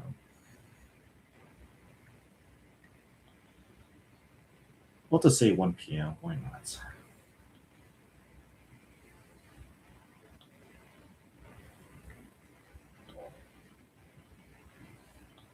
Hi,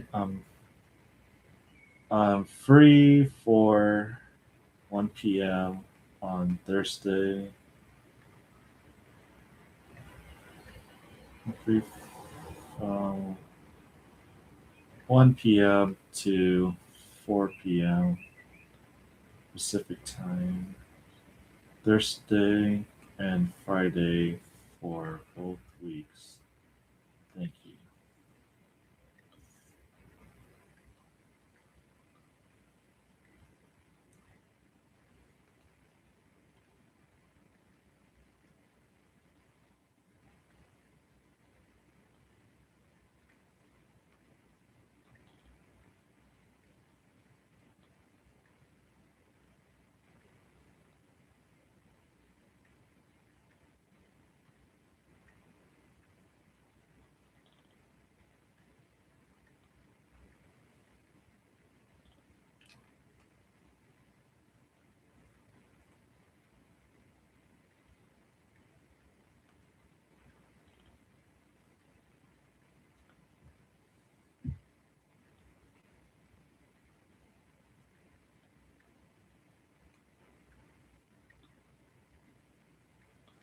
Okay, I'm definitely out of context here. Let's see. Oh, love.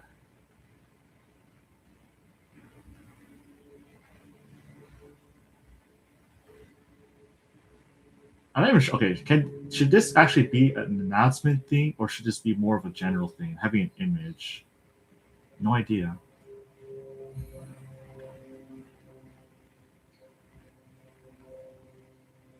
You're make that your hook. He has 10 babies. It's like, what is this context? It's just like an AI generated image of you holding 10 babies. Oh, that'd be so You could, funny. you could do that. You could have like me at the background holding like a baby cradle, and then it's just you put all the language flags on top of it. Oh god, that is actually maybe we'll. I'm not gonna do an AI image. I know people get crazy over I'm that. gonna do But a pause for this part, like I'm holding a baby.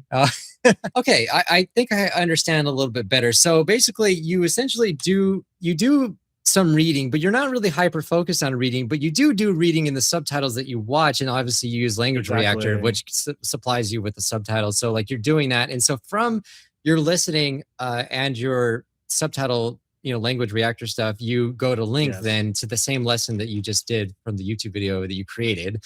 Then you scroll through all of the ones that you recognize and know, and you just hit note on them, basically. Exactly. So that's you the already method. Yep, you got it. Okay. All right. So how to explain to the listener, how I do it is I will just basically press play, and then I'll I do side by side. I hide the little tiny YouTube video, and I have like an actual pop-out video, so it's like better. LingQ right now is doing the basically Language Reactor sort of thing where it's going to be on the video itself, or at least like below it, like way better. So like you can actually, they are? Yes, on mobile right now, you can actually do it on Android, where you can follow along. I think the downside is that you have to manually click on the You know what? words.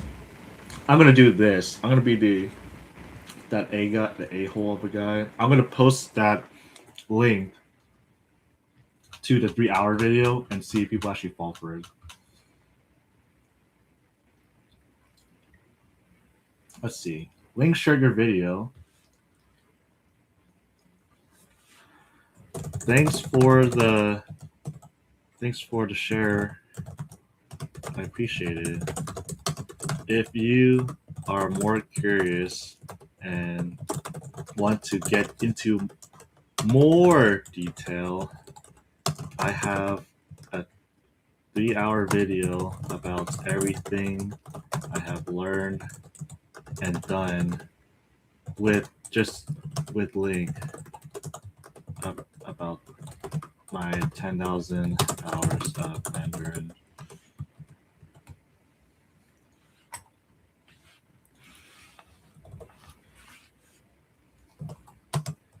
Link is below.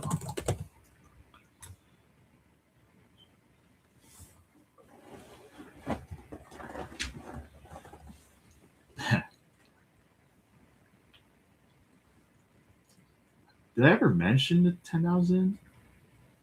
Oh yeah, I did. Yeah, that makes sense. But for example, Language Reactor, you just hover over it, so that saves you a little bit of time. Yeah, maybe. I don't know. I have only used it like once. I think they're improving it, but yeah, for me, I hold shift. So like I don't hover. I mean, I do hover over it, but I hold shift. So it's like really not an extra step and then that's good for me. And I get also when I look up a word, I get my dictionary, Yomitan actually tells me the audio as well. So like I'm getting double the exposure when it comes to the audio. Well, maybe from what you said, it sounds like you do a mix of kind of like reading subtitles, and then you'll also not read them just when you don't feel like it. That's what it sounds like to me. But the idea is that when I first hear an audio part, I would like pretty much look away from the subtitles to let like the brain test itself, because you need to test the brain if it knows it. And then you listen to the sound, and the sounds that does not make any sense to you, I would check the subtitles and match it, the void. And I said, okay, this is making this sound, so now I need to hear it again and catch that sound again, and then it's a lot more clear now. So you listen to it first and then read. Exactly. That's how it should be. Everyone usually on YouTube, everyone says that. I listen first and then I look at the transcript after. That's usually what people do. I just sing it in a different way. Oh, that is a really actually that doesn't sound like a big thing, but I realize I don't do that. I actually look at the subtitles as I as I follow along the video. My comprehension is better than my speaking. So I do think that like, even though I'm probably not doing it in the most efficient way, like you're doing it, I actually think I'll try to practice doing it that way from now on to like, to train your speaking, because it just makes sense that it would train your speaking better, but you're still getting the reading in, but you're just doing it in a more efficient way that makes more sense. So, so when you do a lesson, a video, you do spend a while. So you pause often and you just kind of like listen to it and then pause to see if you understand it and then you move on, kind of like that, or Exactly, because language reactor, if you hover over the subtitles, once it gets to the end of it, it automatically pauses, and then you can click on it to reset the audio. So that's the benefit. Migaku does pretty much. It sounds like Migaku and language reactor is very similar. Same. It's just Migaku like allows you to. I don't know if language reactor allows you to create flashcards with the stuff, but you can do that. On language reactor, usually there's a membership available. I don't even have an account with them. I'm using the free version. Yeah, so I don't even know what they have. So that one doesn't allow, the free version doesn't allow you to create flashcards, pretty much. No, not really. Yeah, I don't need the flashcards. Yeah, exactly. No, I feel the same way. But I mean, I've been doing a little bit of flashcards, but it's just not my main focus. I'm definitely still doing the immersion approach, I would say. But that, I don't know why, but that's really interesting to hear that that's the way you did it, because it's just a small tweak. It's a really small tweak. It's a small tweak. Yeah. Because I actually don't do quote, I don't really do immersion. When I did the 10,000 hours of Chinese, I did what you guys call immersion, the 8 hours and such. I don't recommend it anymore. If I were to, it helps. It makes you more adaptive. You can hear every sound more clearly. Like that's the only benefit in my opinion about passive listening. But if you actually want to make real progress, you do need the audio and the transcript, and you need to focus on pretty much real listening. It's its own entire link system. You need to convert the words that you don't know to the listening, and that's one link. But this is just, you can't see it, because on link you can see everything for a reading context, but for a listening context you can't see it, so you have to figure it out. You have to do the translation. Yeah, that's really interesting. So it sounds like it feels like you just use link as to track your stats, kind of. That's it. That's almost like you could do the same thing without it, but you just kind of use it to track the stats, right? Pretty much, I use link to help me speed up the process that I don't need to look up the word, because when you're on link, you can do everything beforehand, before watching the video. So if you learn all the words on link, when you go straight to the video, you pretty much recognize every word, so you can go straight to the audio right away. Yeah, that makes sense. You don't use link like more people do. People kind of like open up link, right, and then they get into the lesson, then they're doing the whole lesson on link. Yep. But you don't do that. Yeah. They read everything. They do every single thing. So I do the things that matter, in my opinion. Like I need to focus on my weak points, and that's it. I don't focus on the overall picture, just the weak points, and then the overall picture will fix itself. So like when the image. Yeah, so when you said you had 10,000 hours, that's all basically pure listening, passive listening, isn't it? About 8,000 hours of passive. I tracked it. I do about an hour a day, because an hour a day is about hour or two, depending on the day. It might be 1 or 2 hours of active. I would just sit there, have the transcript. So I think maybe 1,500 to 2,000 is what I really did for active. And then the rest, I just have earbuds on, and I have on my phone, I put on the stopwatch so that it has to hit like 6 or 7 hours, so I know that, okay, once it hits this number, I hit 8 hours.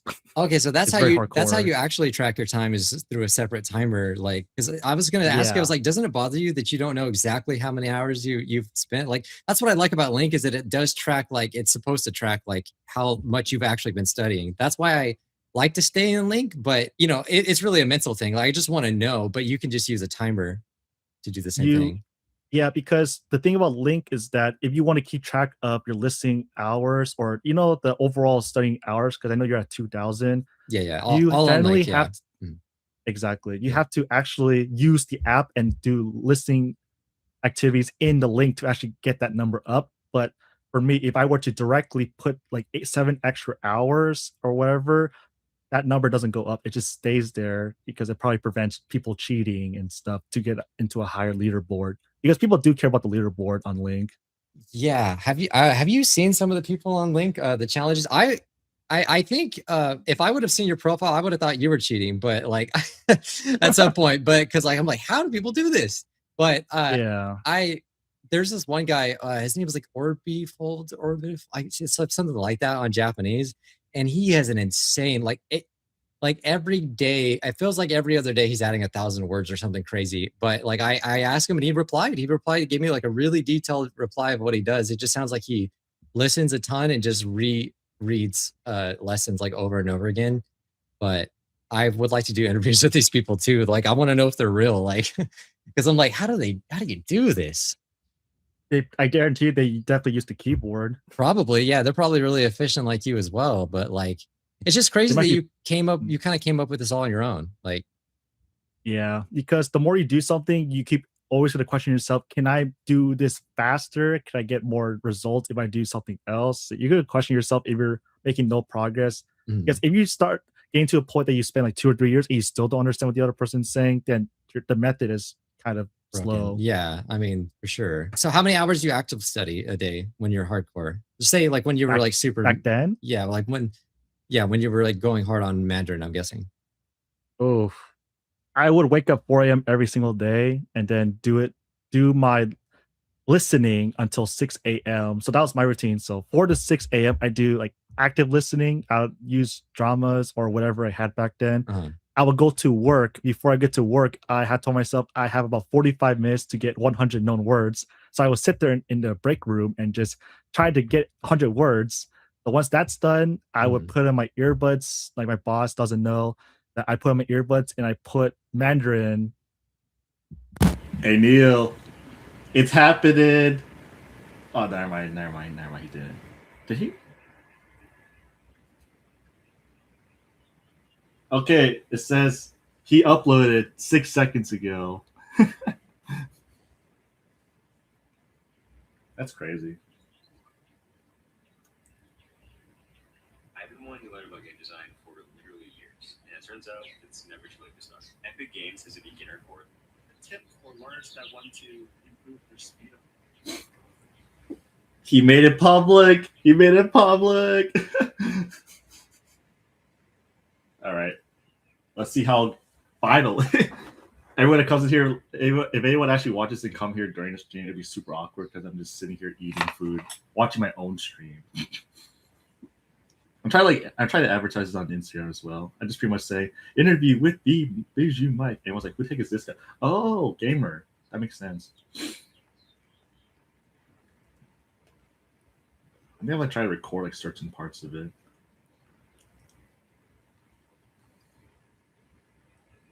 If you're seeing this, Mike, I know you, man. I see you. I see the 6 seconds ago thing. That's why I'm more surprised about. But this child's like, okay, now it's uploaded. Let's see.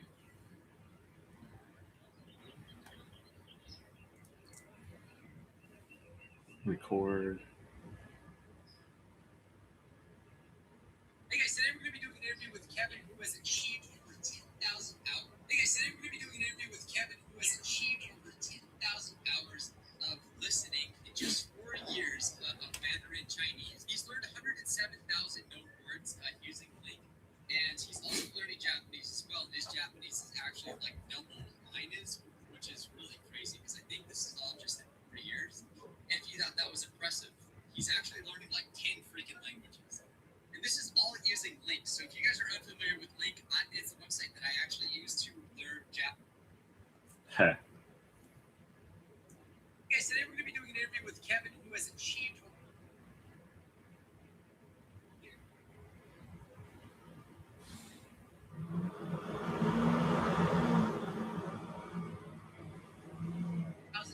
Hey guys, today we're going to be doing an interview with Kevin, who has achieved over 10,000 hours.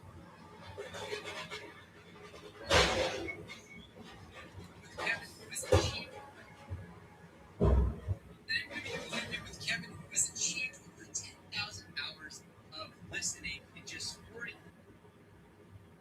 Today we're going to be doing an interview with Kevin, who has achieved over 10,000 hours of known words using LingQ. How do I flip this thing? Japanese as well. His Japanese is actually like okay. Mine is, which is really crazy because I think this is all just in 4 years. And if you thought that was impressive, he's actually learning like 10 freaking languages.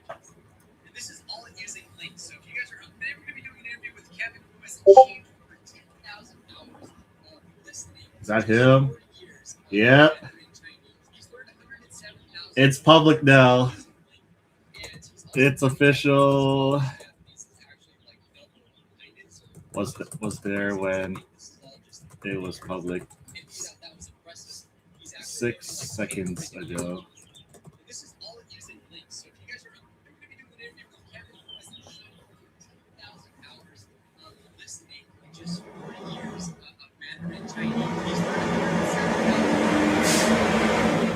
Oh my god, wait, Neo. I got the permission from the actual company on email. What the fuck? What the fuck? What the heck? Yeah, you don't need to ask me. But of course you can. What permission? I said, yeah, you don't need permission for me. He's like, okay, I'll show you the actual. What the hell, man? It just happened in 2 minutes. The fudge? Okay, here's the email. Hi, Eric from LingQ here. The team and I appreciate your support and all the content you have been sharing with LingQ. I wanted to see if you could use piece of your content YouTube post for an upcoming short social media ad. It's an ad. What? The ad would focus on your experience and success using LingQ. In exchange, I'll be happy for premium for additional 3 months. I don't give a fuck, honestly. I don't give a fuck.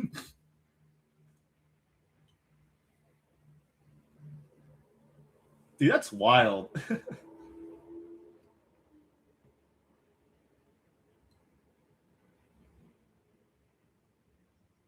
Okay.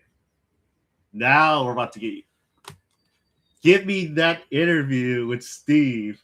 Please. I'll fix my lighting.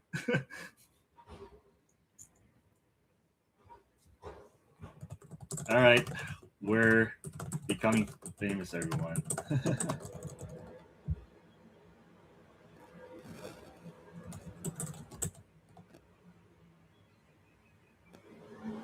You maybe don't need to share everything. I don't know. It's kind of cool though.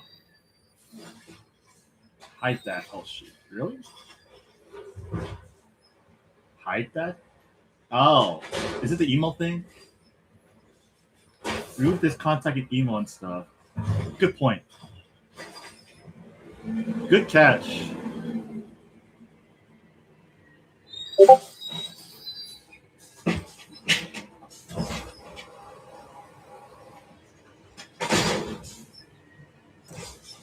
Email from LingQ themselves.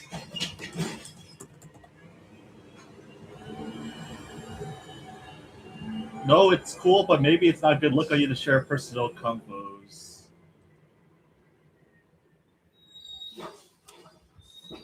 Yeah, I don't know. Tough.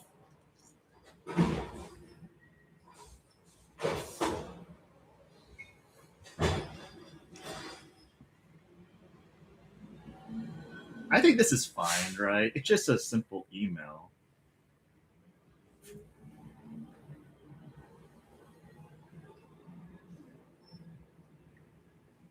I don't know. Should I remove it? I really don't know.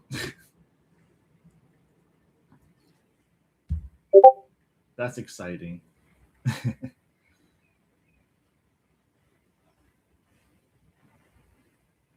It's just the fact that they even just give me a shout out, like sharing and actually emailing me personally. They had to dig through my email list and say, you know what? I have to email. I'm going to send this message to him just because this guy's actually posted a video. You deserve an actual sponsorship, but it's a great start. Now, actually, I don't really care, to be honest. It's just funny.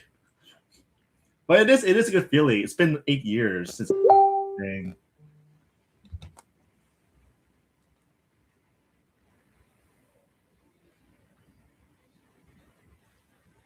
All right. Oh, okay. That's wild.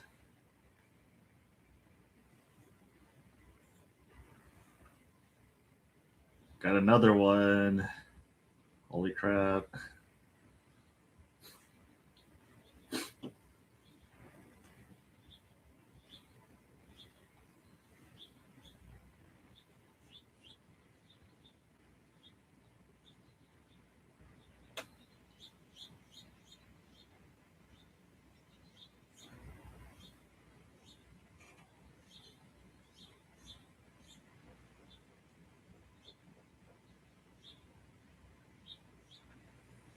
You have a site for sure. I mean, how many people in this Discord alone sign up for a link just because of you? Zero? Zero? Probably zero. It's fine. Probably zero.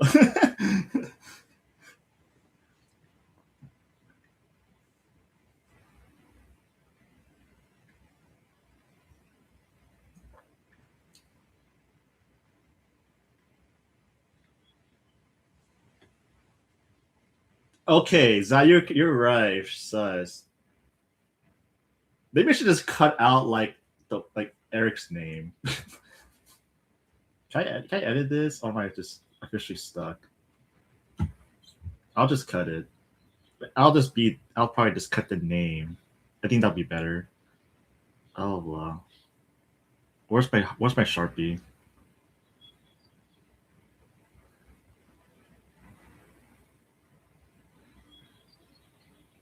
Well, technically it is a sponsor, so technically isn't it fine? Because technically they want to use. Okay, using me for an ad is already insane in itself, right? Okay, if I delete this image, and can I really just bring it in?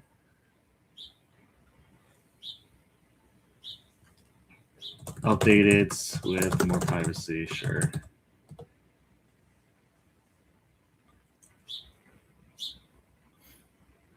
Okay, it's fine. Is it really a difference, really?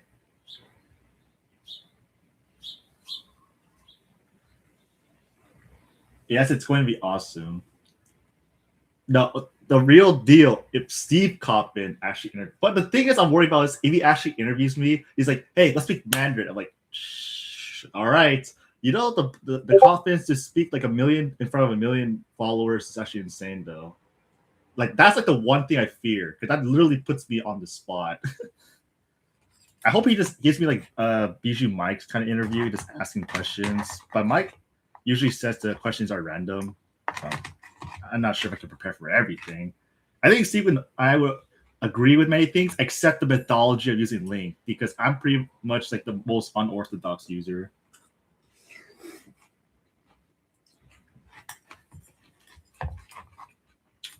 Yeah, his Mandarin is pretty much king. Exactly. His French is actually more king, though. No, actually, his Mandarin is king. Never mind. He was a diplomat for a reason.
If Steve starts asking for an interview, oh boy.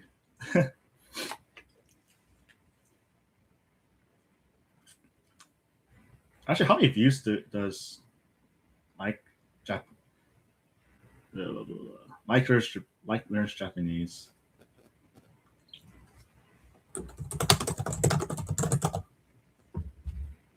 Okay, I don't know how actually famous this channel is. Okay, here we got 20 views. Cool, cool. How many likes? He gets 7 likes instantly. Dang, this guy's fast. Wait a second. Deja vu. I've seen this profile. Spending so much time on language learning, just wow. I've been learning Japanese since 2018. I'm still nowhere near where I want to be. Obviously, due to work, university, but I appreciate people who start finding time to learn language. Yeah. I swear I've seen this profile. I think it's somewhere. Am I going to be exposing this person? It's like all the way up here. Nope, completely different. I forgot everyone has an anime background. You could include that as your comment on the advertisement, like, yes, I love Link or whatever, blah, blah, short and simple. It's like language simp saying to the CCP that I love China. I'll do whatever it takes. And I'll do whatever it takes. You want me to post it how is it S tier language? I'll do it.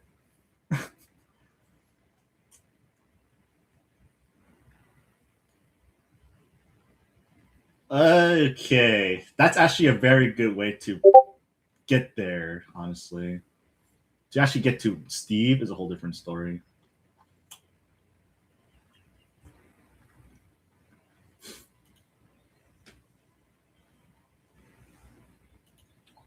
Maybe leave a comment on Mike's video. Yeah, I had to. I forgot.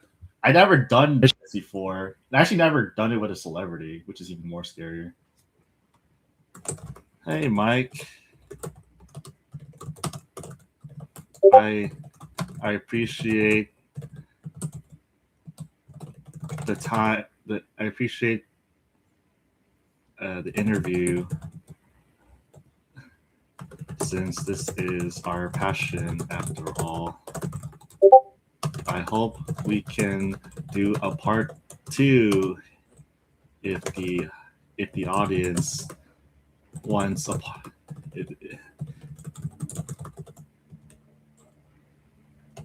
Always happy to have a conversation with you anytime. Keep up the grinding. Keep up the grind for Japanese, my man. Where's my smiley face?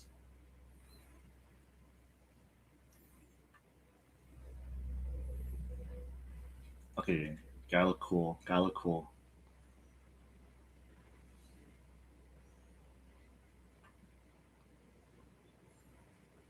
Yeah, I'll be a normal dude. I should use that. I should have used that emoji, but it makes me look like a kid at the same time.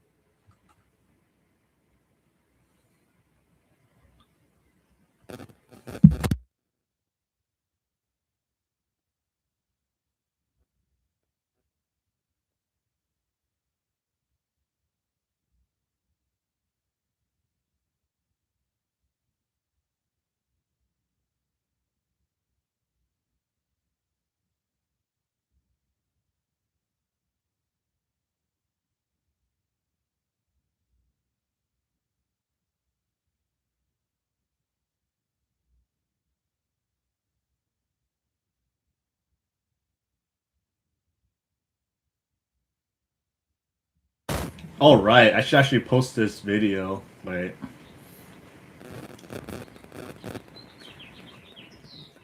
Should I post a raw video or the shorter video? Which is actually... All right, this is gonna be good.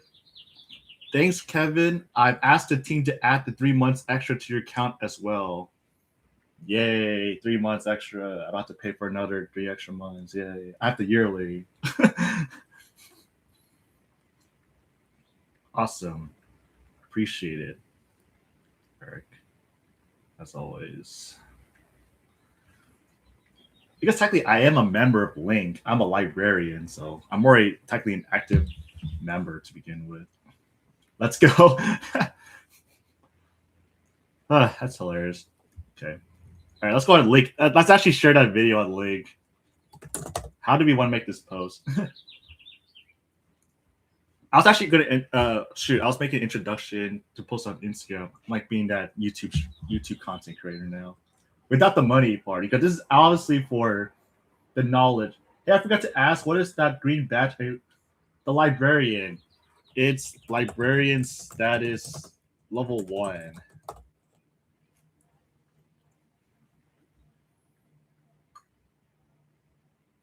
Only Link chooses its member. I used to have the red badge and I got demoted. I wish I actually had a history of somewhere, but I think I nuked everything, which sucks. What does it mean? Being a librarian means I have access to edit the actual physical contents on the website that an average person cannot edit because they can only request it, but I have the power to actually mess with it. But the red badge, like there's different tiers of badges I can show. Link badges. Blah blah blah blah blah. Okay.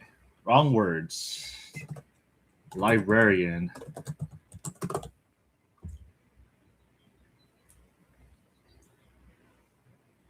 What on earth? Not what I meant. I think it's icons. I thought it was like some badge for reaching chat status. No, because if you ever look at any of the members of Link, they all have the badges. So, for example, you find Eric. I don't know which Eric though. Oh, I can't find. What's this? Okay, Steve Kaufman is red. He's red. I used to have this badge too, and then you have I actually have the. I'm actually part of the librarian group. I actually don't really care if I expose much. It's not much, but I'll just, for the sake of anything, I'll hide it just to look. Oh, I don't have it in here. Okay, let me check my phone. Oh, I think it was Zoran. He's not. Oh, he make it private. Yeah, don't show. Zora. Yeah, only certain members can have this badge. The badges, you have to be chosen.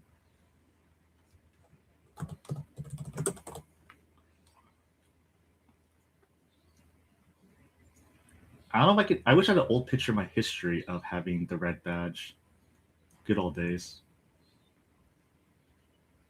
Nope, that's still green. I should have took a screenshot of it. But being a green librarian doesn't really mean much. It just means you have ability to edit stuff. That's just all it is. It's not much, but you can still edit stuff. The red means you have access to all like the premium contents, like the paid contents. There's purple, only like the actual the upper management, they have access to it. They pretty much control every single thing. Like they can demote me. They pretty much are God mode. Like purple is the highest. Even Steve Kaufman is like one grade lower. He's red. So purple is higher.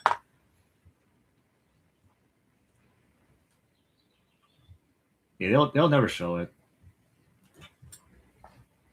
They used to have a librarian tab somewhere. Library. Nope.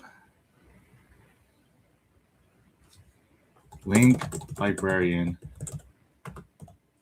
So they just randomly pick people. Random note. Remember those little avatars they used to have? Yeah, the good old times. The avatars actually pretty entertaining because you can actually use your coins to actually buy them clothes, buy them technology, right? Like that's the only thing it's the tokens were meant for, and now we pretty much use them to fix streaks to keep your addiction going.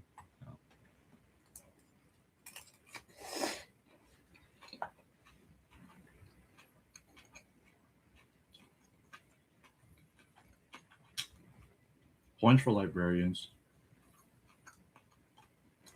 And there used to be a whole separate society for librarians, but I don't see it anymore, or I either got kicked out or not.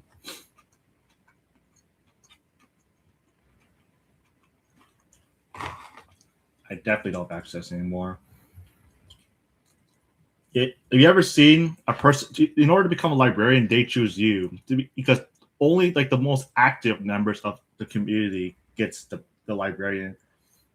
the fact that they gave me the red badge, well, technically my librarian status was to be for the Korean content. So I was the one organizing the Korean content and Mandarin, but they wanted Korean, so they chose me because I had some kind of stats back then, but that was 3 or 4 years ago.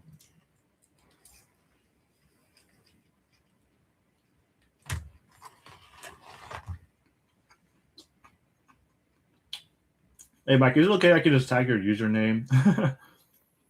We can create a new topic and everything.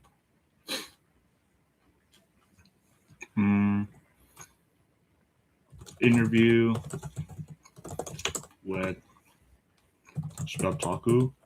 Can I say that? So it's kind of like being made a mod for certain languages from what it is technically being a mod. It is exactly what you're saying is correct. You have to be chosen to have access to functionalities.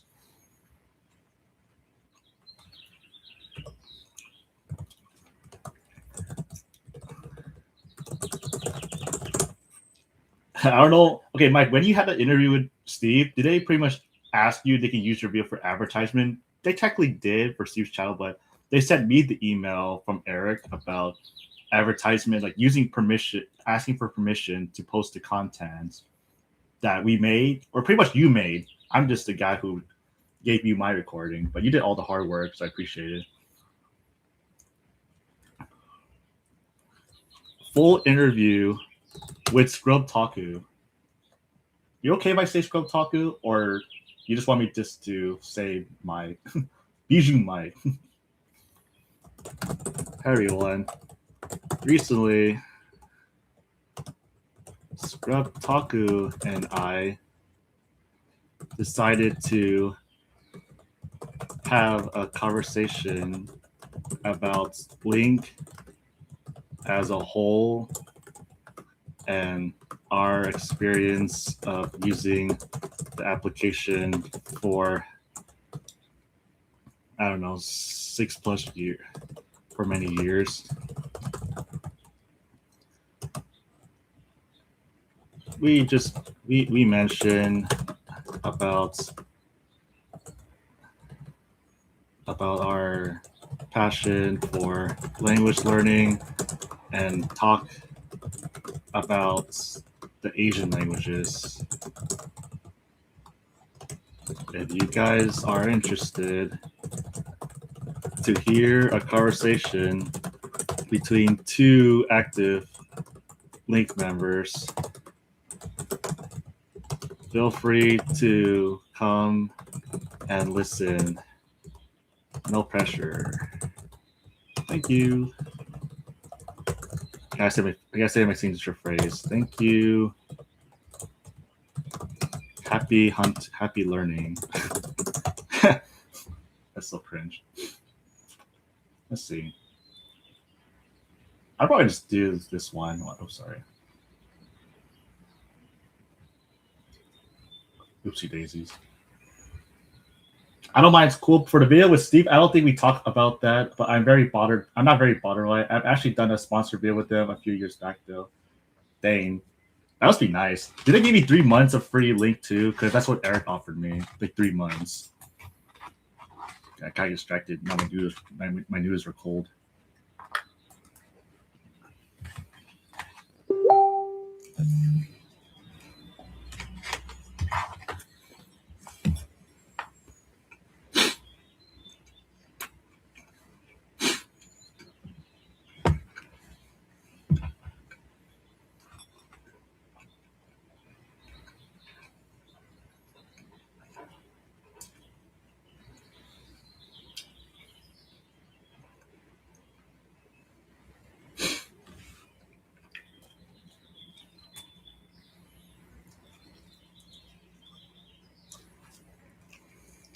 About my 10,000 hours of Mandarin.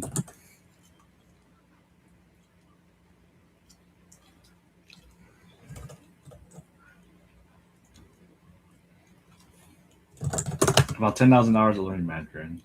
I don't know. I guess you got to clickbait the entire Link community as well.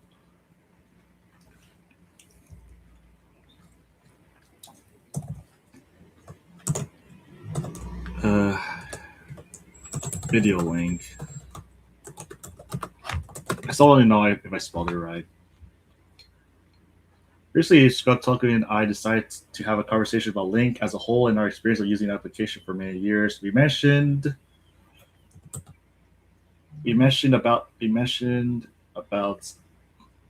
our passion. We mentioned our passion for language learning and talked about the Asian languages. If you guys are interested to hear a conversation between two active language learners, feel free to come and listen. No pressure. Real link there. Yeah. Simple. Feels nice. Anyways. From what I've seen, they just make shorts about it. I don't think I've seen anything like actual advertisement. I actually generally use the site, so it's not like I'm at. Yeah, the moment they sent me the email, I thought, I don't give a F. Like, okay, the fact they even recognize me is nice, but advertisement, cool. It'd be interesting though.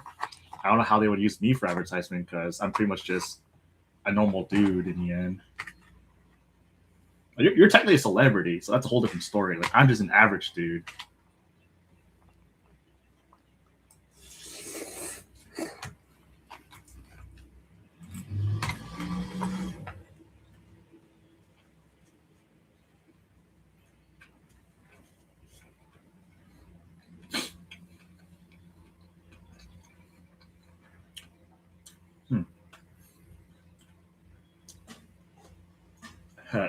We have another complaint about LingQ. Created 3 years ago. Actually started back in 2018, I think. Actually, let me look at my history.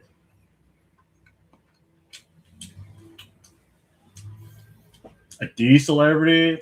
I don't know, man. Your recent video about you calling me about the guy who deleted his series, like 370,000 views. Like, okay, your comment section, your likes in the comment section is way like 100,000 times bigger than mine. I know the guy comment like 37,000 likes. I was like, holy moly, man! Like, imagine getting 37,000 views from the average person perspective, and then but likes is a whole different story. But you're not close to a D tier. You're definitely A tier for sure in our hearts for sure. Especially Neil here. She's a big fan. Not exposing, but I still don't think they'll ever fix the problem about LingQ. It's gonna take months though. They take a long time. You're actually the best kind of marketing for them. Your proof their platform is effective. Okay. Okay, he might got a point there. Okay, maybe. It's called Toku, right?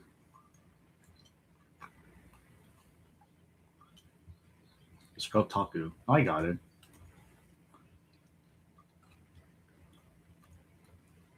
All right, Mike. What's the plan from here on?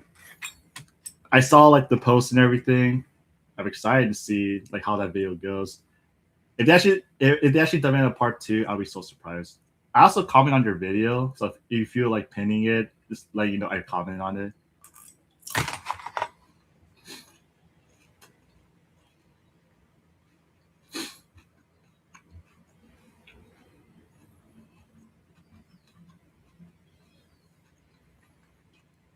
When did I start this language? I guarantee I started back in high school. I also started this in 2018.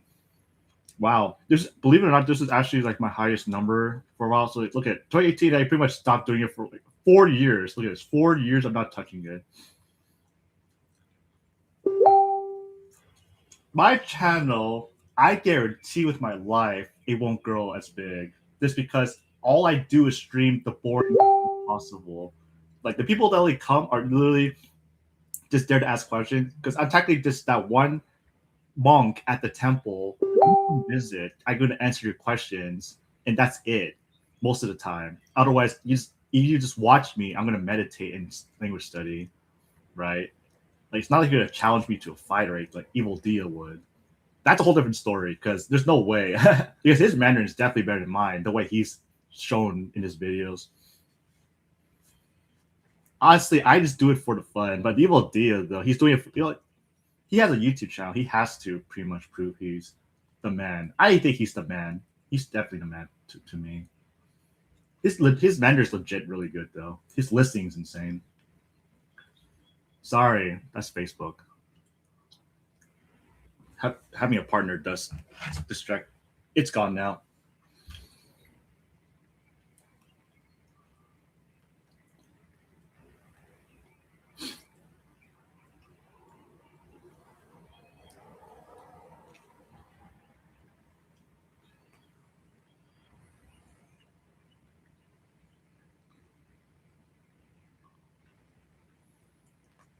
What about Japanese?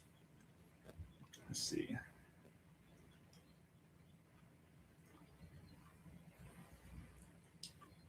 I actually started Japanese a lot earlier than recently. I mean, okay, known words. 2024. A year and a half, a year and 8 months technically. Yeah, it took me about 2 months to reach 3,000, but technically that's because of the kanji advantage, Hanzi to kanji conversion. I know I could have said he's ultra fluent 30 languages for views, but Evil Dia will hunt you like a shark. Okay, this is why I was like so cautious about using the word fluid, right? I was like telling you, okay, fluid is like your equivalent of your native language. Like, you could adapt any case, like even in the doctors, like politics. Okay, not politics. I can't even do it in my own language. I still don't even know most of the vocab in real life. Yeah, and why is everyone scared of Evil Dia? No, because the moment you post anything controversial about yourself, for example, the guy says, I'm fluent in 47 languages. I'm fluent in 30 languages. I'm gonna learn 7+ languages. Okay, the guy who posted, I know I'm learning 7+ languages. He took that video down. Well, technically it's listed because we still have the link. The link still exists, but because Evil Dia's channel literally has the link to it. I can find it right now, just for the sake of it.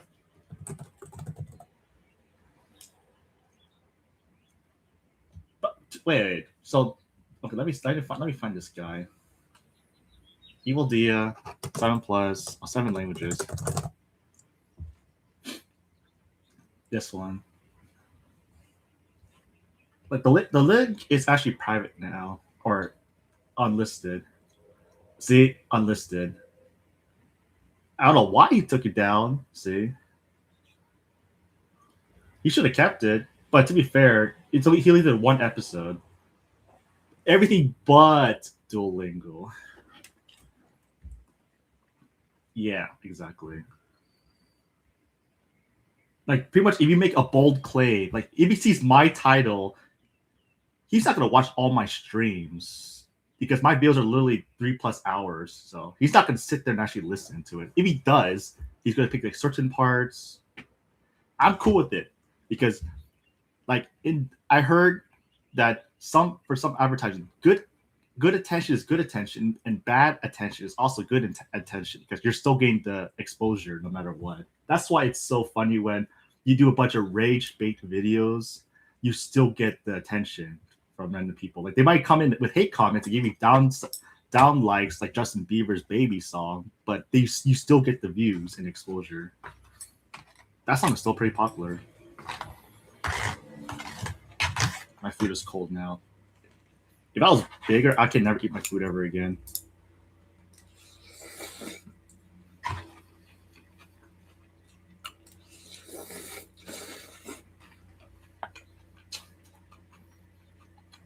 Mm-hmm. Yeah. I don't know. Evil Dia, if he actually reviews me, he's just probably going to say, okay, he never claims fluency at all. It says learning. But this guy says learning 7 languages, so I'm in the same boat. But I have all the videos and hours to actually show the work. So he's literally going to look at this and say, all he does is listen. What the fuck? Like, he doesn't speak at all. Which is fine, because shadowing is also a big thing. I don't do shadowing. I should, but I don't really care about sounding like a native. Like, one day I can be fluent in all languages in terms of listening, and then, okay, if I want to sound like a native, sure. It's like a backup if I really want to.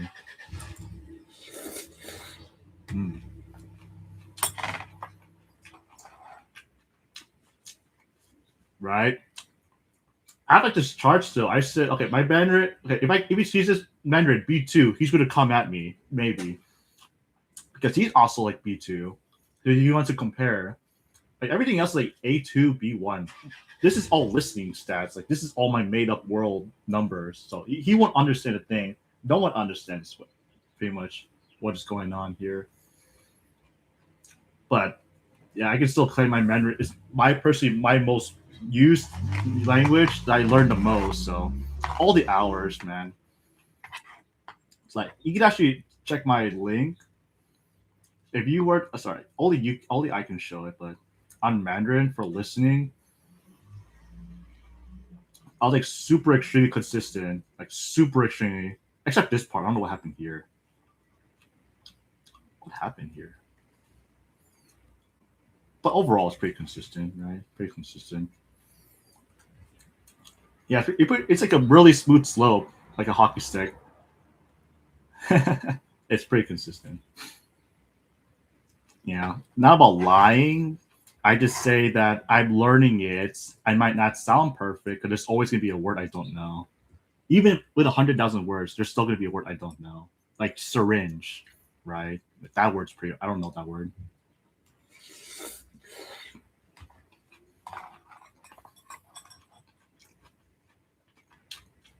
It does. Passive listening counts, but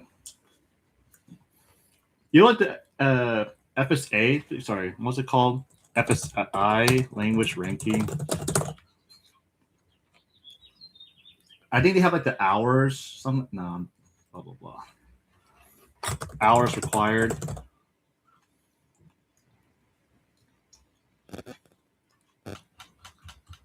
Okay, let's say Mandarin or Japanese because they're in the same category. Where are the hours though?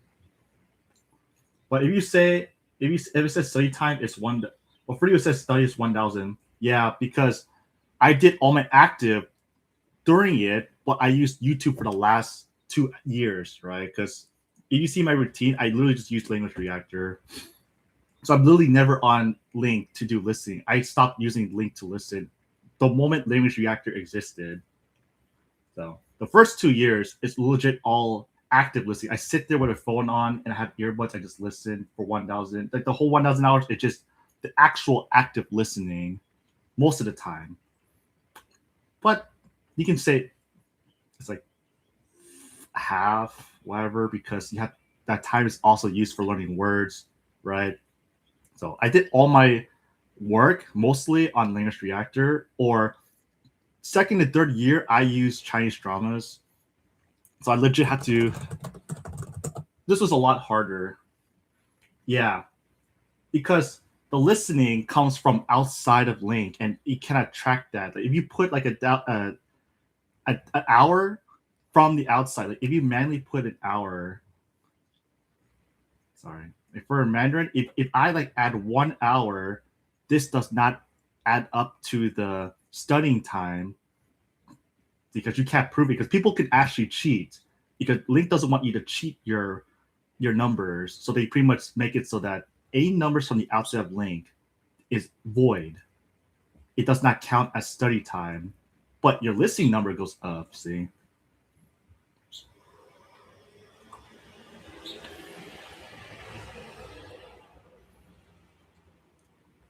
Let's see. Like back then, I pretty much used to watch hardcore drama, like dramas, as in they don't have any of these CCs. Imagine CCs removed. Oh, what's a good one? Double two. It was like these kind of dramas. Second and third year in, I did mostly this. I was on YouTube, and then they have like this. Okay, they still don't have the subtitles on here. It's like very certain ones. It's kind of picky. Where is it?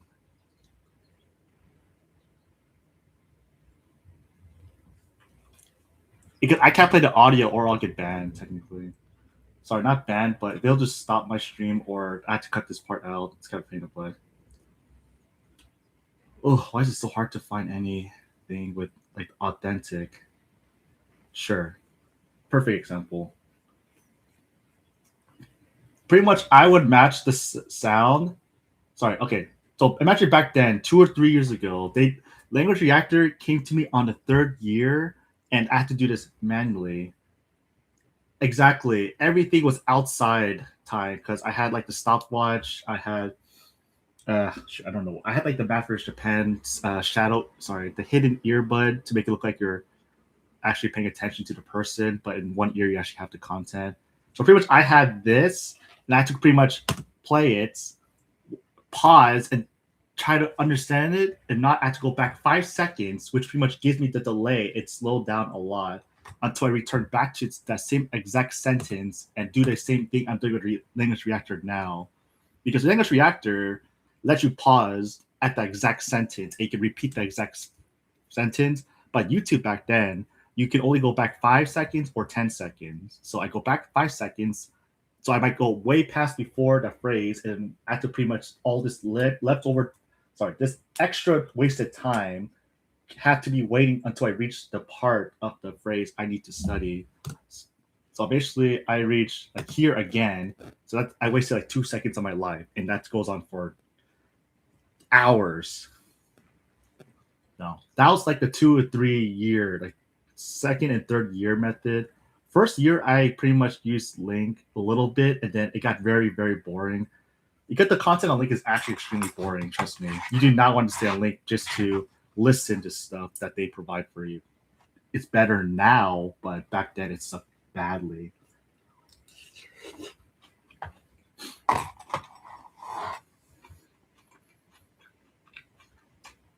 I'm just ranting now.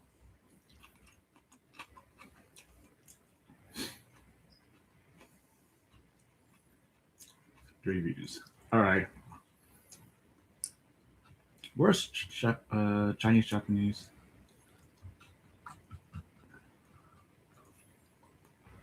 $88 weeks. Where's the classroom time numbers? Okay, they claim category 5, right?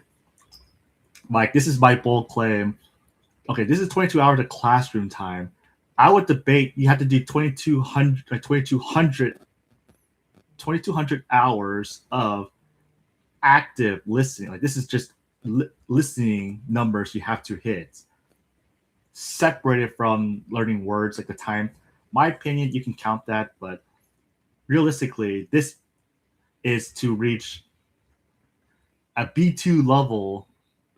So because technically B2 is considered fluent enough, because you're in the middle between knowing conversational, but at the same time you know a little bit of the advanced stuff. So you're not fluent yet. They claim it's fluency, but technically you're not. Oh, thanks for the heart, Mike.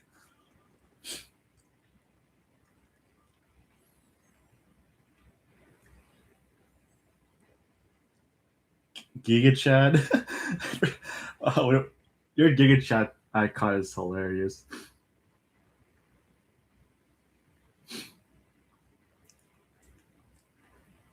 Anyways, okay, I'm done ranting.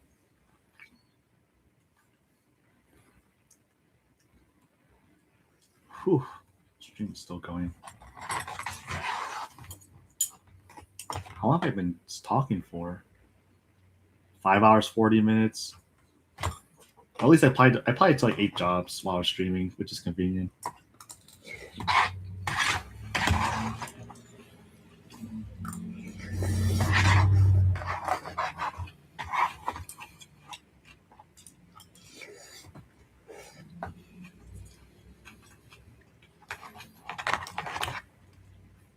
Whew.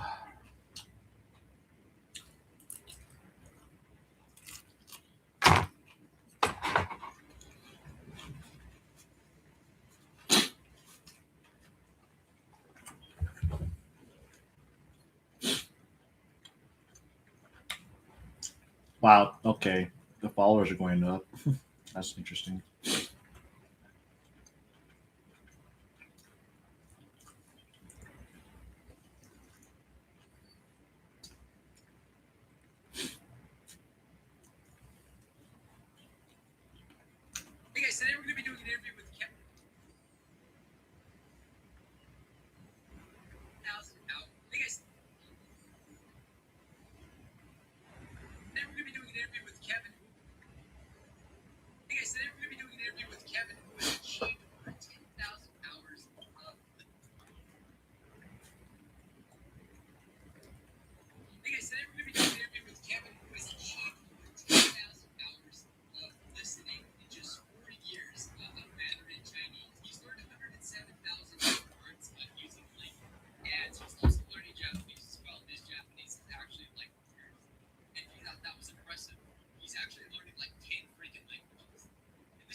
How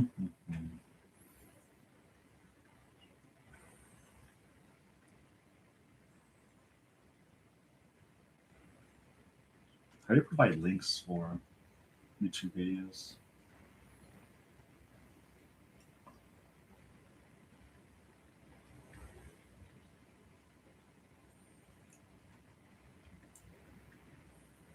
Turn on comments, draw mention.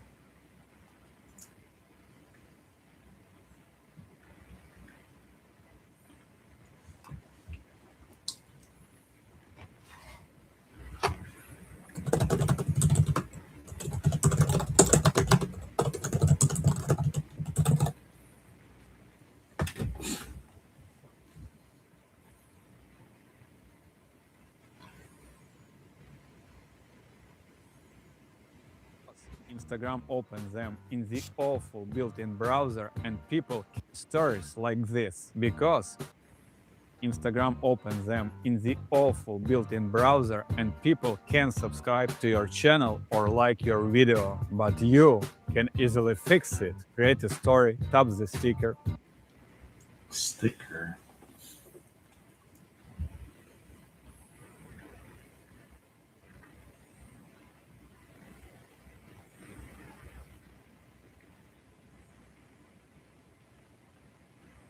Oh, that's how you do it. Okay.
I don't even know if Mike is still in here.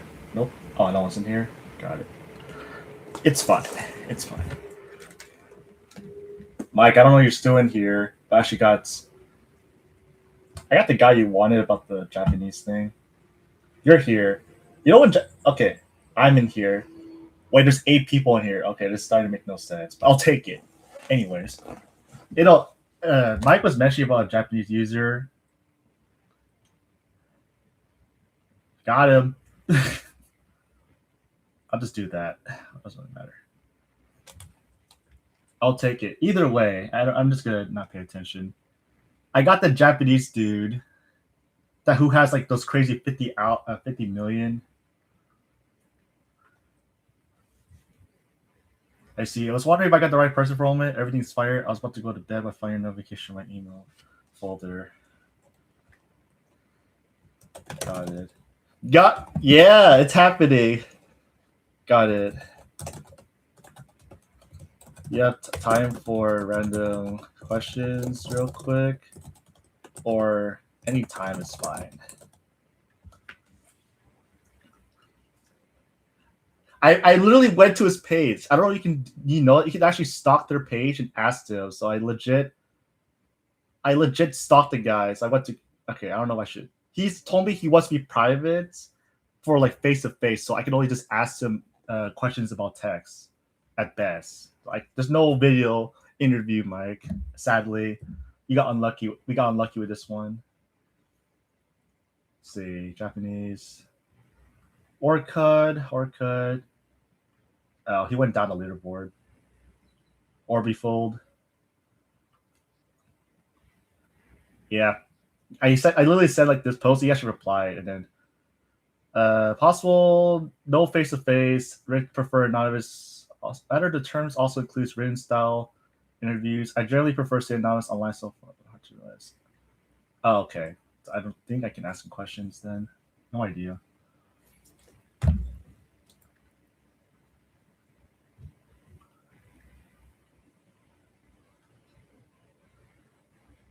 It depends. In the little sense of face-to-face, or rather the terms also include written style interviews. I prefer staying anonymous to the forum. Okay. I'll just literally just get his answers and then just post them instead. I think that'll be better. Nothing crazy though, but I'll just talk to him personally.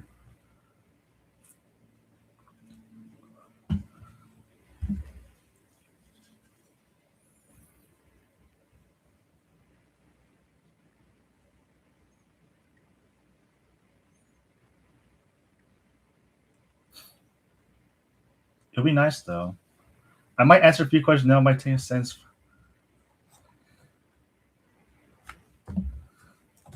Of course. Just wanted to ask if you're at a stage that you virtually can talk to natives. That's the big one. He said I might answer a few questions. All right, first question. Are you at the stage that you virtually can talk to natives? That's just all I asked. Because the guy's literally about to sleep. I think he's also European, guaranteed. Maybe.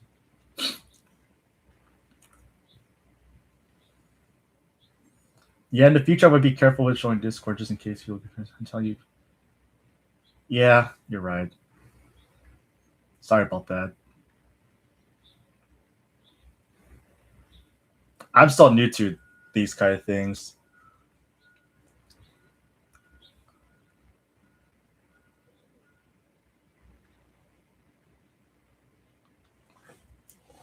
Are you posting your next video today, Mike, on your main channel? I actually started watching your videos daily now. It's actually pretty fun.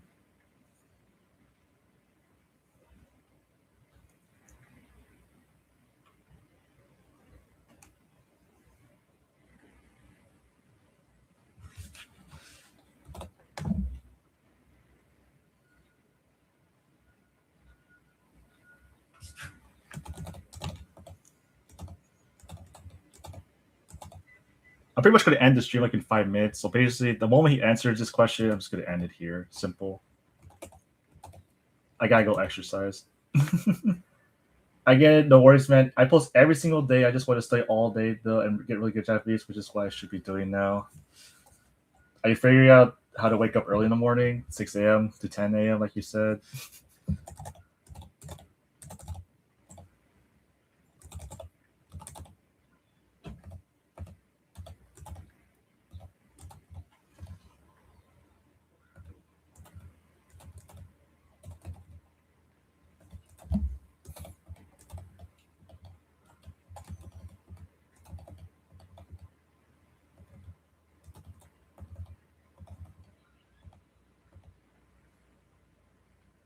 I'm still waiting for his answer.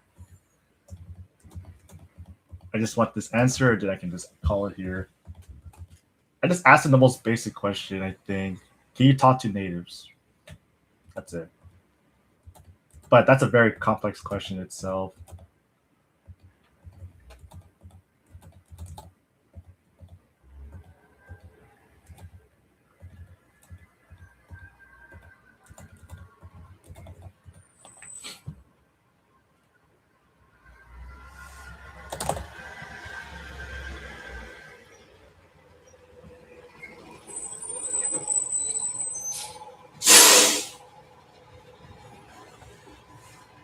He answered me a few years ago on his profile, but it's very hard to scroll and find.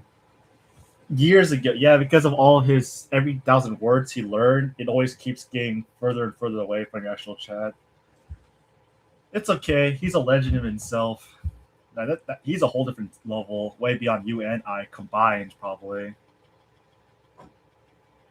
Like 6,000 listening, he definitely can do a lot with that. I'm actually trying to figure out how to like post your video on Instagram just so for my friends to see it. I'm trying to send a link.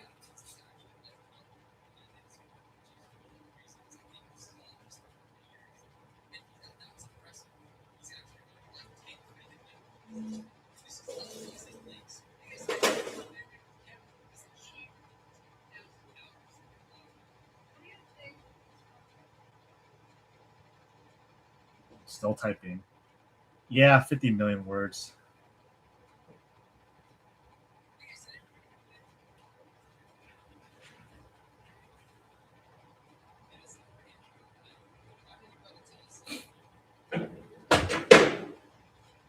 Wow, he's typing still.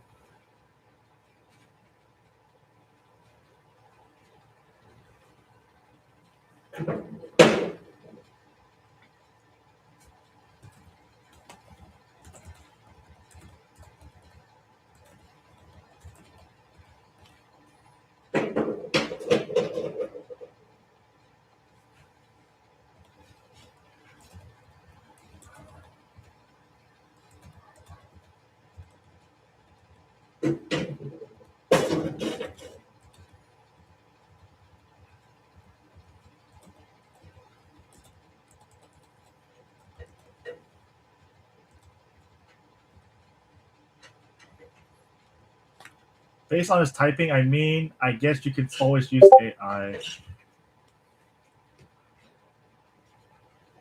Okay, I got the answer.